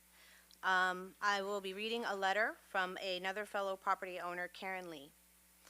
Honorable Mayor and members of the City Council, As a resident of North Torrance, I am unhappy and extremely concerned with the housing overlay in Sub-Area 1 and throughout the city of Torrance. From the easing of ordinances and policies, lack of communication to residents impacted, and the overall prospects of what's to come after your anticipated approval, my family and I are very concerned and disappointed with how this housing overlay has been rolled out and the impacts it will have on our neighborhood and community at large. I understand the need for housing and the current mandates, and as a resident, I feel and understand that I do not have any choice with what happens. All I can do is voice my concerns. We have already felt the impacts of high-density construction in neighboring areas, and fear it will only continue to get worse. Some of us residents, those of us that were able to do so, met with members of the city's community development section. I appreciate their time and attention to our concerns and would like discussions like this to not be rarities and enigma to accomplish, but to be a commonplace, especially when major decisions are being made that impact residents. Even though I still don't understand how a currently occupied area located within thin streets would be a great transitional area to develop high-density housing, I appreciate their time and the collaborative effort between them and us residents to develop standards that would help ease some of our concerns, considering we do not have a vote in the matter. In unity with other North Torrance residents, should the council approve the housing overlay zone item, it is only with the recently submitted errata to the Sub-Area 1. Thank you. You hit 2 minutes on the dot. Councilwoman Lewis, are you able to wait till the public is finished? Okay. Thank you. Laura Williams. Mayor, City Council, Chief. I've been a business owner on Cabrillo for over 50 years, and we have a community there. I mean, I don't know why you want to stack stuff up and all that stuff. We have the Japanese market is clear now. That could be a nice building site. We have the Sears and Roebuck over here. That's probably got, what, 100 acres there we could build on. Close to the police department. We could build facilities there, put a pool in, put a park in there. But, I mean, building on top of one another, go look, next time you're out, go look at what Normandy from Torrance Boulevard to Sepulveda look like with all these little houses stacked. It's terrible. We don't want our city to look like that. I've gotten beautification awards from the city. I don't think that's the way we want to go. Let's take one of these sites and build something nice. We can all be proud of. And you guys can all say we did it. But let's not stack stuff up. That's not right. Look how far the police have to go to respond. Long ways. So that's my story. I'm sticking to it.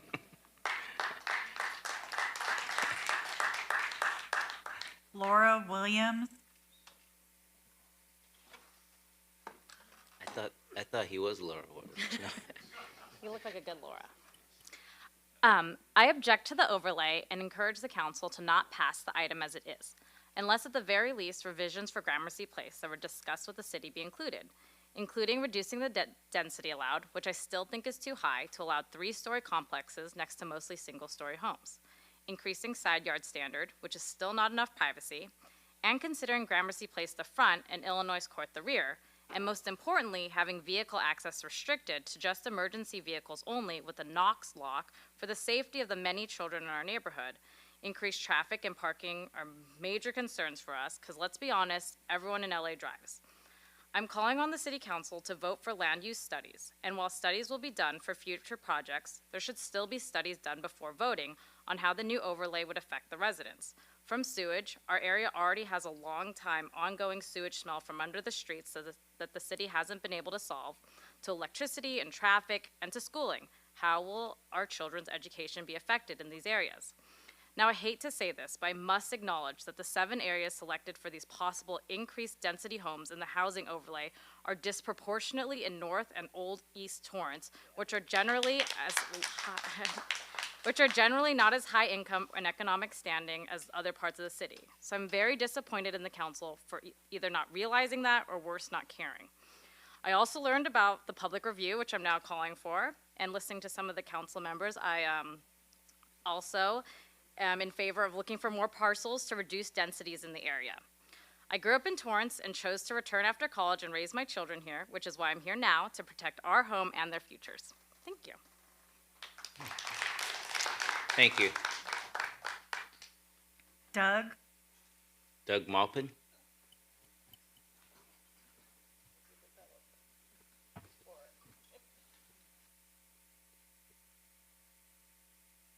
Good evening, council and staff. Doug Maupin, Maupin Development, developer in Torrance. I'm not going to pretend I live here because I don't, but I think the staff has done a pretty good job of identifying locations where new development can occur. And me as a developer, for one thing, I would never, even though the state Senate bill, if you're a quarter mile from a transit zone, says you can build without parking, you're not going to be able to rent that or sell that to somebody because everyone has cars. This is not New York City where you take a taxi everywhere. Let's face it, you're going to go 1 block, you're going to get in your car and go. So I think the height limits where they show the tall heights is probably in these sub areas that don't have a lot of R1 around it. And you know, one's right across the street from Maple, and you look at the courthouse, it's probably 120 feet high. You look at some of the other areas, there are some tall buildings along Hawthorne and stuff. But I think this can be done right. And I think the staff spent, 3 years and who knows how many hundreds of hours trying to come up with a solution that works for both people. And I'm not trying to lighten the concerns of the homeowners. I understand it. But I think that some very good development can take place in these areas and stuff you can be proud of. I know I'm proud of what I built in Torrance. It looks good today. Some of it's senior housing, the Gables right here on Torrance Boulevard, the Trade Winds on Sepulveda. It's a 3-story building with a parking structure. I think it's attractive. It seems to be a good addition to the community. And, you know, I hope you let some of this happen. Thank you. Thank you, sir. Looks like all the folks who submitted a request to speak have spoken. Now open up to anyone who wants to speak. You got 2 minutes. Thank you. Hi, I'm a co-property owner close to the proposed Border Avenue HCO, within walking distance, but I don't walk over there often enough. Currently, Border Avenue is the border between a stark divide of residential and industrial. Even though I live mere blocks away, I don't walk over there past dusk because I feel inherently unsafe due to the lack of residential properties and thus people. I would love to see mixed use here as a continuation of downtown Torrance, thus making our historic neighborhood a more cohesive mix of residential and commercial. In general, I want to be an advocate for the development of mixed use projects following the HCO guidelines when possible. Mixed use allows dynamic neighborhoods which support small local businesses. Easy access to more interesting local businesses boosts the sales tax, which supports the city budget. Being close to public transit also supports this. People can get to and from places more easily, especially with the Metro Center coming to Torrance. This would be beneficial to the city budget and for community members, current and new. Will the city council and city staff find ample opportunities for truly affordable housing, as well as permanent housing in Torrance for our unhoused neighbors, such as those living in the temporary housing project in the Civic Center here, in addition to other at-risk communities mentioned in the report? I just want to say this plan is exciting and has great potential for our city. Thank you for all those who have worked hard to put this together, and thank you. Thank you. Anyone else who wishes to speak on this item?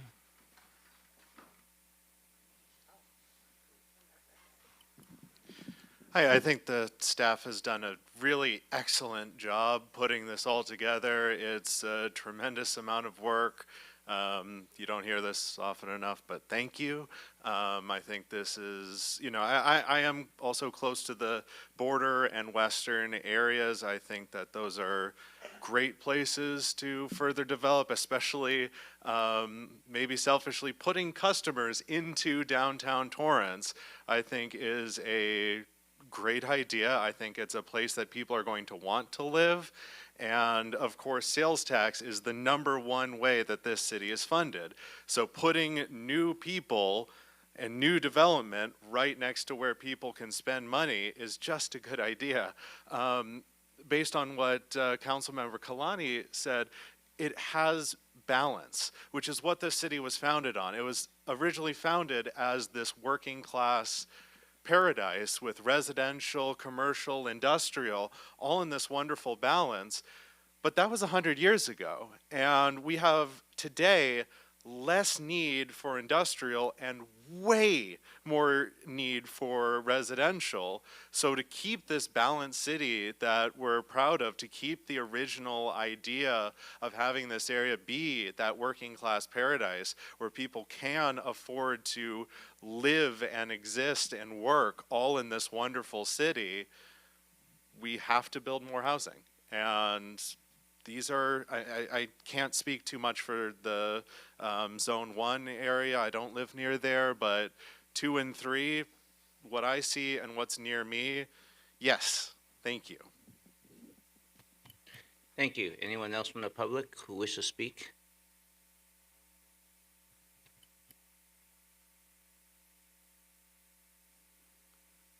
I'd like to thank those members of the council who have expressed concern about those of us who live on Taylor Court. Gramercy runs right behind my house. There will be no parking on Gramercy. It's a little 2-lane road. There's no way to widen it. You'd have to take property from Crenshaw Lumber to widen that street. There'll be no parking on the street. I don't know where you're going to put the cars. There's no place to increase businesses because that's in the middle of a commercial zone. And your idea that people are going to build there is all based on the concept that the people who own that property are willing to sell it to developers. And they may not be able to do that. And so that'll be a useless solution to a problem. So I just want you to, I appreciate those council members who are considering parking. 35-foot building or taller, 20 feet from the back of my house. I'll never see the sunshine until 11 o'clock in the daytime. It'll just look right down into my backyard, and I'd appreciate him not being there. Thank you very much. Thank you, sir.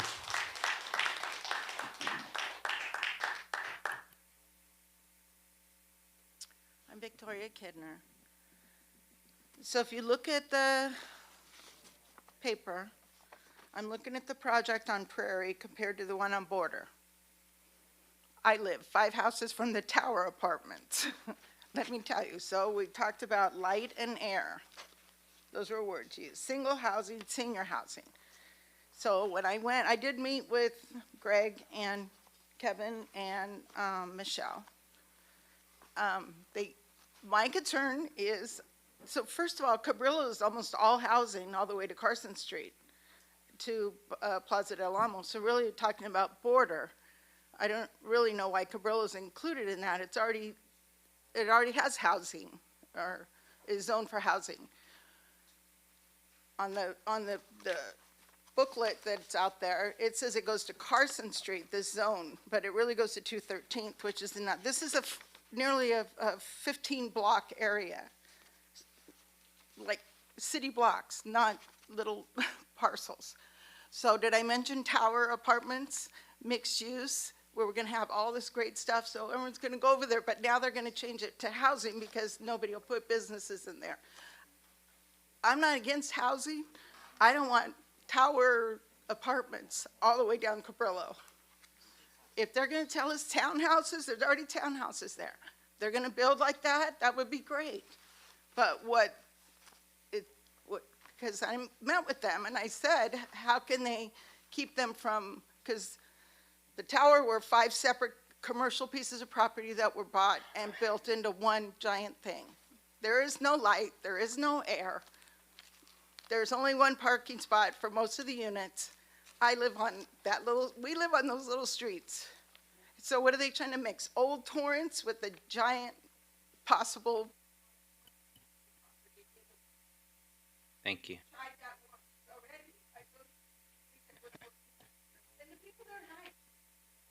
Got it.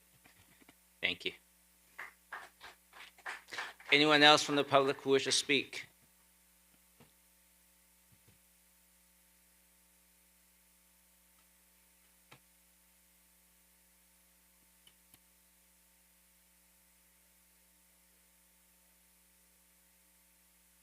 I want to say that I live right next door to the Gramercy place. They're proposing to make housing.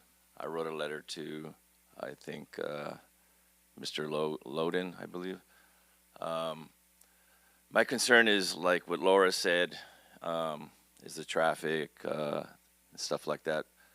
But if you're going to decide to do that, please take into consideration, I know 7 neighbors met with Greg to some of the amendments and revisions. So, council, can you please look at that? I've been, like I said, I've been here 28 years, greatest city you can live in. Would never live anywhere else. I'm originally from San Gabriel Valley, but Torrance is the place to live. Just consider that. And like one of the other gentlemen said, that if you go 3 stories, I don't want nobody looking at me in my backyard. Okay, just make it like compatible. My house is a single 2-story, make it 2 stories. I don't need no 3-story looking down in my backyard. Okay, thank you. Thank you for your time.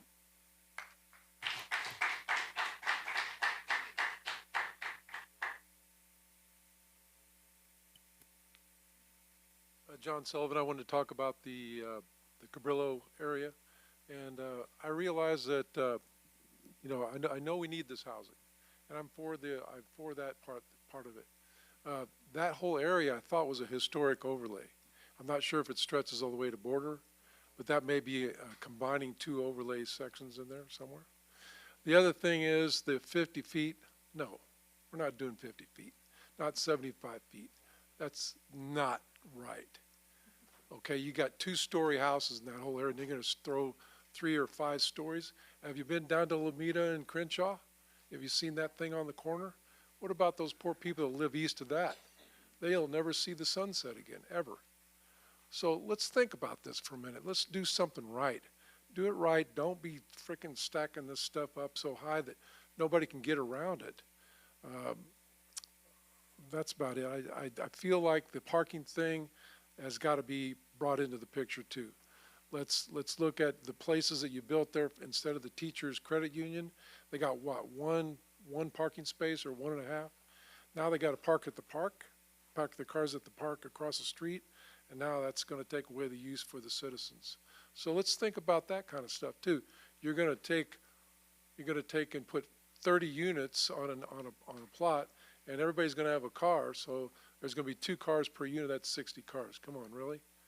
Okay, so let's think about this stuff, because it's real important to try to keep Torrance the way it is, more community. And you know, when you start doing stuff like we're talking about, adding a 50-story building in the middle of 1-story houses, no, that's not right. Thank you.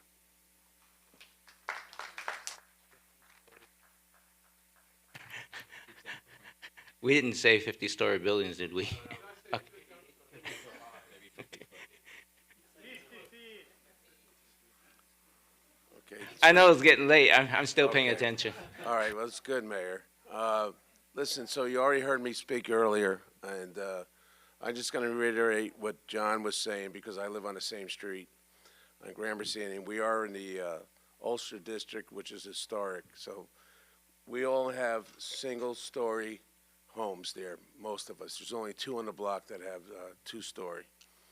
I think the biggest problem here, we just discussed the previous one about the density and the developers coming in here, and you guys you said, wait, we need to talk more about this, go back to the planning and figure things out. we're talking about the same thing again. Now and we're also talking the same thing about the governor. He's forcing this down your throats. He's forcing it down our throats. We're not staying here for those reasons. We're staying here because it's a beautiful place. And now, if the state can't come, is forcing us to do things, then maybe I'm in the wrong state. That's why people are leaving California, because of these rules. It's destroying the fabric of what we want as citizens and the American dream. It's here. It's here, right here in California. I'm from New Jersey, and that's as wacky as California. So, I don't know. I don't know where to go next. But this is a sad thing. We shouldn't have this happen to us because we're worrying about what he has to say. We're being forced what he's telling us to do. Let's get a new governor in there and change all this stuff so we don't have to put up with this BS. Okay? That's it. All right. I love you guys, but fight hard. Fight hard, okay? Thank you, sir. Anyone else from the public who wish to speak? I think he's going to run for governor.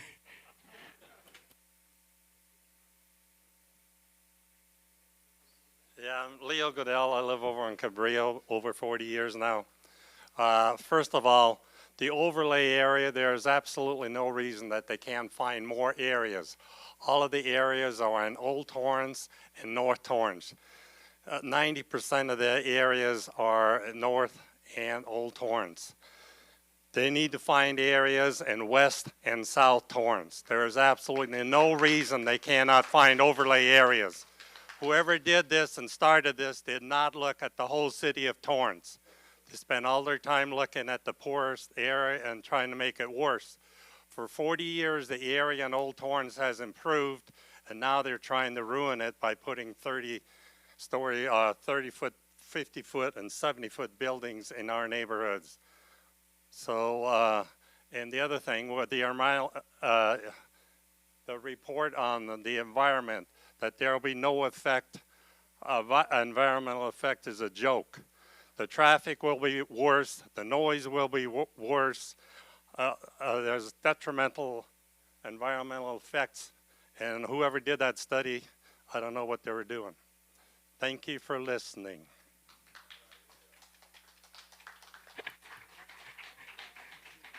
It must be getting late.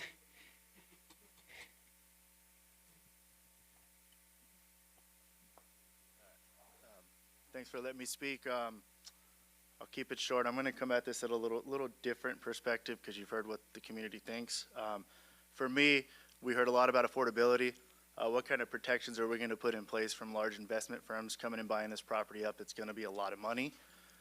It's more and more popular to see that happening nowadays. So I don't know if there's anything we can do about that, but if we want to keep things affordable, obviously supply and demand.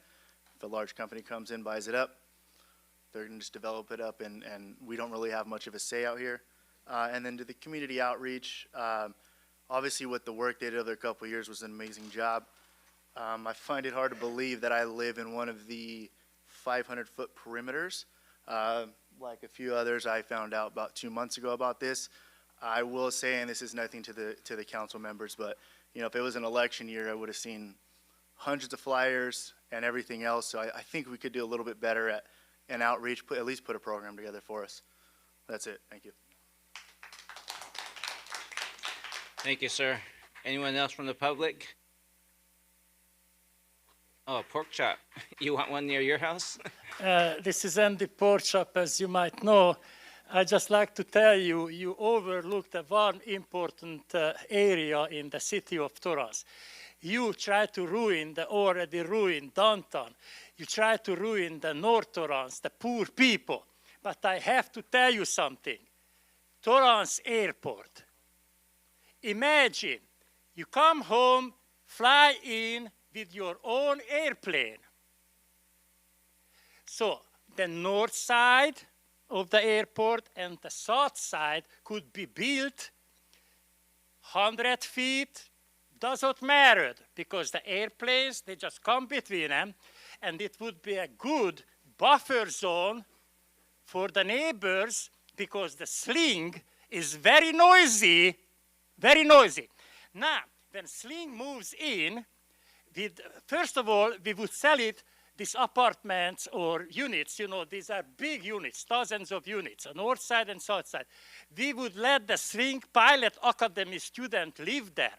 After, they would ruin the south side of Torrance, and then the developer would buy that land. I'm willing to sell. Throw me $1 million, I'm out of the city.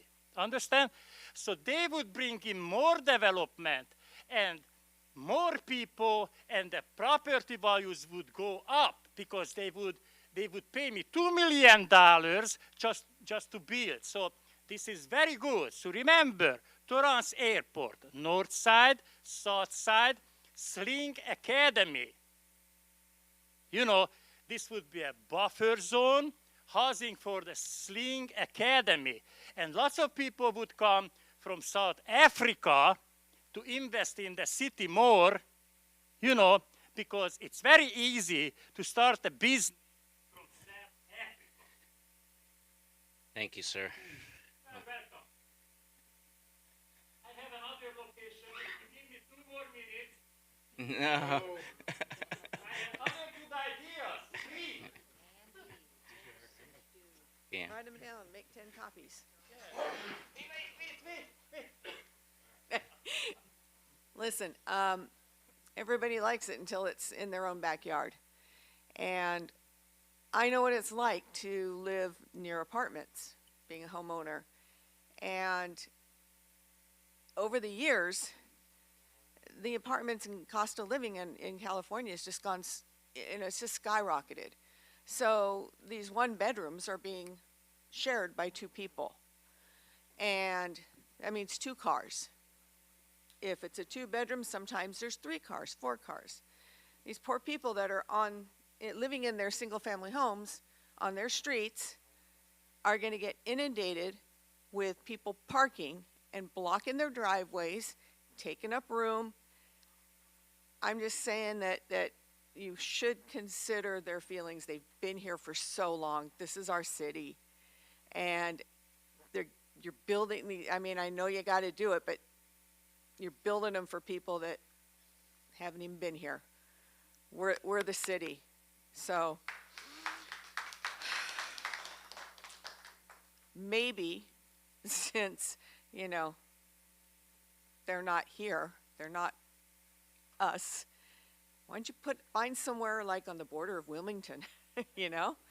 Find some areas over there where they can go screw up everything on the border there in some of these cities is what I gotta say. Leave our guys alone. And the only other thing I wanna say is, again, everybody here, out there, with the sound of my voice, what have you been doing in the last decade, 2 decades? How have you been voting? Take a look at how you've been voting. Not you, I'm talking about us. Thank you. We got it. Thank you. Anyone else from the public who wish to speak?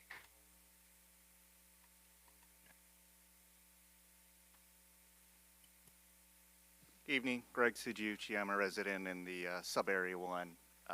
I'm too tired to be as energetic as these other guys, so I'm just going to read what I wrote. Honorable Mayor, members of the council, I'll start out by saying I'm not at all happy with the housing overlay zone placed in sub-area 1 and throughout the city of Torrance. However, I am well aware of the state of California's numerous housing mandates on all local governments in California to plan for and provide opportunities for high-density housing, regardless of the negative impacts to our streets and parking, parks, schools, utility infrastructure, and overall quality of life. That being said, I just want to mention that the city's Community Development Department has been both willing and understanding to those residents affected by the south side of sub-area 1, known as the Gramercy overlay zone. I want to commend the city staff for being willing to meet, discuss, and hear our concerns. As a result, both the residents and staff collaborated to draft restrictions and development standards that would address our neighborhood's largest concerns. And so, should the council approve the housing overlay zone item tonight, It is only with the recently submitted errata to Sub-Area 1 do I and the majority of the neighborhood adjacent to the Gramercy Place overlay support this approval. In closing, the neighborhood of Illinois Court, 169th Place, and Taylor Court respectfully request that any motion to approve include the staff suggested revision and updates identified in the submitted errata memorandum for Sub-Area 1. Thank you. I just want to have one question to staff, because I think this is the second person who mentioned about, I believe, is that what's in here? And is this part of the staff recommendation? Okay, I just want to make sure. So I think we heard two, so it is in here, just want to make sure. And I don't believe staff is suggesting anything like the homes built on Normandy, which is that little sliver of house, right? I just want to make sure. And I heard a comment about that one earlier. Anyone else from the public who wish to speak?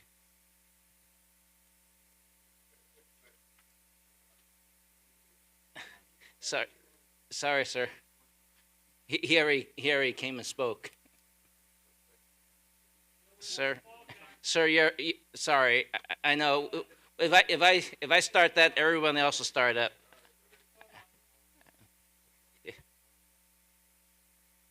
Anyone else? You may be called upon by one of us, so stand by, but hint, hint. Anyone else from the public who wish to speak? All right. I'll take a motion to So moved. close the Move public to hearing. close the public hearing. Second.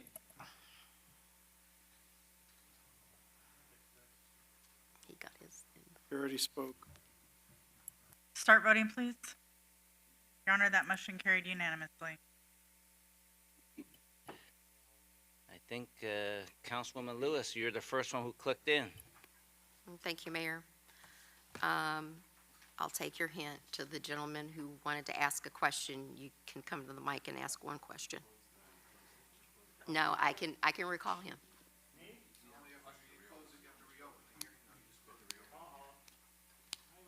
So you'd have to have a motion to reopen the hearing because we just closed the hearing.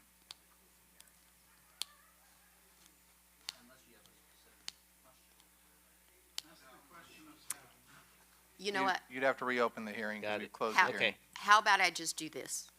I'm going to read from my notes. So during the public hearing, I did take several notes from the concerns that the community has. And there's probably not a whole lot of folks in Torrance that are going to be happy about any overlay at this point. Going back to the community outreach part, the community outreach was done. There were 3 separate meetings. There were focus groups. There were community profiles. It was in the Daily Breeze. It's on the website. So the outreach, and it was also mailed to residents within the 500 feet radius where the overlay is going to be done.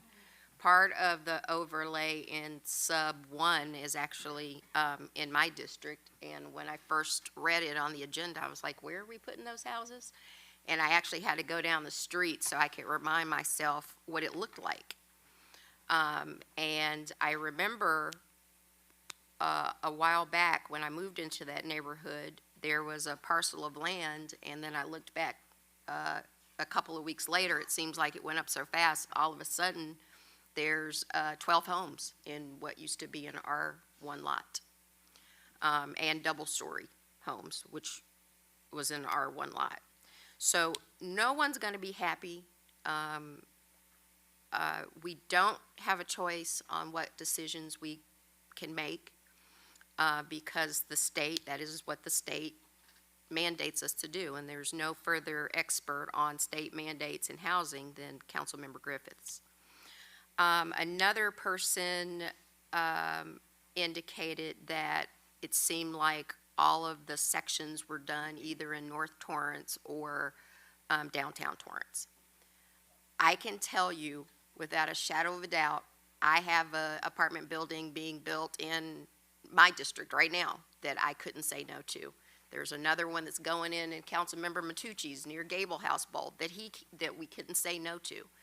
There's not a time that we are not sitting at a table getting briefed by a potential developer about a new housing project going all over Torrance. So I don't want the community to think that your particular neighborhood was targeted, because developers are looking at everything in Torrance. As an example, the council members received, I would venture to say, hundreds of letters for a development that was proposed in South Torrance on Villa Belmonte, 248 apartments, before the developer pulled back the application permit. So I don't want people to walk around and thinking that it's being targeted to one area, because it's not. I mean, developers are looking all over Torrance right now, and you can see buildings coming up. With that said, I am an anti-density person, and there's no better representation about density is if you go to Carson and drive down Carson Street. When I first moved to California, it was a lot of space, it was car washes, it was restaurants. Now it's all apartments, and that's because they also have to build housing. California is pretty landlocked on where you can build housing, and with the state coming in and saying you have to do this, and not only that, I think I heard someone say, or I wrote it down, that these developments are going to be low-income housing. Not all of them will be low-income housing. There will be maybe a couple apartments in a building that is set aside for low-income housing due to the state mandates. But we are not choosing neighborhoods to build just low-income housing. Our planning department and our community development department do exactly what Councilwoman Kalani says, and make a balanced approach about where to put the housing. This is not the last study that you're going to see regarding housing in the city. This is just the first iteration of where we're going to build housing, and then we're going to come back with other locations. I think we identified, Michelle, correct me if I'm wrong, how many parcels in Torrance for housing, no matter it's ADUs, apartment buildings? We identified. Correct, yes. I want to say it was like maybe 400, possibly. Oh, no, I believe it's more than that. Okay. I just don't have the number right off the top of my head. So let's just say in the hundreds. Is that fair?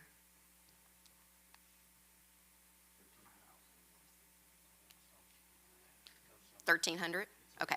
So there are 1,300 properties in Torrance that have been identified to have housing built on them. 1,300 and 21 square miles that we had to identify, or community development had to identify for potential housing.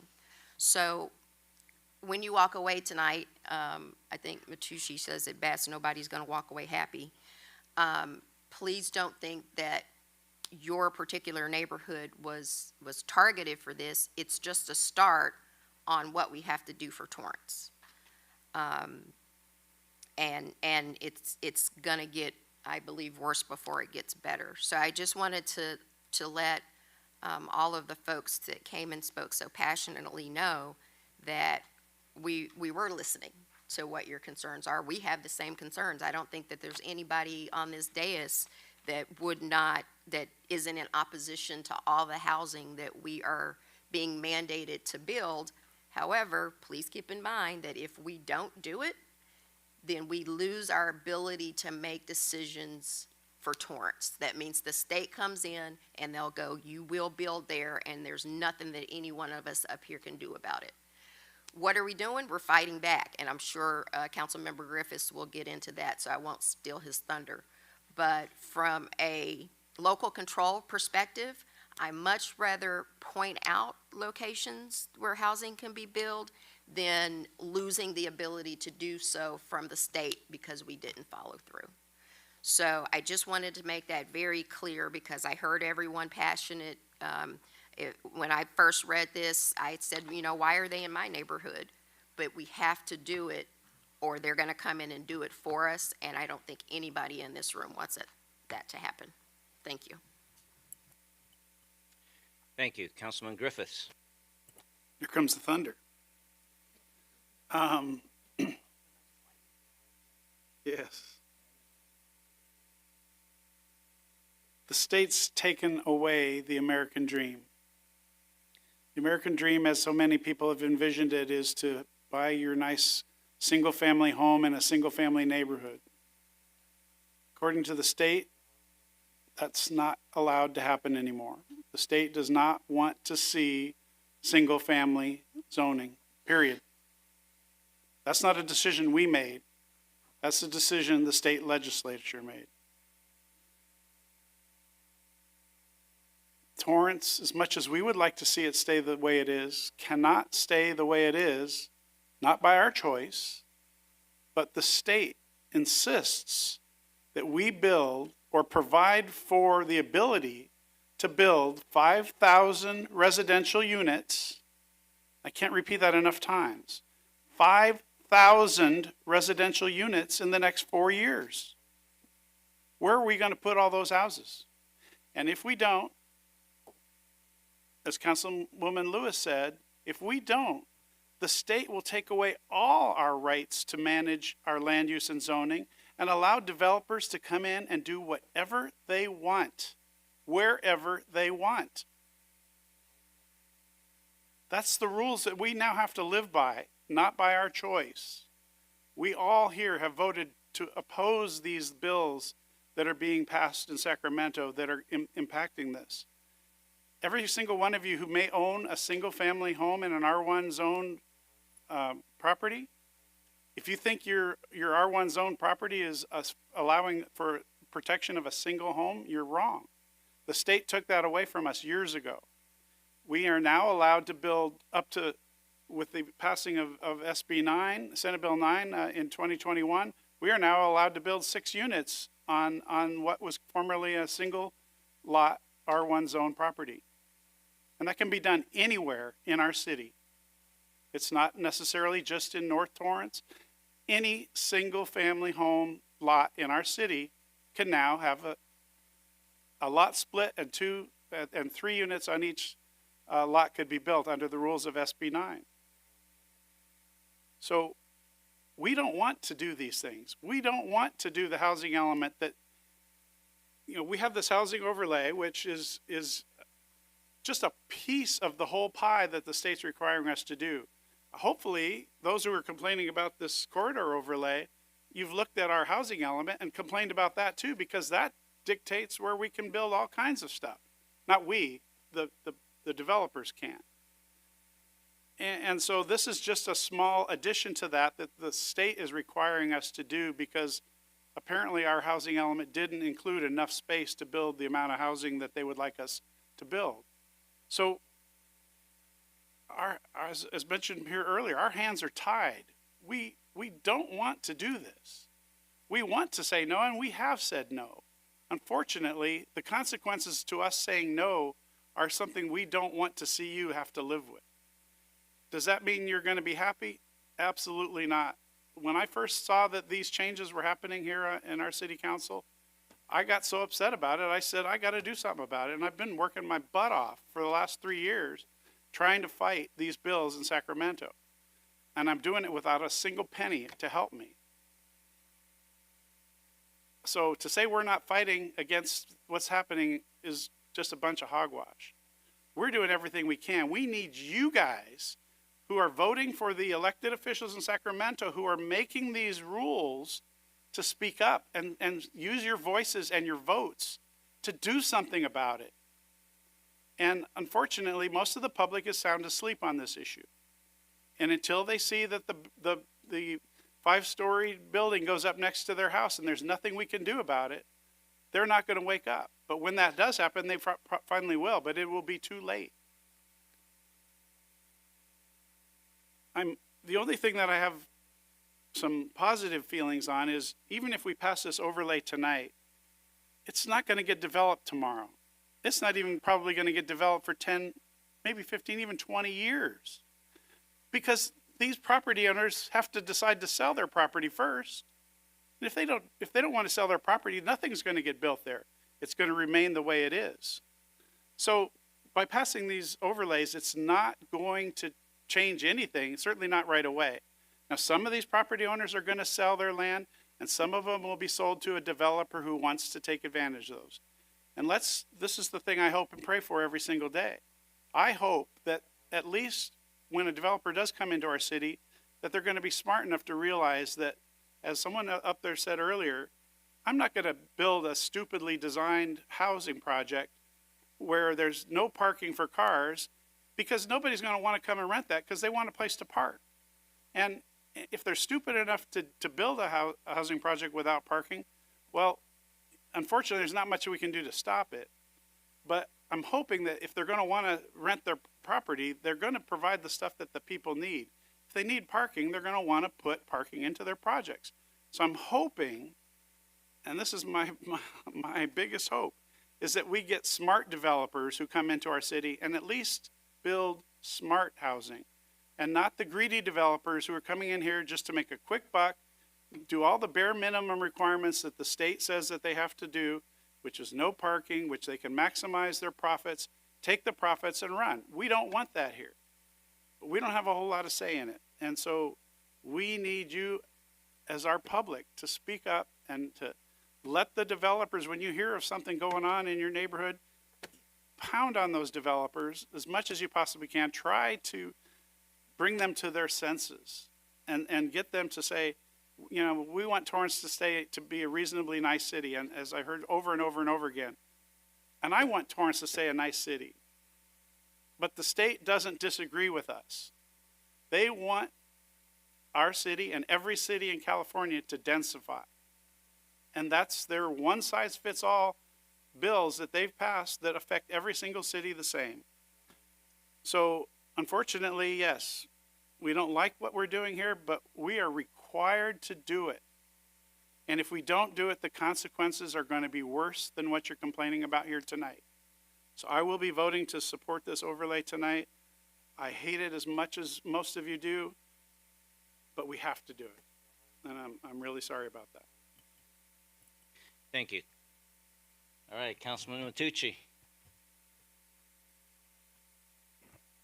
Wow, pretty depressing. Man. Wow. I'm not going to put my money on a hope. Quite honestly, if we have to rely on developers doing the right thing, that's most likely not going to happen.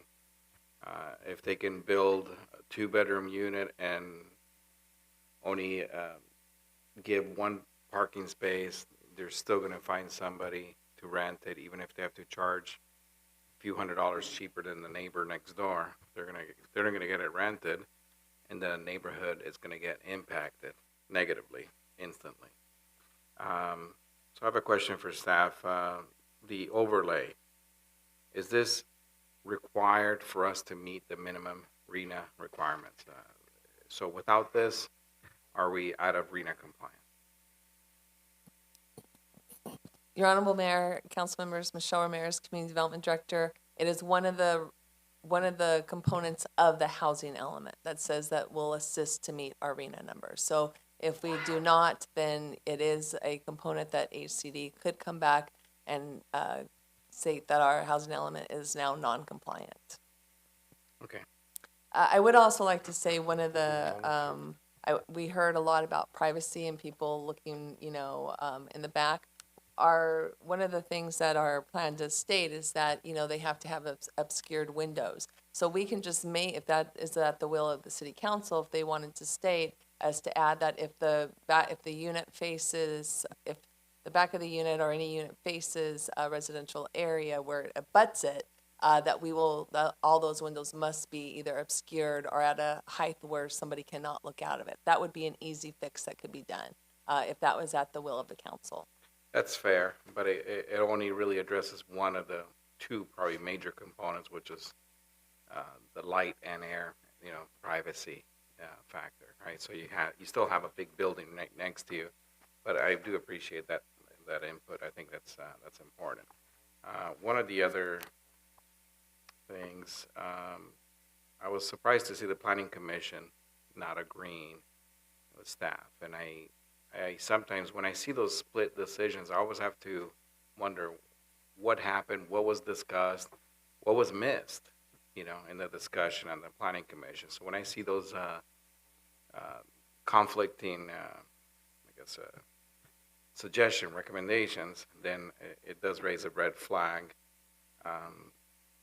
So I'm not here to question their decision, but it does raise a red flag in my head as to why that happened. Of these 7 locations, how many of them are directly next to single-family residential neighborhoods? Do we know? Because I could not see it on the map. We believe it's 3. 3 of them? Yep. And of course, one of them is the Gramercy in sub-area 1, I would imagine. Taylor Court, Gramercy Place, that looks like it's directly next to single-family neighborhood. So that would be one of the 3, I would imagine. Yeah, that's one of the 3. One of the 3. And what's Southwestern. Border has across the street, right? That's not adjacent to R1. No. It's not adjacent, but it's across the street, right? Well, across the street is still R3, so it's several. It's still blocks R3, from okay. R1. So, but that one is, we have a maximum height of 50 feet, which is about, what, 4 stories? It would be, currently the R3 standard allows up to 35 feet by right. And No, I'm talking about the sub-area 2 that as we had. comparison, the R3 3-story is a 35-foot height limit, so you would be at about 4 to 4.5 story at 50 feet. 4.5? Is that like with a semi-subterranean? Okay. Or half story for very short people? Only Italians? Okay. And what about the sub-area 3? Would it be Western Avenue, the one that has residential? Correct. The southwestern, at the very southern end of that district, there's R1 adjacent to it. Okay. So, I agree with what everyone said. I do have concerns, and I think our job is to try to find reasonable alternatives to where we can, both meet the arena requirements and hopefully not piss off too many neighbors. I'm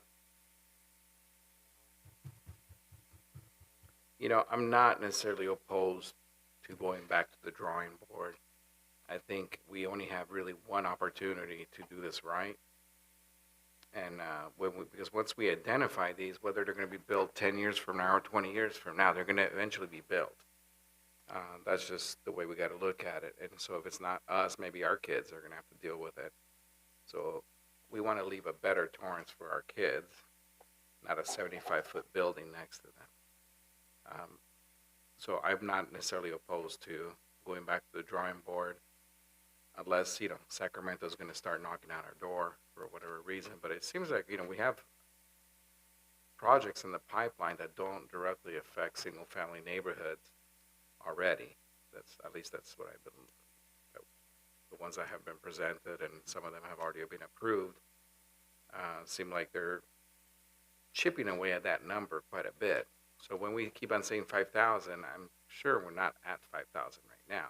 Sure, with the ones that we have in the pipeline alone. The ones we have in the pipeline, Council, our City Manager, are mostly market rate. We're getting very little low to moderate income. And our arena numbers distribute across those various categories. So this housing overlay will be one of the opportunities for us to meet those other categories as well. Your Honor, Danny Santana, if I could elaborate, City Manager's Office. in addition to what the city manager just added, I want to point to something that our community development director, Michelle Ramirez, indicated earlier. It's not, and several council members commented as to this, it's not necessarily just building the units, it's allocating for the ability to achieve these units through our zone allowances and development standards. So not having these constrains staff's ability to meet the policy objectives that were incorporated into the certified housing element, and can then result in HCD reviewing our certified housing element and potentially removing that designation. And we've been put on notice that there are housing advocate groups that are across the strait following these developments. You know, screw them.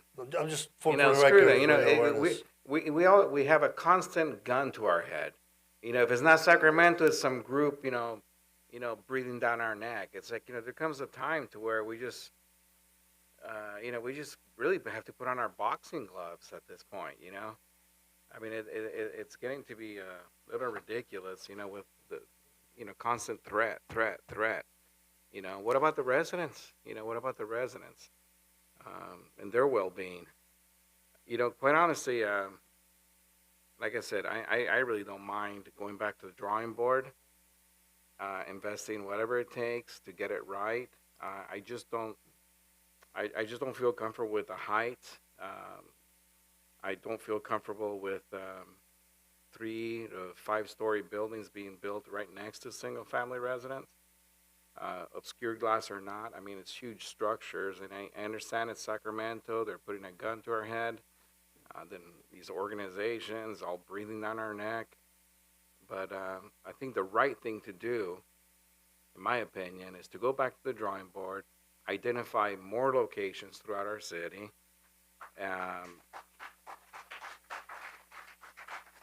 put height limits when directly next door to single family residents of 2 stories.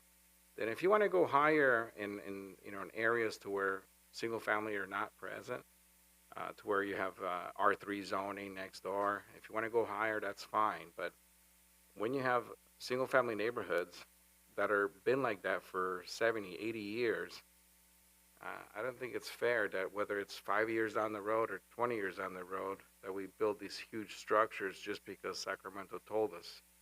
You know, some people have invested their whole life savings in buying their home, and all of a sudden we're going to put a big structure. So I'd be in favor of, and I hate to say this, literally starting all over and kind of first of all, try to keep away from single family neighborhoods unless we put height limits of 2 stories next to single family neighborhoods, and identifying more locations. I mean, I was all in favor of doing the study and bringing back, identifying areas to where we can build higher density.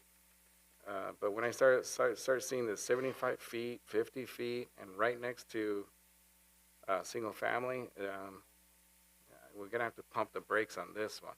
Again, just my personal opinion is that we should go back to the drawing board. Whether it's 250,000 or 350,000, that's the least we can do when it comes to, we're basically giving permission for landowners to sell to developers and build whatever the heck they want if we do this. So I'd be very careful with how we vote tonight. Thank you.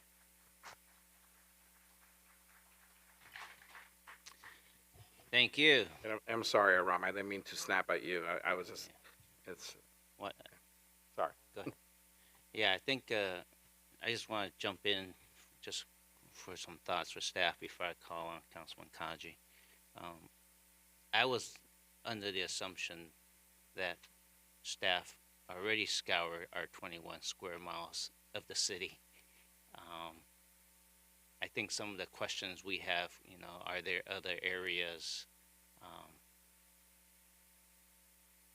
I know our staff knows the city and knows what the council's desires are.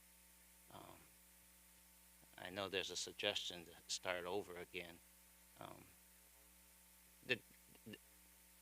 The new rock might look very similar to the first rock. So that's why I was asking, there seems like there's some folks that has asked for some changes. They seem to be, at least I heard one gentleman, and then maybe another nod in the back that said they seem to be okay with this. I know it's not 100%, so I just want to make sure that staff was a yes, that we actually looked at the entire city. That's why I just want to see. Rock 2 may look very similar to Rock 1. Mayor, if I may, Honorable President, City Manager, this was phase one. I think the intent was to seek council direction and then come back and identify potential areas throughout the city as well. Okay. But these were the first step out to be able to get an overlay going, based on the funding that we received. Okay, does But that we could mean, come back, as Councilman does that- Tucci said, and does that mean phase bring- 2 would be well, more if options? council wants us to identify, we can go ahead and come back with additional areas. This is just the tip of the iceberg as far as trying to meet the 5,000 I understand, because I know what we try to do even at the end of last year or year before, before a new housing requirement. We're trying to get ahead of the issues, just like getting ahead of the storm. Well, this is bringing local control, if I may. To protect our ones, we looked at corridors. This is why it's a housing corridor, in trying to create buffers to be able to both meet the housing element demands, the housing demands, at the same time trying to limit the adverse impacts to the R1s to the extent possible.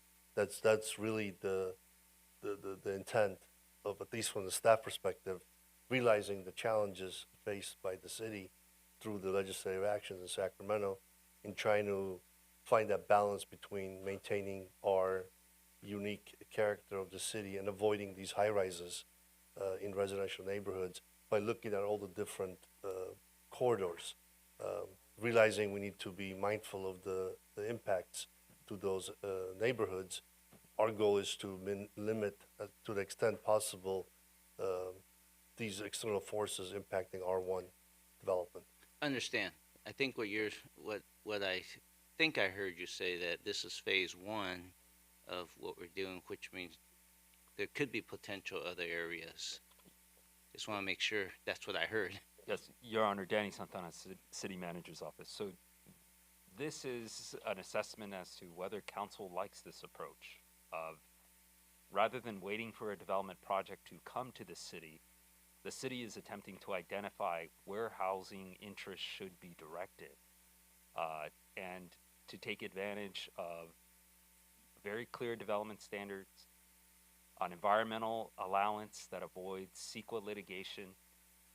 It streamlines the approval process if they just fit the box that was developed with public engagement, that was mindful of community concerns.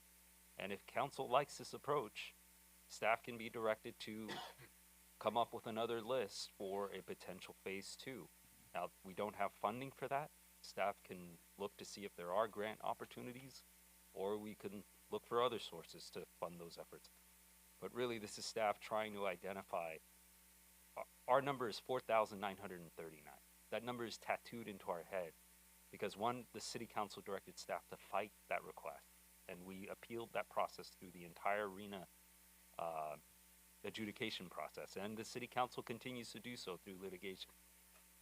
Unfortunately, we still have to plan in case we are unsuccessful in those efforts, and this is one of the steps that can get us significantly advanced in trying to show the state we've planned for the allocation that we've been provided. As much as the city council and staff has concerns with it, we've met our obligation.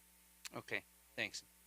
And just so the public know that we actually joined in a lawsuit against these RENA allocations, and we lost, right? And that was a ruling. So I don't know if the public knows that.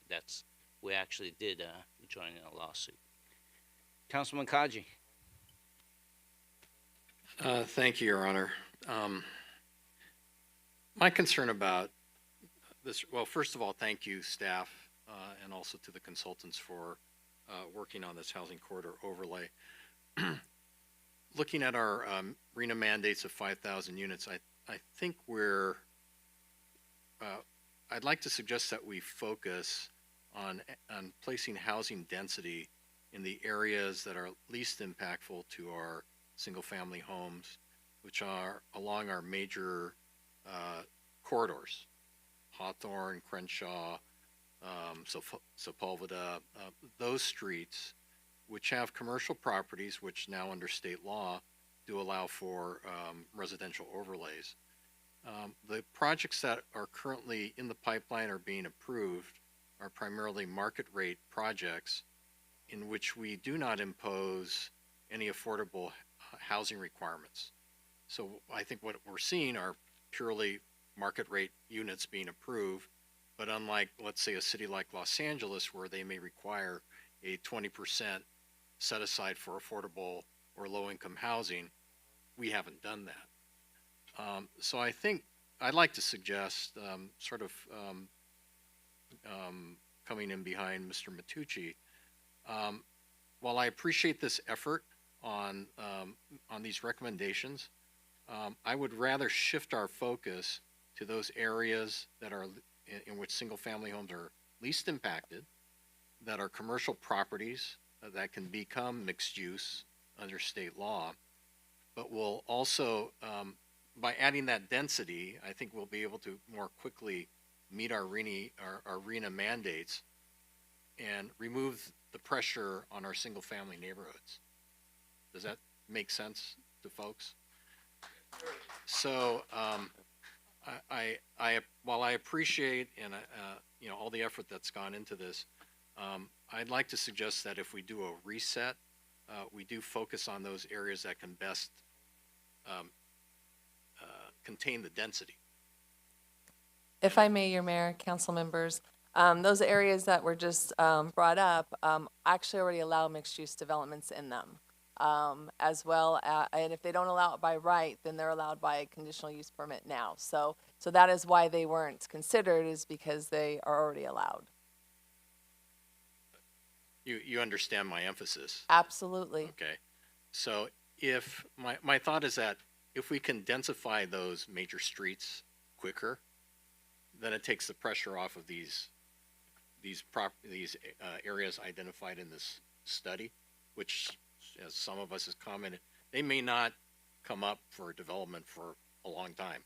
Because looking at Gramercy, those businesses like the Rice Company and the others on Gramercy, they've been there a long time. I don't see them leaving anytime soon.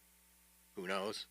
But at least if you understand, for us as council and staff, where we're trying to shift the emphasis, we don't want, I for one do not want to see the character of our city, which is based on our single-family homes, to be ruined because of this push from Sacramento.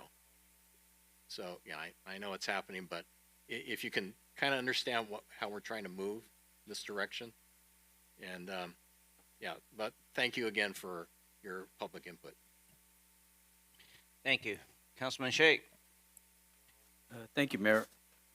What about the projects that we already in place, like the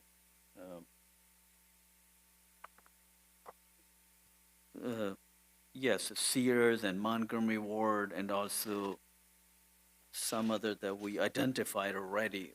Where are we with those numbers? Are we meeting the requirements to identifying those locations already? Mayor, council, no, we're not meeting the almost 5,000 by units by just the Sears and the former Montgomery Ward site. They will help with those numbers, but they're not going to solve the problem. So where and I also have to say, as far as the Sears site, there is no development with there right now. There was one, it was withdrawn, so there is no development on the Sears site at the current time. But our job is not to develop, we're just identifying those and locations. It's a site that is identified in the housing element. It is one of our sites. So the Gable House is already in that. Sears, Montgomery Ward, these are all identified that we have already identified, so they should count those. Yeah, if we count those sites, if we count the sites that are currently entitled and under construction, and then the projected other units, we have about 1,000. And that's the first year. that we have identified. No, that's not the first year. That's what we've identified, that to potentially help us get to the 5,000. In 8 years. Yeah, and we're 3 years in. With 3 years, but we have 5 year, okay, well. Right. Councilman, there are fears in California now that the next element, the housing element cycle, may include some build requirements. That's not a threat. I'm just saying, based on us following the temperature of what's happening in California, these conversations are not unique to Torrance. They're happening statewide, and it's putting a huge pressure on communities. Just for your awareness. And if I also may, I heard that there was concerns about affordable housing or putting affordable housing in certain areas. Out of the almost 900 units that are either just recently been completed or entitled or in construction, only 36 are at an affordable rate.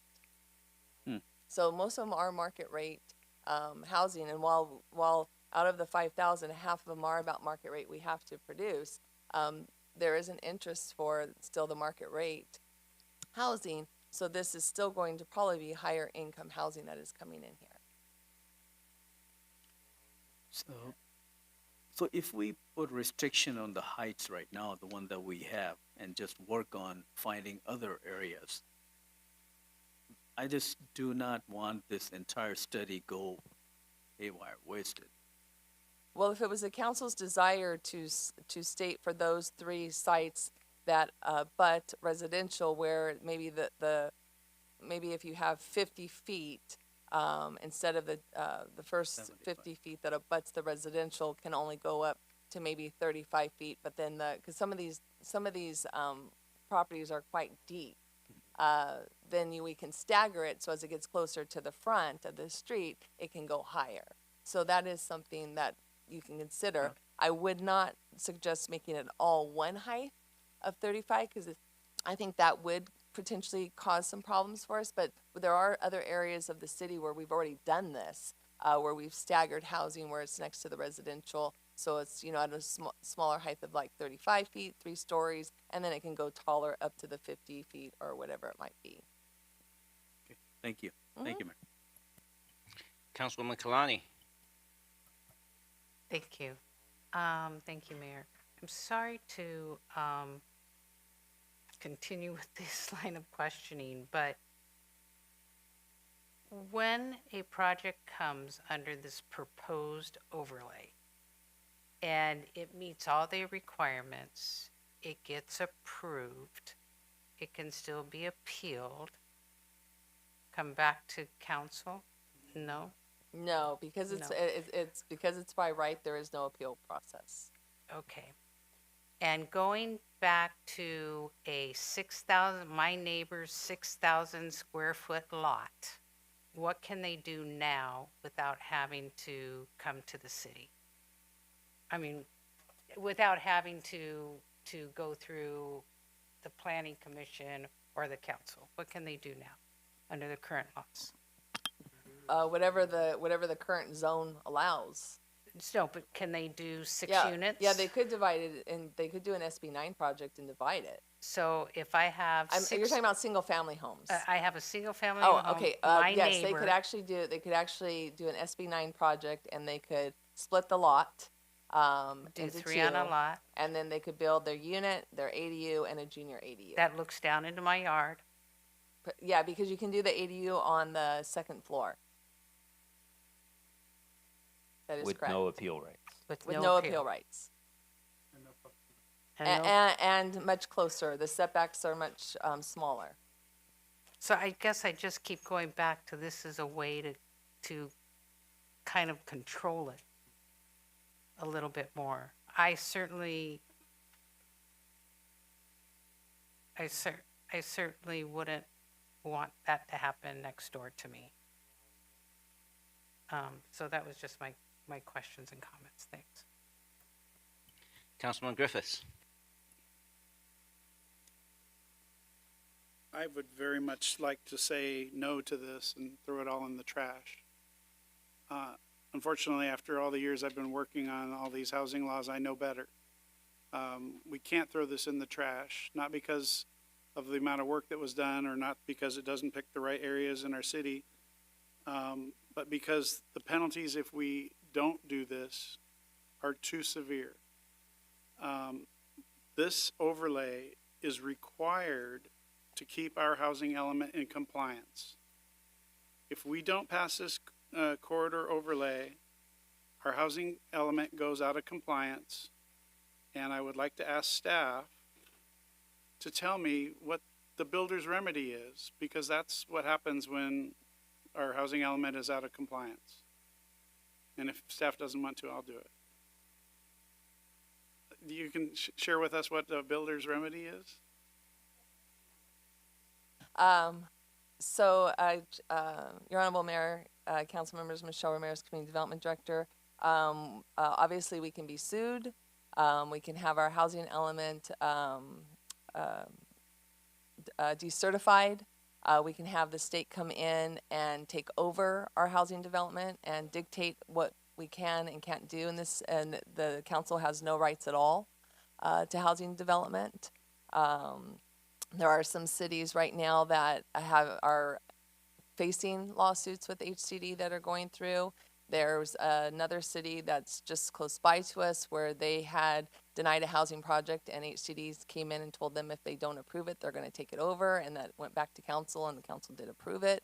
So the threats are real, and I understand that nobody likes to hear that, but I think the HCD is becoming much more aggressive in their stance in these issues. From everything I've seen, and I've been watching it very closely, HCD is building their team to be stronger and more effective than ever, and they've got people all over the state who are watching us, watching every council meeting, and making sure that we're making the efforts that they want us to make. And when I reference this thing called Builder's Remedy, that's happened in several cities, including here locally, where a city was out of compliance. They had not completed their housing element. And because they were outside of compliance for the housing element, they missed the deadline. That allowed the developer to come in and build whatever they wanted without any approval whatsoever from the council, as long as it met building codes. And that's the last thing in the world I want to see happen here in Torrance, is to have a developer come in here, carte blanche, to pick any place he wants to pick, or she, and build their monstrosity project without any standards at all. But we are putting an overlay together, which is in addition to our already approved housing element, which, and when we say we are required to provide space to build 5,000 units, we're actually, the HCD requires us to put more than that. We have to plan for more than the 5,000. 5,000 is what they want to see us ultimately build or have built in our city. But we have to plan beyond that, because they realize not all these properties are going to become available. So I don't know what the padding is that they expect us to go beyond 5,000 in our planning. And so our housing element and the corridor combined provide that required 5,000 plus the required padding above that. And I don't know what that padding is. Your Honorable Mayor, council members, it's about 25%. And that was one of the reasons why our housing element initially got kicked back to us, because we didn't meet that 25%. The other important factor here is if there is a site that is in our inventory list and for some reason it gets developed, but not with housing, some other type of development, then we now have to come up with another site to replace that site. So we have to report on this every year. Additionally, staff is always trying to do the best for the community. We have a project right now that's trying to come into our community by right, and a very tall, number of units right next to, surrounded by single-family homes that we keep finding. We're combing the code, we're combing the law to every way we can, so they cannot bring in this huge development that they're trying to bring in. We have already been contacted by HCD's compliance enforcement, having quite a few meetings with us to ensure that we are following state law and that we can really show why we haven't allowed this development to go through yet. And to the credit of staff, and the city attorney's office, we've been able to so far be able to find that, but we're running out of options at this point, and eventually it's probably going to be able to come in here by right. And thank you, staff. I appreciate your comments, because that validates the things that I've learned over the last several years. As much as I just don't want this to happen, unfortunately, the penalties are worse than the medicine that we're being required to take. And trust me, I was in the seat applauding for us trying to stop this stuff years ago. And when I was sitting here, I was applauding us trying to stop it. When I realized we couldn't, and I realized the penalties, that's when I decided, well, I want to fight. And so that saying no to this is not the way to fight it, because they will come after us. And when I say they, I mean the state. And so I also have a great deal of faith in our staff, who have diligently combed our city, in addition to what's already been defined in our housing element, which is a separate document than this, which defines where a whole lot of housing could be built. This is an additional required portion. And between those two documents, I don't know that there's very many places anywhere in our city that we would want to build more residential density type housing. And that's why I believe that I'm going to go and believe very strongly in our staff that they've done all the homework to make sure that these items are been selected as the best possible candidates to meet this requirement that we have. And I challenge those who are just looking at this the corridor overlay to look at our housing element, and you'll be shocked to see how many places in our city have already been allocated for housing that you haven't probably looked at. And that'll be very eye-opening to those who haven't looked at it. But it's part of this whole required element that the state is putting us under. And I am tremendously fearful that if we don't follow what they're asking, they will come after us, and they will come after us hard. And that's not an option I want to see the city take. Councilwoman Lewis. Thank you, Mayor. I just wanted to make an additional comment, and I heard everyone passionately speak about single-family homes, but single-family homes will be impacted. It's not what anybody wants to hear, but eventually, with the laws as they are, there are going to be some single-family homes that are now R1s that are going to be impacted. And that's really unfortunate. Back to, I think, Councilmember Kaji's recommendation to scour the main thoroughfares.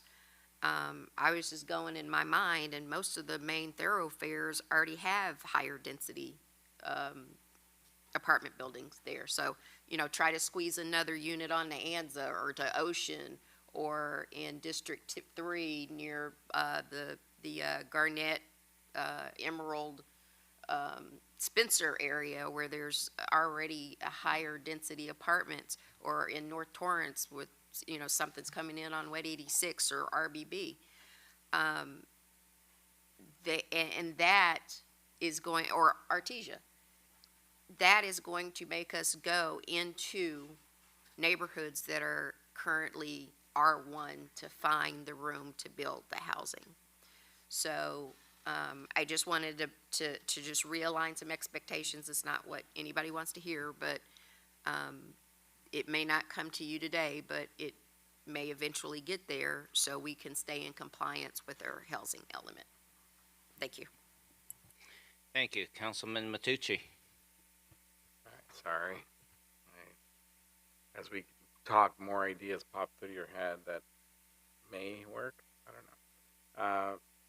Mr. Ramirez, you had mentioned the possibility of doing a 50-foot, you mentioned 20-foot setback, 50-foot, within 50 feet, put a certain height limit, and maybe terrace up, just to try to keep the height that's next to the property, the single-family residential properties, lower.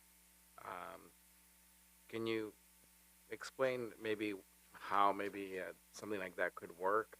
As far as so, what I'm thinking, the way I interpreted what you said, is keep the 20-foot good neighbor setback.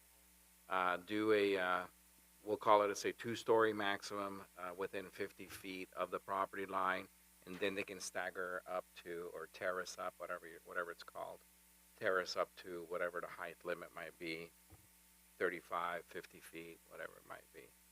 Would that be something that would? The 50 feet that I threw that out there, 50 feet. I suggested that that would include that 20-foot setback though. And Correct. basically, yeah. So it's kind of like a plane that you would be doing instead. And that plane also, what it allows is for those people who are concerned about potential light and air impact, that will also limit that too. So it serves dual purpose there. But definitely where you would have it staggered, where anything that backs to a residential, and I believe it was 3 different areas that we were talking about. So it would only apply to those 3 areas. We're not talking about applying this to all 7 areas. So those 3 areas that are affected, that we would do this plane basically, and you would have a 50-foot setback instead, where then it starts at 2 levels, and then from the 35 feet, 3 levels, 35 feet, and then it can actually stagger up and go up to the higher level. Typically, you don't usually, so the 35 feet, then you could probably go to the 50 feet. You don't usually go 35 to all of a sudden 75, because the structure of it just probably wouldn't work as well. But, so that would be something for the council's consideration if they would like. I mean, what I would prefer is no more than 2 stories, whatever that might be, the height limit when it comes to being directly behind a single family. Because I mean, I just try to imagine myself in my backyard. I have a 2-story building behind me, but I also have hedges that cover, which is another question that I wrote down here. Is can we make it a requirement that the developer gives an allowance for hedging? You know, to put hedging for the property owners that are affected by privacy. Well, whenever we look at developments, we always look at the landscaping, and we always encourage some type of buffer in there. I wouldn't state what that buffer is, because it really depends on the parcel. It depends what's back there. It depends on where different sewer lines or different lines could be. So I would instead put at the best at the direction of the community development director. With that, because there's going to be times where maybe we can't put something. Yeah, it could be low power lines, whatever.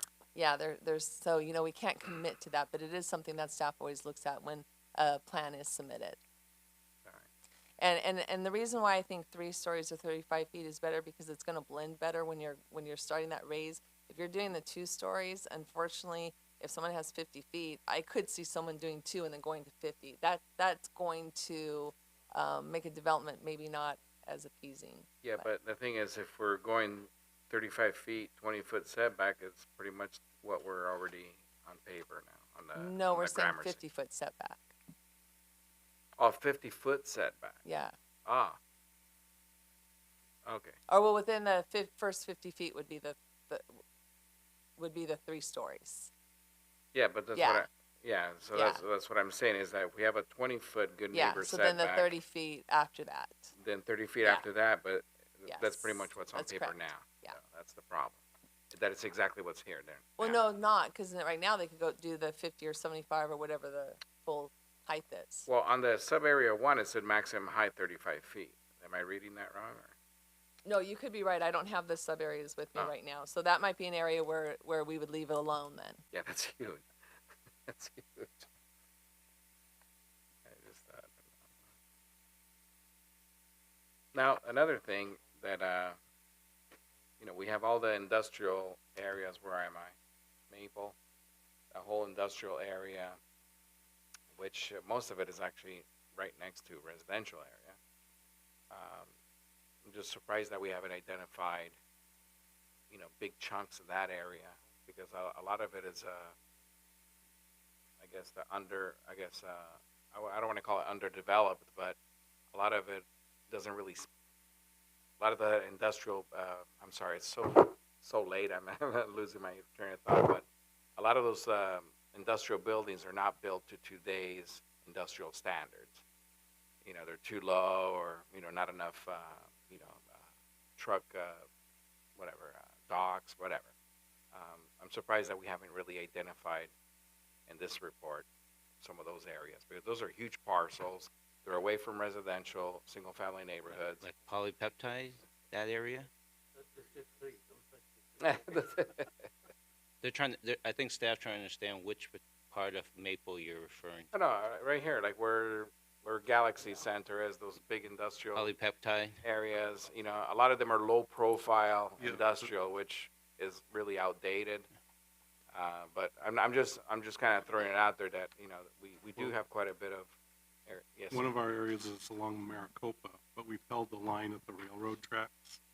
We haven't gone further into that central manufacturing area because we're still trying to preserve some amount of industrial property here. See, I would rather, you know, because that is, you know, just our job is to identify, right? And for possible future development. But when it comes to, these are really outdated, ready to go type of properties.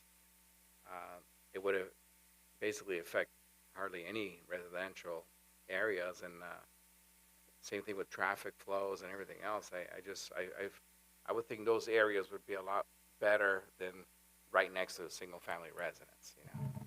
But Well, Your Honorable Mayor, council members, when we look at a site, we have to also select sites that are actually reasonable. HCD is going to look at that, and if they think we're choosing sites just to choose sites that are never ever going to be developed, then we're still back in the same boat.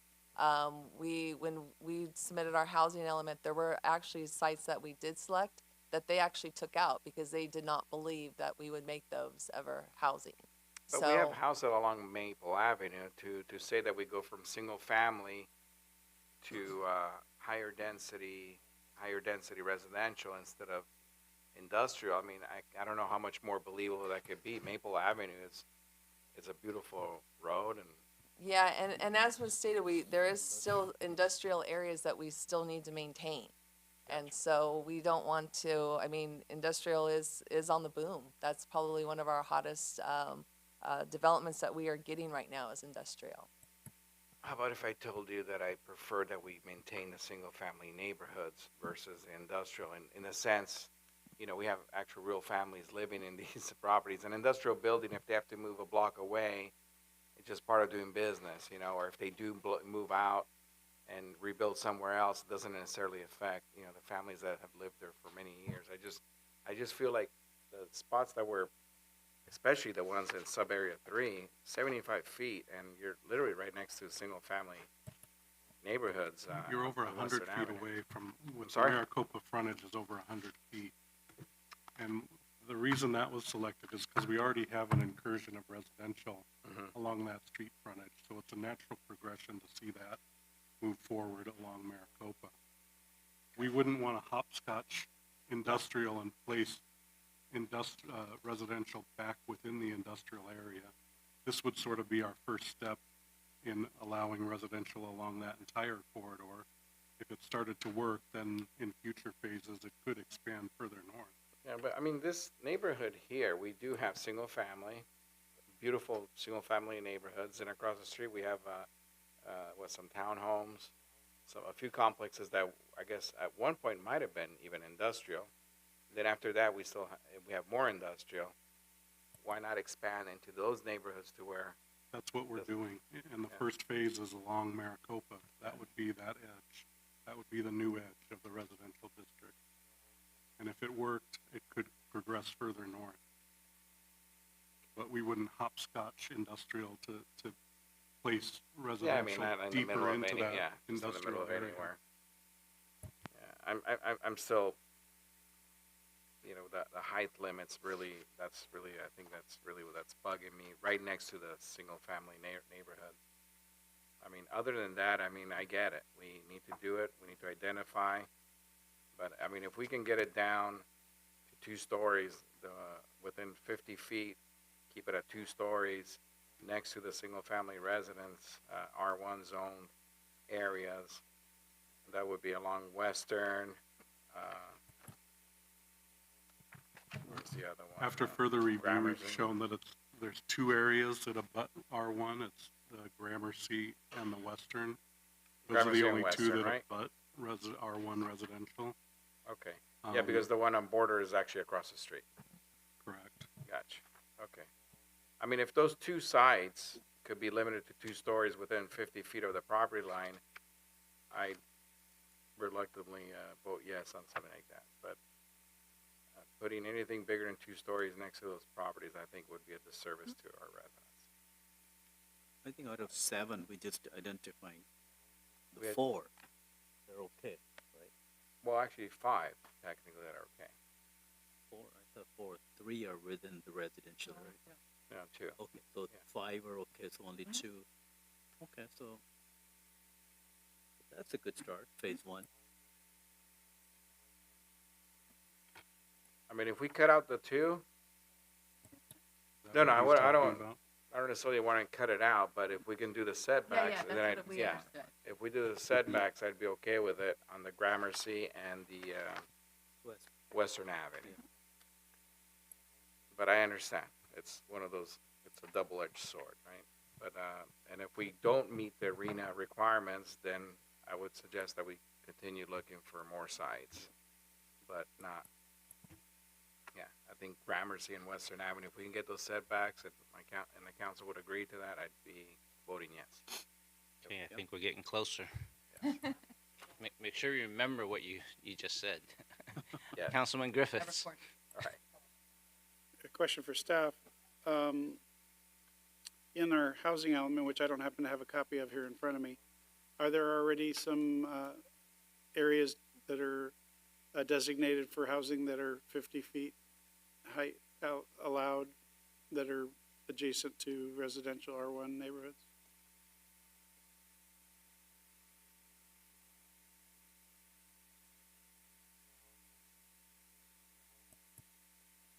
Many of our zoning districts currently allow up to 35 by right, and then to go beyond 35 feet, you'd need approval of a conditional use permit. There are a handful of zones that go higher.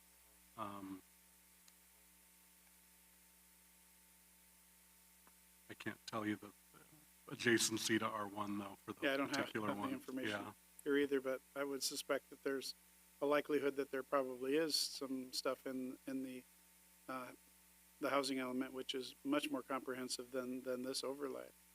And so I think we're picking nits, and but we'll see what the council chooses to do. I'm just checking to see if anyone clicked in, because I'm gonna look to my left hand, because you're the last commenter that seems like converging on something, which I think we may get a positive vote tonight. So, how does the council wish to take action on this matter? I would like to. On sub-area 1.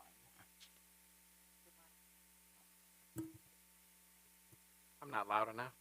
You are loud enough. I'm the- Use the mic. I am the mic. On sub-area 1, in my motion, I would like to keep Prairie Avenue, Spencer Street as suggested, but on the Gramercy Place, besides having the 20-foot rear yard setbacks or, property line setbacks, also have a total of 50 feet that the height of the property does not exceed 2 stories within those first 50 feet from the property line. Then the rest can go to the standard 35 foot, which I'm not crazy about, but I get it. Then sub-area 2, Border Avenue, leave it as is, as proposed. And then on sub-area 3, along Western Avenue, also do the 20-foot setback with 50 foot at 2 stories maximum. 50 foot from the property line maximum. And then the rest can be terraced up to whatever. For that sub area, also, would you be accepting the amendment with the errata that we had submitted? Yes, and the errata addendum, yeah. Yes. And that's my motion. I will second that motion. That's a sweater. Start voting, please.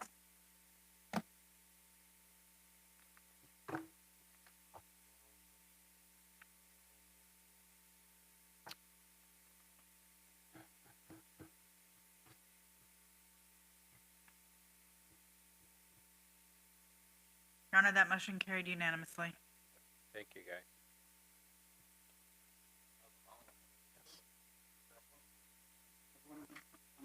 On the vote.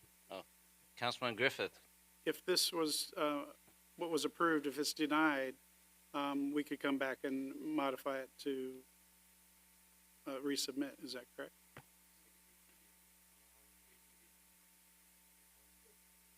I don't think we have a choice. So if they don't like this adjustment Yes, and they deny it, the approval of the overlay, we could come back and adjust it yes, to what they would recommend.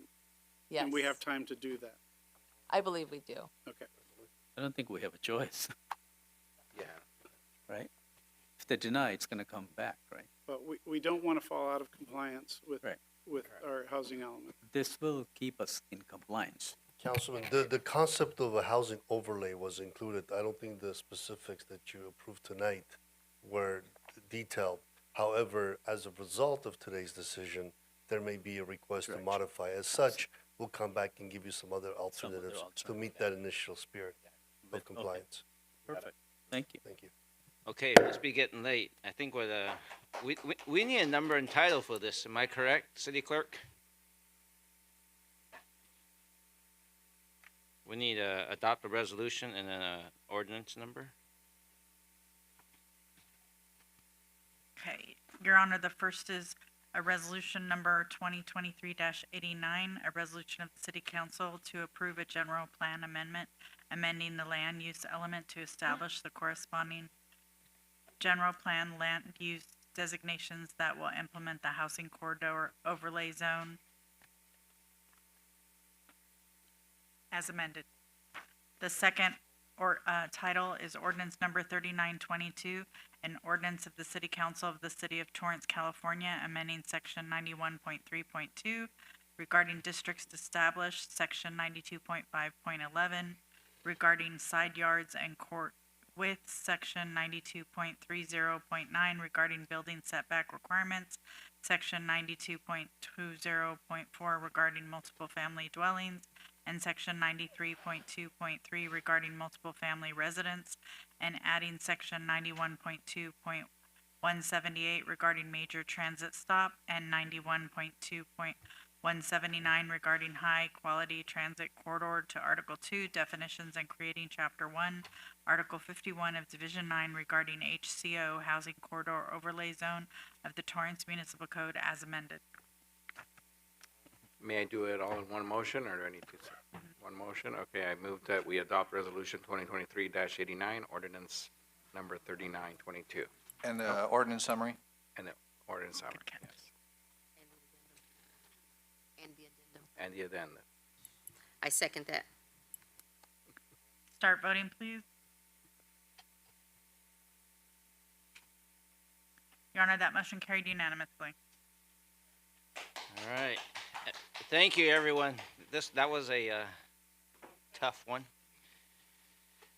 Now we're back to item 9E, Community Development Director. You're up again. Is there a staff presentation? Oh, shoot.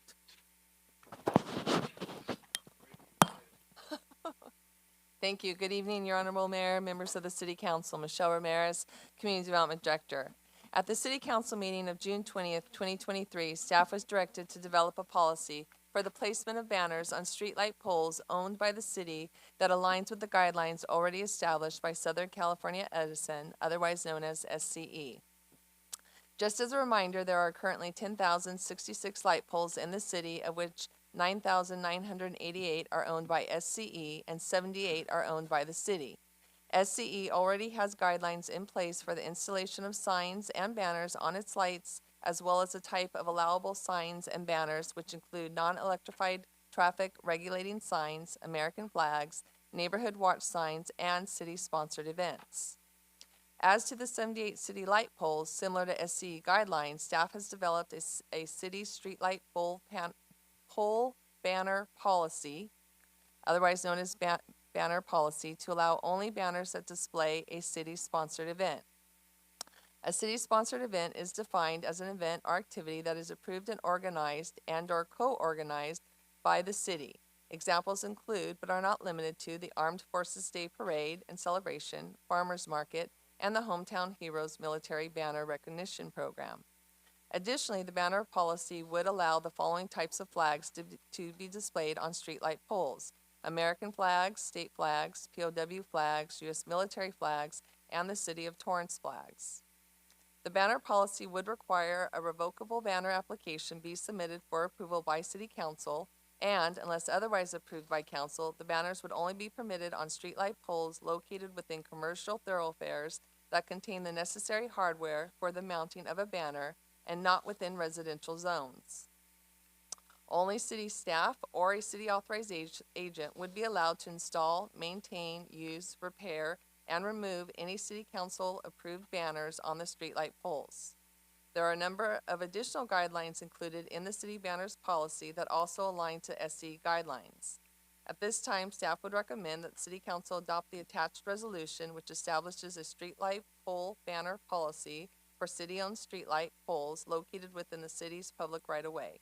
That concludes staff's presentation, and I'd be happy to answer any questions. Thank you. Does any member of the council have comments or questions? Councilwoman Lewis. Thank you, Mayor. I just wanted to thank staff for getting this turned around so quickly, so we will be crystal clear on what the process is going forward. And I also am appreciative with the community development that you did leave a mechanism for people to go through an application process for the banners and put very clear guidance and direction into what those are. So, thank you. Anyone else from the council? Does anyone from the public wish to speak on this item?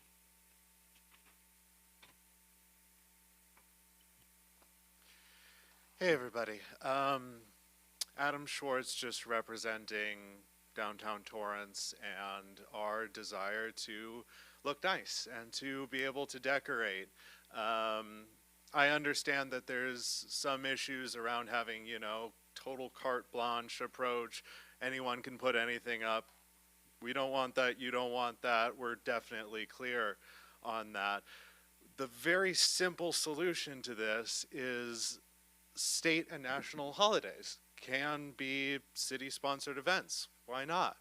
So while that would preclude things like, you know, a council member with a clown suit or something fun like that, we could have, I don't know, Pat Fury as a leprechaun. You know, we're just trying to have fun here and to be able to decorate our downtown. And why not just be able to simply do state and national approved holidays? Why not? Thank you. Banners and displays in downtown neighborhoods show investment and revitalization. When I've traveled across the country, throughout Canada, and in other countries, I see beautiful banners in downtown communities which showcase events and holidays celebrated there. It creates a sense of place and keeps visitors interested in coming back into communities. Here's an idea to consider. Allow designated commercial areas to display banners for city-sponsored or approved events and/or federal and state holidays. Banners can go through an approval process where an application for banners includes justification for the banner, how many days the banners are requested to be displayed, between 1 to 30 days, what street lights they are requesting to be displayed on, and a justification for this footprint, a final design of the banners. Applications could be submitted no later than 2 weeks before the upcoming City Council meeting, where it could be reviewed with the City Council vote. City Council members can request a redesign and give notes. The requesting body will be responsible for costs related to the purchase of banners, and the cost should not. Thank you. Your time's up. Anyone else from the public wish to speak?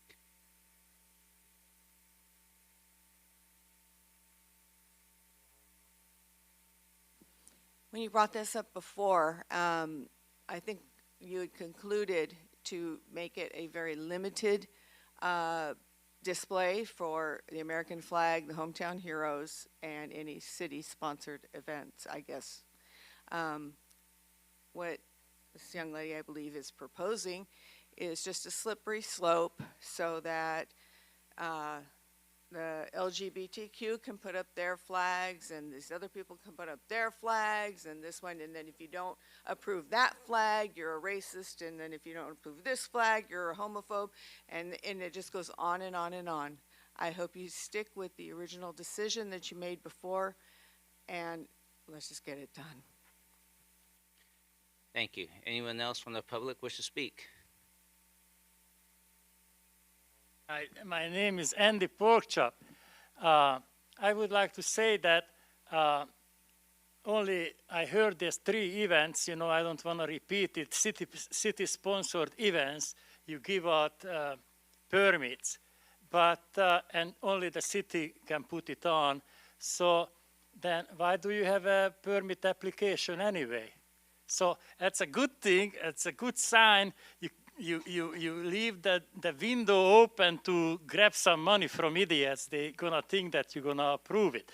But in my opinion, you should put all the real estate agent signs, you know, on the sidewalks, you know, and not just this area, every area in the city of Torrance, you know, the garage sale signs. Oh, did you see my cat sign? Oh, what else? Oh, I need a friend with benefits.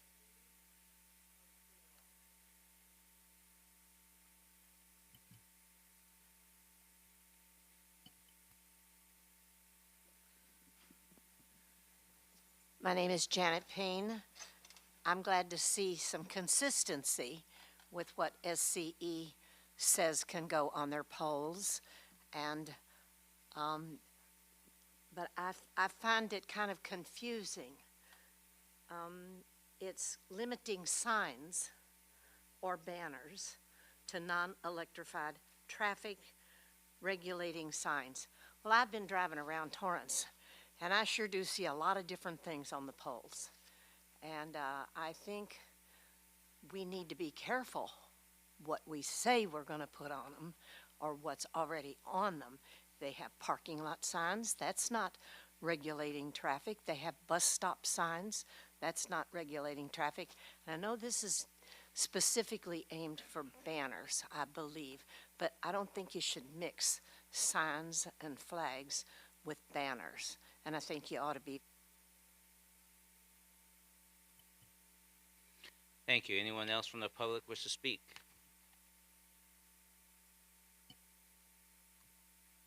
All right.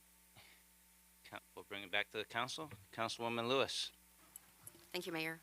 I'm not sure if well, I am sure. The addendum, Exhibit A, which is the City of Torrance Streetlight Pole Banner Policy, addresses some of what the speakers said that they would like to see.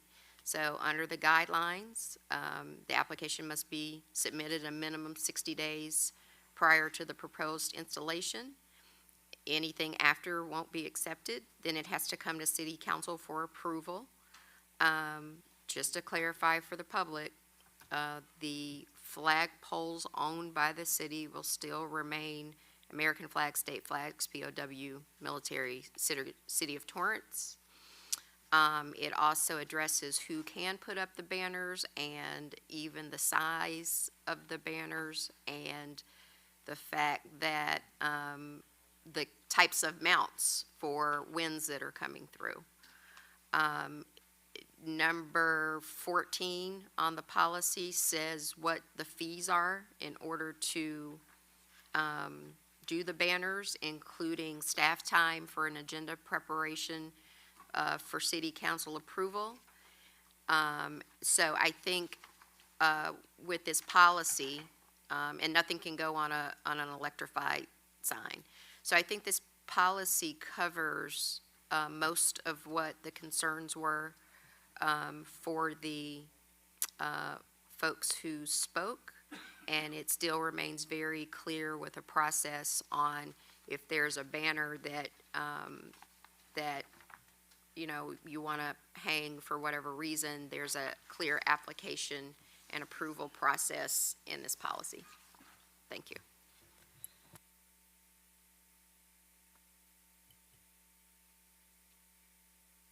All right. How's the council wish to proceed? Okay. May I have a number and title, please? City Clerk? Yes, Your Honor, this is resolution number 2023-87, a resolution of the City Council of the City of Torrance, California, establishing a streetlight pole banner policy for streetlight poles located within the City of Torrance public right-of-way. I make a motion to approve resolution 2023-87 with the exhibit attached. Second. Start voting, please. Your Honor, that motion carried unanimously. Thank you. Item 9F from Community Development Director. Is there a staff presentation? Good evening, I'm Greg Loden with the Community Development Department. The item before council tonight requests your direction on potential gateway entry signage for downtown Torrance. At the meeting of July 13th, 2021, City Council adopted the Downtown Torrance Revitalization and Connectivity Plan. This effort focused on recommendations to help revitalize downtown and better connect the area to nearby mobility options. The revitalization plan sets forth a series of goals and strategies for the revitalization of downtown. Goal 1 is aimed at creating a clear sense of place for the area. The plan recommends the design and installation of unique gateway signs serving as entry markers to the area. While completing the downtown revitalization plan, the city was also working with IBI Group and Tool Design on a citywide wayfinding and signage plan for the design of new city-branded wayfinding and street signage. As part of the effort, City retained Hunt Design to develop an updated graphic design scheme that could be replicated across all types of signage across the city, including potential design options for gateway entry signs to downtown Torrance. Hunt Design prepared 2 design concepts and 2 different color schemes for consideration for downtown entry signage. And these are shown in the slides above. The concepts include an arch design as well as potentially vertical signage. Vertical signage can be helpful and useful in instances where ground space is limited. Hunt Design also provided preliminary cost estimates for these signs. It is estimated that an arched sign over Sartori could cost between $160,000 and $200,000, while a set of vertical signs at Sartori could range from between $80,000 to $100,000. A vertical sign at Carson could cost between $40,000 and $50,000. Both design concepts have been shared with both the Fire Department and Public Works Department, and Public Works has provided some design considerations for any future signage designs. While Public Works is supportive of either approach, the Fire Department has initially cautioned against structures that cross over streets in order to avoid potential issues with larger vehicles in the event of an emergency. However, the Fire Department has indicated that if the City Council were to proceed with the arched design, they would work with staff in their final design. Funding for implementation of downtown signage is available from one-time land management signing revenue, which includes a $74,000 allocation under FEEP 1150. Additionally, it is possible to utilize funds from IAP A158, which currently has approximately $492,000 in funding set aside for downtown Torrance improvements. At this time, staff is seeking direction from the City Council on the proposed design options and placement locations for downtown Torrance gateway entryway signage. Depending on council direction, staff can return with final designs for the city council to review at a later date. This concludes staff's presentation, and we're here for questions. Thank you. Councilman Matucci. Thank you. Can we get 50-foot setbacks? Kidding. Hey, it's late. I love the designs, and my favorite is the arched look, just because I think just kind of matches the era that we're trying to. The other one's a little too modern for the area, but I guess we'll hear from the public as well. But now there was two colors that popped up. Was like almost like a red, orange, and a green. Is that just to kind of showcase different colors, or? Yeah, we didn't necessarily expect decisions on that regard at this point. More, we were hoping for input on the style of the sign. The style, I definitely like the arch. I think it just kind of, it feels like it's like a downtown entrance. But And if I may, real quick, Your Honorable Mayor and council members, Michelle Ramirez, Community Development Director. When staff looked at these, we also liked the arch, but also thinking of the Carson, we also felt that the pillar looked nice there. So we just like to note that you can do a combination too. Yeah, so I'm sorry, Craven's entrance. Yeah, Craven's, yeah. And Carson, yeah. That one, I mean, there's really no place to put an arch unless you only put it on one of the streets, right? Yeah, so we could still probably do something like that, and we can even continue to work with Hunt's Designs to try to make it look not so modern, but still be able to have an entry point there, because it still does look very nice, we believe. Yeah, no, it does. It looks really nice. Let's see, I always envisioned like a bronze statue of Jared Sidney Torrance, but anyways, that would look pretty darn awesome right there. But no, I like the combination of the column there and the arch on Sartori. Anyways, that's all I have to say. I'm in. Thank you. Councilwoman Kalani. Thank you, Mayor. That was exactly what I was going to say. It's the wow factor. The arch is a wow factor that we've talked about. I was talking with some people, and Torrance has, 3 really neat things about them. The beach, the mall, and there's downtown. So I think we should invest in downtown this way. Love the arch. I would like to see it in the Torrance. I talk with my hands. Would love to see it in the Torrance blue color as well. And I love the vertical design at the other entrance. Thank you. Thank you. Councilwoman Lewis. I do like the designs. I know that the signs will be electrified. Have we thought about being able to change the lights to different colors on the pylons, since we are going to have to run electric to it anyway for it to show up at night? We can definitely, that is something that we can definitely look at.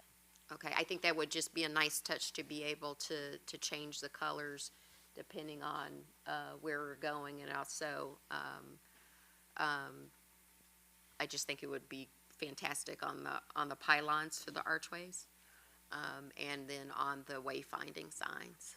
So I would love to see that, and I also would love to see what the Torrance blue looks like. But if we electrified them, it wouldn't matter because we could change it to whatever color we wanted to. So, just a suggestion. Thanks. Councilman Matucci. All right, I got the design on the column. On the post ones, instead of being square, have kind of like the Art Deco rounded on one end. I don't know if that makes any sense. Like yeah, kind of like the Art Deco 40s, 50s, where it's straight on one end, rounded, and straight, rounded. Anyway, I thought like that. That looks weird, but yeah, I don't know what to say, but like more of an Art Deco if you're gonna do a column. Huh? Oh, pass it down there. Art Deco. All right, thanks.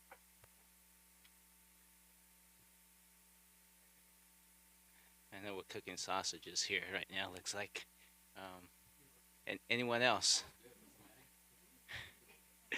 Okay, I could tell it's past midnight. Anyone from the public who wish to speak on this item?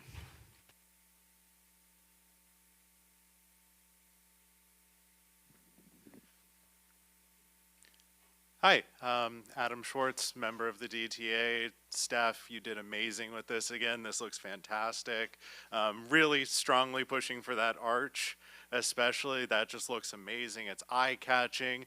My dad literally has stories back in the day before GPS that he would have business meetings set up with like potential tenants, like important stuff, and people just not show up because they just didn't understand why the streets are at an angle, what's a Sartori, what's an El Prado, and this would just fix that forever. And, you know, you hear even from locals, they don't really know about the historic core of downtown Torrance.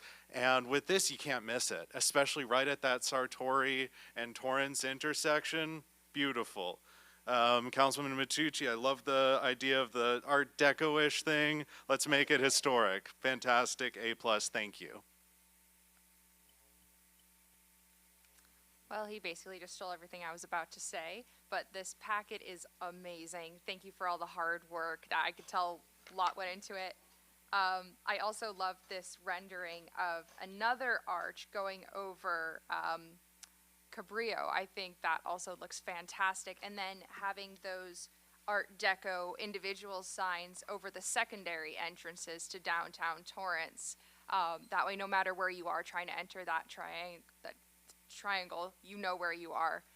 Maybe even kind of incorporating some like wind iconography, because the downtown area was built on the diagonal to capture the daily breeze. That could also be interesting. And I also, Matucci, get that from the kind of waves there. I think that looks awesome. So thank you for all the hard work.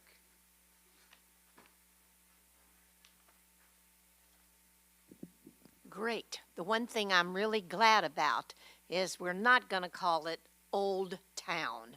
You've got downtown Torrance on it. That's really great. I like the arches. I like the combination of the pylons. But I think the design, I could be wrong, is echoing the arches of the bridge. I don't know if I'm right on that one, but I believe that's it. So I would stick with that and be consistent with everything else. And uplighting on that and changing it, we're looking into doing that at the museum. Only thing I'm sorry about is we've worked so hard to get the area from Western to Crenshaw, from Dominguez down to Plaza del Amo, known as Old Torrance, founded in 1912. And in addition to the city seal, I wish that that could be on the pylons.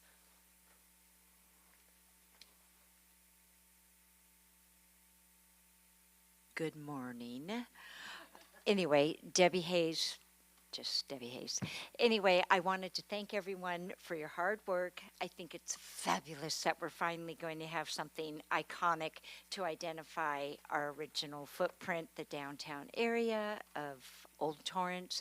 And I wanted to commend everyone on their job in getting this design out and helping to put this area more on the map. And I do love the arch as well. And then even maybe the mix with the pylon, you know, where there's a smaller footprint to put such signage. So thank you for everyone involved, and thank you for working so hard and so late. Anyone else from the public wish to speak?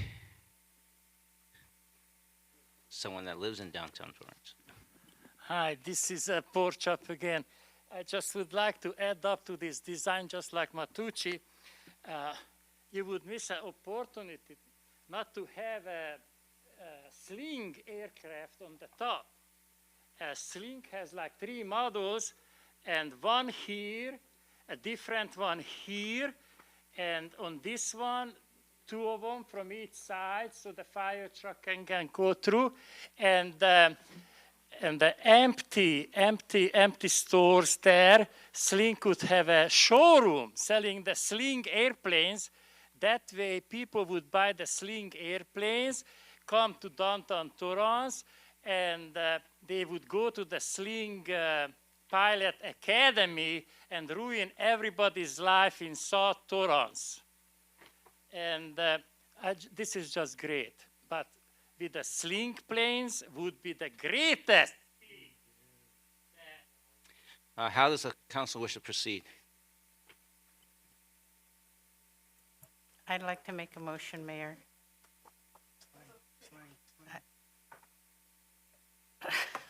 I can't. I'd like to make a motion to proceed with the finalizing of the design with the archway over Satori and the pillar, the vertical design, at all the other entrances if we can. But I do like the kind of rounding of the edges as well. Second.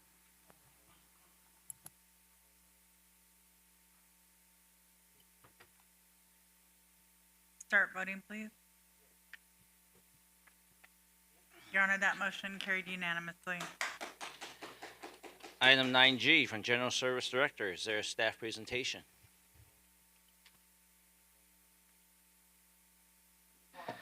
All right. Good evening, Your Honorable Mayor and Honorable Body. Milton Sanabria of General Services. Item 9G is a project to remove, dispose, and replace 5 heavy-duty vehicle lifts at the Fleet Services City Garage. The heavy-duty vehicle lifts were originally installed in 1987 and have exceeded their expected life cycles. Due to their age and recurrent repairs, these hoists are recommended for replacement to ensure optimal vehicle repairs and maintenance operation. As part of this item, the General Services Director recommends that City Council appropriate $651,407.60 to the heavy-duty vehicle lift replacement project and to award a contract services agreement to Pacific Lift and Equipment Company, Inc. for an amount not to exceed $1,864,915.60 and authorize a 10% contingency of $186,492. And lastly, adopt a CEQA categorical exemption for this project. And staff is available for any questions. Thank you. Do we have comments or questions from the council?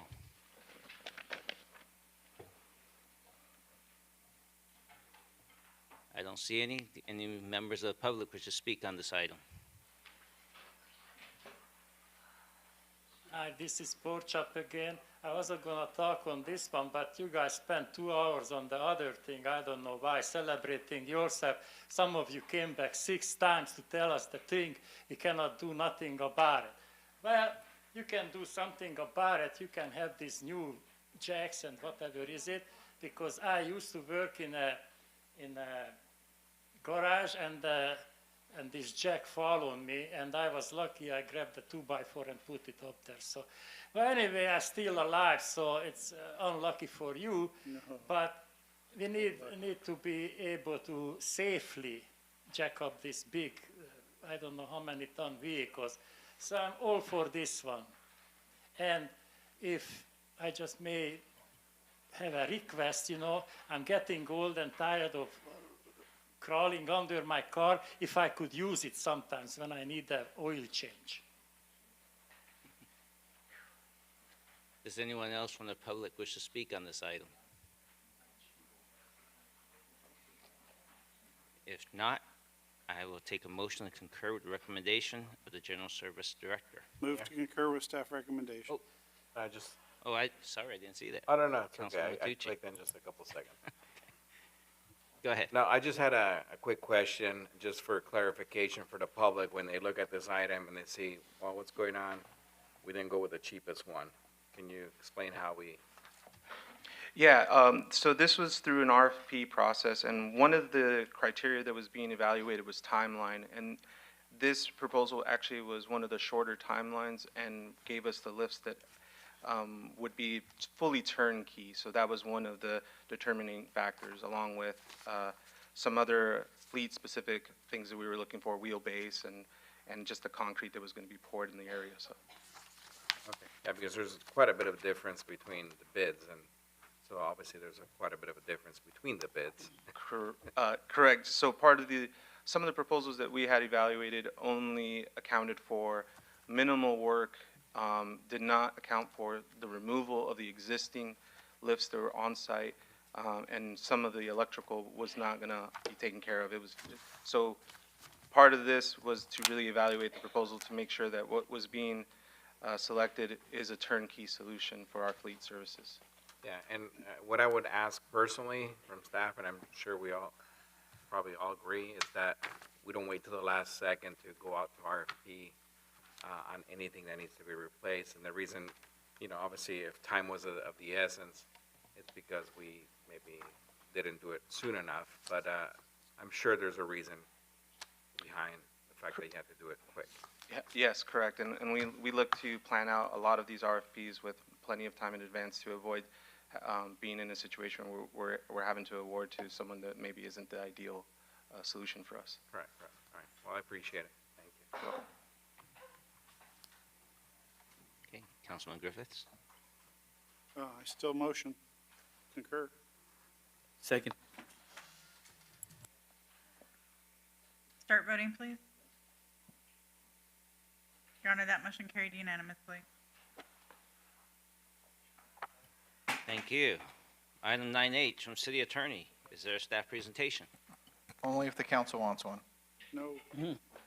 Patrick Sullivan, City Attorney. It's just a adoption of a resolution to enforce a global settlement in a litigation matter. That's about it. Thank you. Any members of the council have questions or comment on this item? Okay. Anyone from the public wish to speak on this? No.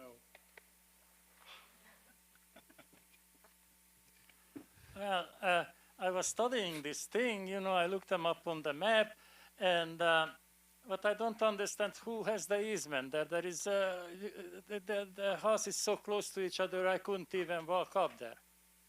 You need a skinny person, so I don't know what was the easement. They already built on it, if there was any. And I looked at it from above. This is one of the SOB who built everything, without permits. And the people were here complaining about it. So I don't know. I don't know who gets the easement or what the heck. So I don't know. I'm just talking because I have 1 minute. But, the day is early, so you guys talked about 2 hours on that other useless thing. You knew that in the first minute you're going to do it. So might as well I use up my 1 minute. But I really would like to know why is that guy built everything without a permit there. City Clerk, may I have a number and title, please? Yes, Your Honor, this is resolution number 2023-88, a resolution of the City Council of the City of Torrance, California, authorizing and directing the mayor to execute and the city clerk to attest to grant of easements entitled Easements for Drainage under the Easement Deed to City. Make a motion to approve 2023-88. Second.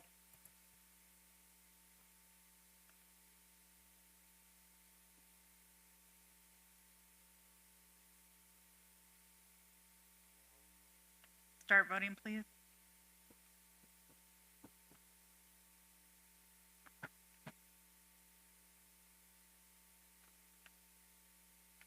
Your Honor, that motion carried unanimously.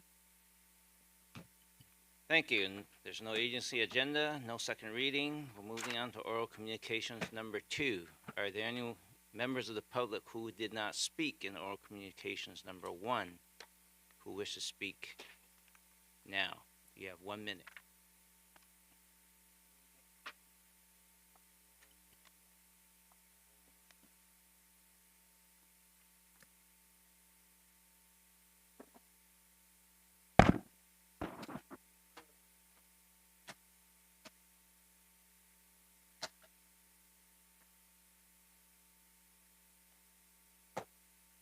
Was going to refute some stuff earlier, but I'll have to wait till next meeting. I was at home when the meeting started, and Councilmember Griffiths, the second half of what you were saying I'm gonna repeat did it. not come through. So hopefully you can repeat it later. Also, y'all were talking about the mosquitoes. I found a great nifty thing. It's called a thermocell on, I got it on Amazon. Somebody turned me on to it.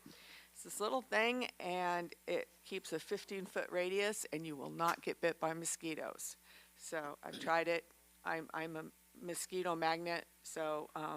It works for me, and it works for 15 feet around. You can get it on Amazon for like 30 bucks. So it's awesome, and it works, and it doesn't stink either. And you can clip it or anything, but just wanted to let y'all know that, and thank you very much. Huh? Does it work for coyotes?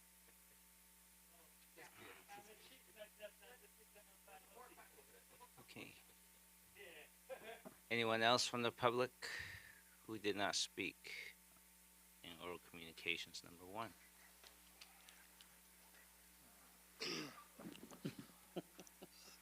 James Henry, since the amount in the city's reserve is increasing thanks to SST, I'd like to see you fix the TV out in the lobby so we can watch it out there. I don't know why it's broken, or can you fix it? I mean, sometimes we need to go outside when there's too many people in here to watch it outside. So can you see if you can fix it for us? Thank you. Okay, I think I'm going to bring this back to the council because we'll start out with Councilman Griffiths. Thank you, Mayor. Yeah, apparently some others reached out to me as well saying they couldn't hear me on my announcements earlier in the meeting. So I do want to repeat about the information about my community meeting, which I'll be holding for District 6. That will be held on Monday, August 28th from 6:30 p.m. to 8 p.m. at the Walteria Senior Center at 3855 West 242nd Street. Topics I'll be covering will include the budget, public safety, homelessness, public works, road improvements in the district, sidewalk vending, airport, and I'll be happy to be taking questions from folks who come. And I look forward to seeing everybody from District 6 at that. I also want to wish everybody a happy and safe Labor Day, holiday weekend coming up. The important thing on that, one of many important things on that, is the city's holding their concert in the park on Sunday, the 3rd of September, and it's a Tom Petty tribute band, so that should be lots of fun. That's free at the Wilson Park Amphitheater. And I also want to wish our students who are here visiting from Kashiwa, our sister city, who are here currently. They will be leaving and returning to Japan on Thursday. I hope they had a wonderful trip, and I wish them a safe return to their home. That's all for me for tonight. Thank you. Thank you. Councilman Kaji. Thank you. Support Maui Fire Relief, one night only, on Saturday, September 9th at 7 p.m., El Camino College Marcy Auditorium. There will be a performance of Defining Courage, which is a journey into the legacy of the Nisei soldier, Americans of Japanese ancestry who served in the segregated military units of the 100th Battalion, 442nd Regimental Combat Team, Military Intelligence Service, and the 522nd Field Artillery Battery. Considered the greatest fighting units in American military history, most have never heard this story. Join Emmy Award-winning filmmakers Jeff McIntyre and ABC7 Los Angeles news anchor David Ono as they immerse you in this tragic yet uplifting world of these heroes. Also, David Ono, who was vacationing in Maui during the fire, was the first reporter on the scene in Lahaina, walked from his 7 miles down from where he was staying into the center of Lahaina. So once again, it will be on September 9th, Saturday, 7 p.m., and I'll be getting more information on ticket prices shortly. Thank you. Thank you. Councilwoman Kalani. Thank you, Mayor. Good morning. I was asked to let you all know that the 20th annual luncheon and boutique benefiting Breast Cancer Angels, which is a not-for-profit charity organization that's financially and spiritually supportive of women during their breast cancer treatments. That luncheon would be held on Sunday, October 22nd, 2023 at the Torrance Marriott Hotel. They have reduced price tickets that are on sale now. Over 250 people will be in attendance, and for more information, you can contact Chairperson Melissa Wright at bcatorrance@gmail.com, or she gives a phone number, 310-483-9622. The other thing I wanted to share is Mayor and several of the council members were able to participate in Jai Hope over the weekend on Saturday at Levy Adult Center or School. It was the celebration of the 77th year of independence for India. And it was really a wonderful event, and it just speaks to the diversity and inclusiveness of our city. So it was a great time. Thank you. Thank you, Councilwoman Lewis. Thank you. I'm so sorry I had to miss that for work, but I understand it was a phenomenal showing. Myself and several of our council members had the honor and opportunity to ride in the Say Week Parade in Little Tokyo. Thanks to a couple of the commissioners who, particularly Commissioner Ron Riggs from Planning, who engineered getting convertibles for folks to ride in the parade. We were accompanied by some troops, Cub Scout troops, also in the parade, and it was just a wonderful time, along with the Camp World War II wall board. And so it was a wonderful time, and I just wanted to share the appreciation to everyone who made that happen. Good night. Thank you. Councilman Matucci. Thank you. I'm still awake. Not bad, not bad. I have a, I guess, I don't know if I want to call it a request or anything, but I really do think that I personally enjoy having the public, in numbers here, expressing their opinions. I think a lot of the some of the best ideas come from people outside telling us what their issues might be and what solutions they may want. And but having said that, I think this model of 2 meetings a month is something that we may have to talk about. Especially on months to where we know that we have a lot of items, a lot of hearings. I just feel that we need to add at least a 3rd meeting in certain months. Because quite honestly, it's a very common occurrence that we're going past midnight, pretty much at every meeting. And, tonight, 2 o'clock is no different. So I don't know. I don't know what, I don't know if it's a closed session thing that we need to do or here. I mean, bring it back here, but I just. Council could direct staff to add extra meetings as you desire, or to make that standing if you like, whatever council desires. Or come back, maybe if we can come back with some options, some ideas to where, We'll look at the calendar and we'll bring some potential dates. And we'll canvass departments for load management. We are attempting to give you agenda items a week in advance. By adding another meeting, it does add a strain to the organization, but I understand the concern. Yeah, it's more for the public. I don't mind being here till 2 o'clock, I'll go grab some pancakes afterwards, that's fine, or tacos, but I think the public deserves to have meetings that don't end at 2. Are you asking for concurrence? Because so far you're the only person. Yeah, that's why I said at the beginning, I said, do we need concurrence before we all fall asleep? So maybe, so if we can come back with some ideas, some options. Yeah. Oh, okay. No. Oh. I see 1, 2, 3. I assume Matucci is 4, so that's 4. Yeah, we'll bring back an item there. Yeah, I just want to share that. I was not a thumbs up because, any meeting could be long, regardless if we have every Tuesday like we used to. That's why but you got 4 thumbs up. Councilman Sheikh. Thank you, Mayor. We had a busy week. We attended the Indian Independence Day. Also, we had Lights of Hope in front of City Hall, organized by American Cancer Society. And then yesterday, we had a strategic collaboration resolution ceremonial signing between TU SD Board and city elected officials.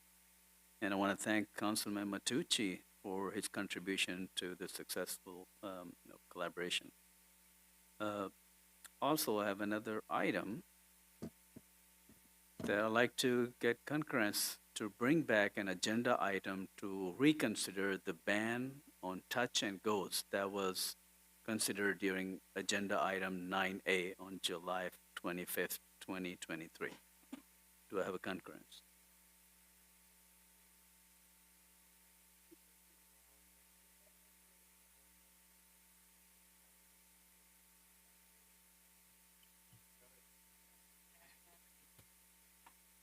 Okay, thank you very much. Okay. Is that it? Okay, I am the last guy here. I'm gonna say, students are getting back to school, so, oh, did I miss Councilwoman Kalani? No. Okay. Okay. All right, then I'll proceed. Back to school. Welcome to TUSD and all the students back to school, and thank you, PD, and all you're doing to keep our students safe. And happy Labor Day weekend for those who can rest. And with that, I don't have anything else to add. It's all been shared. I'll take a motion to adjourn tonight's council meeting. So moved. Second.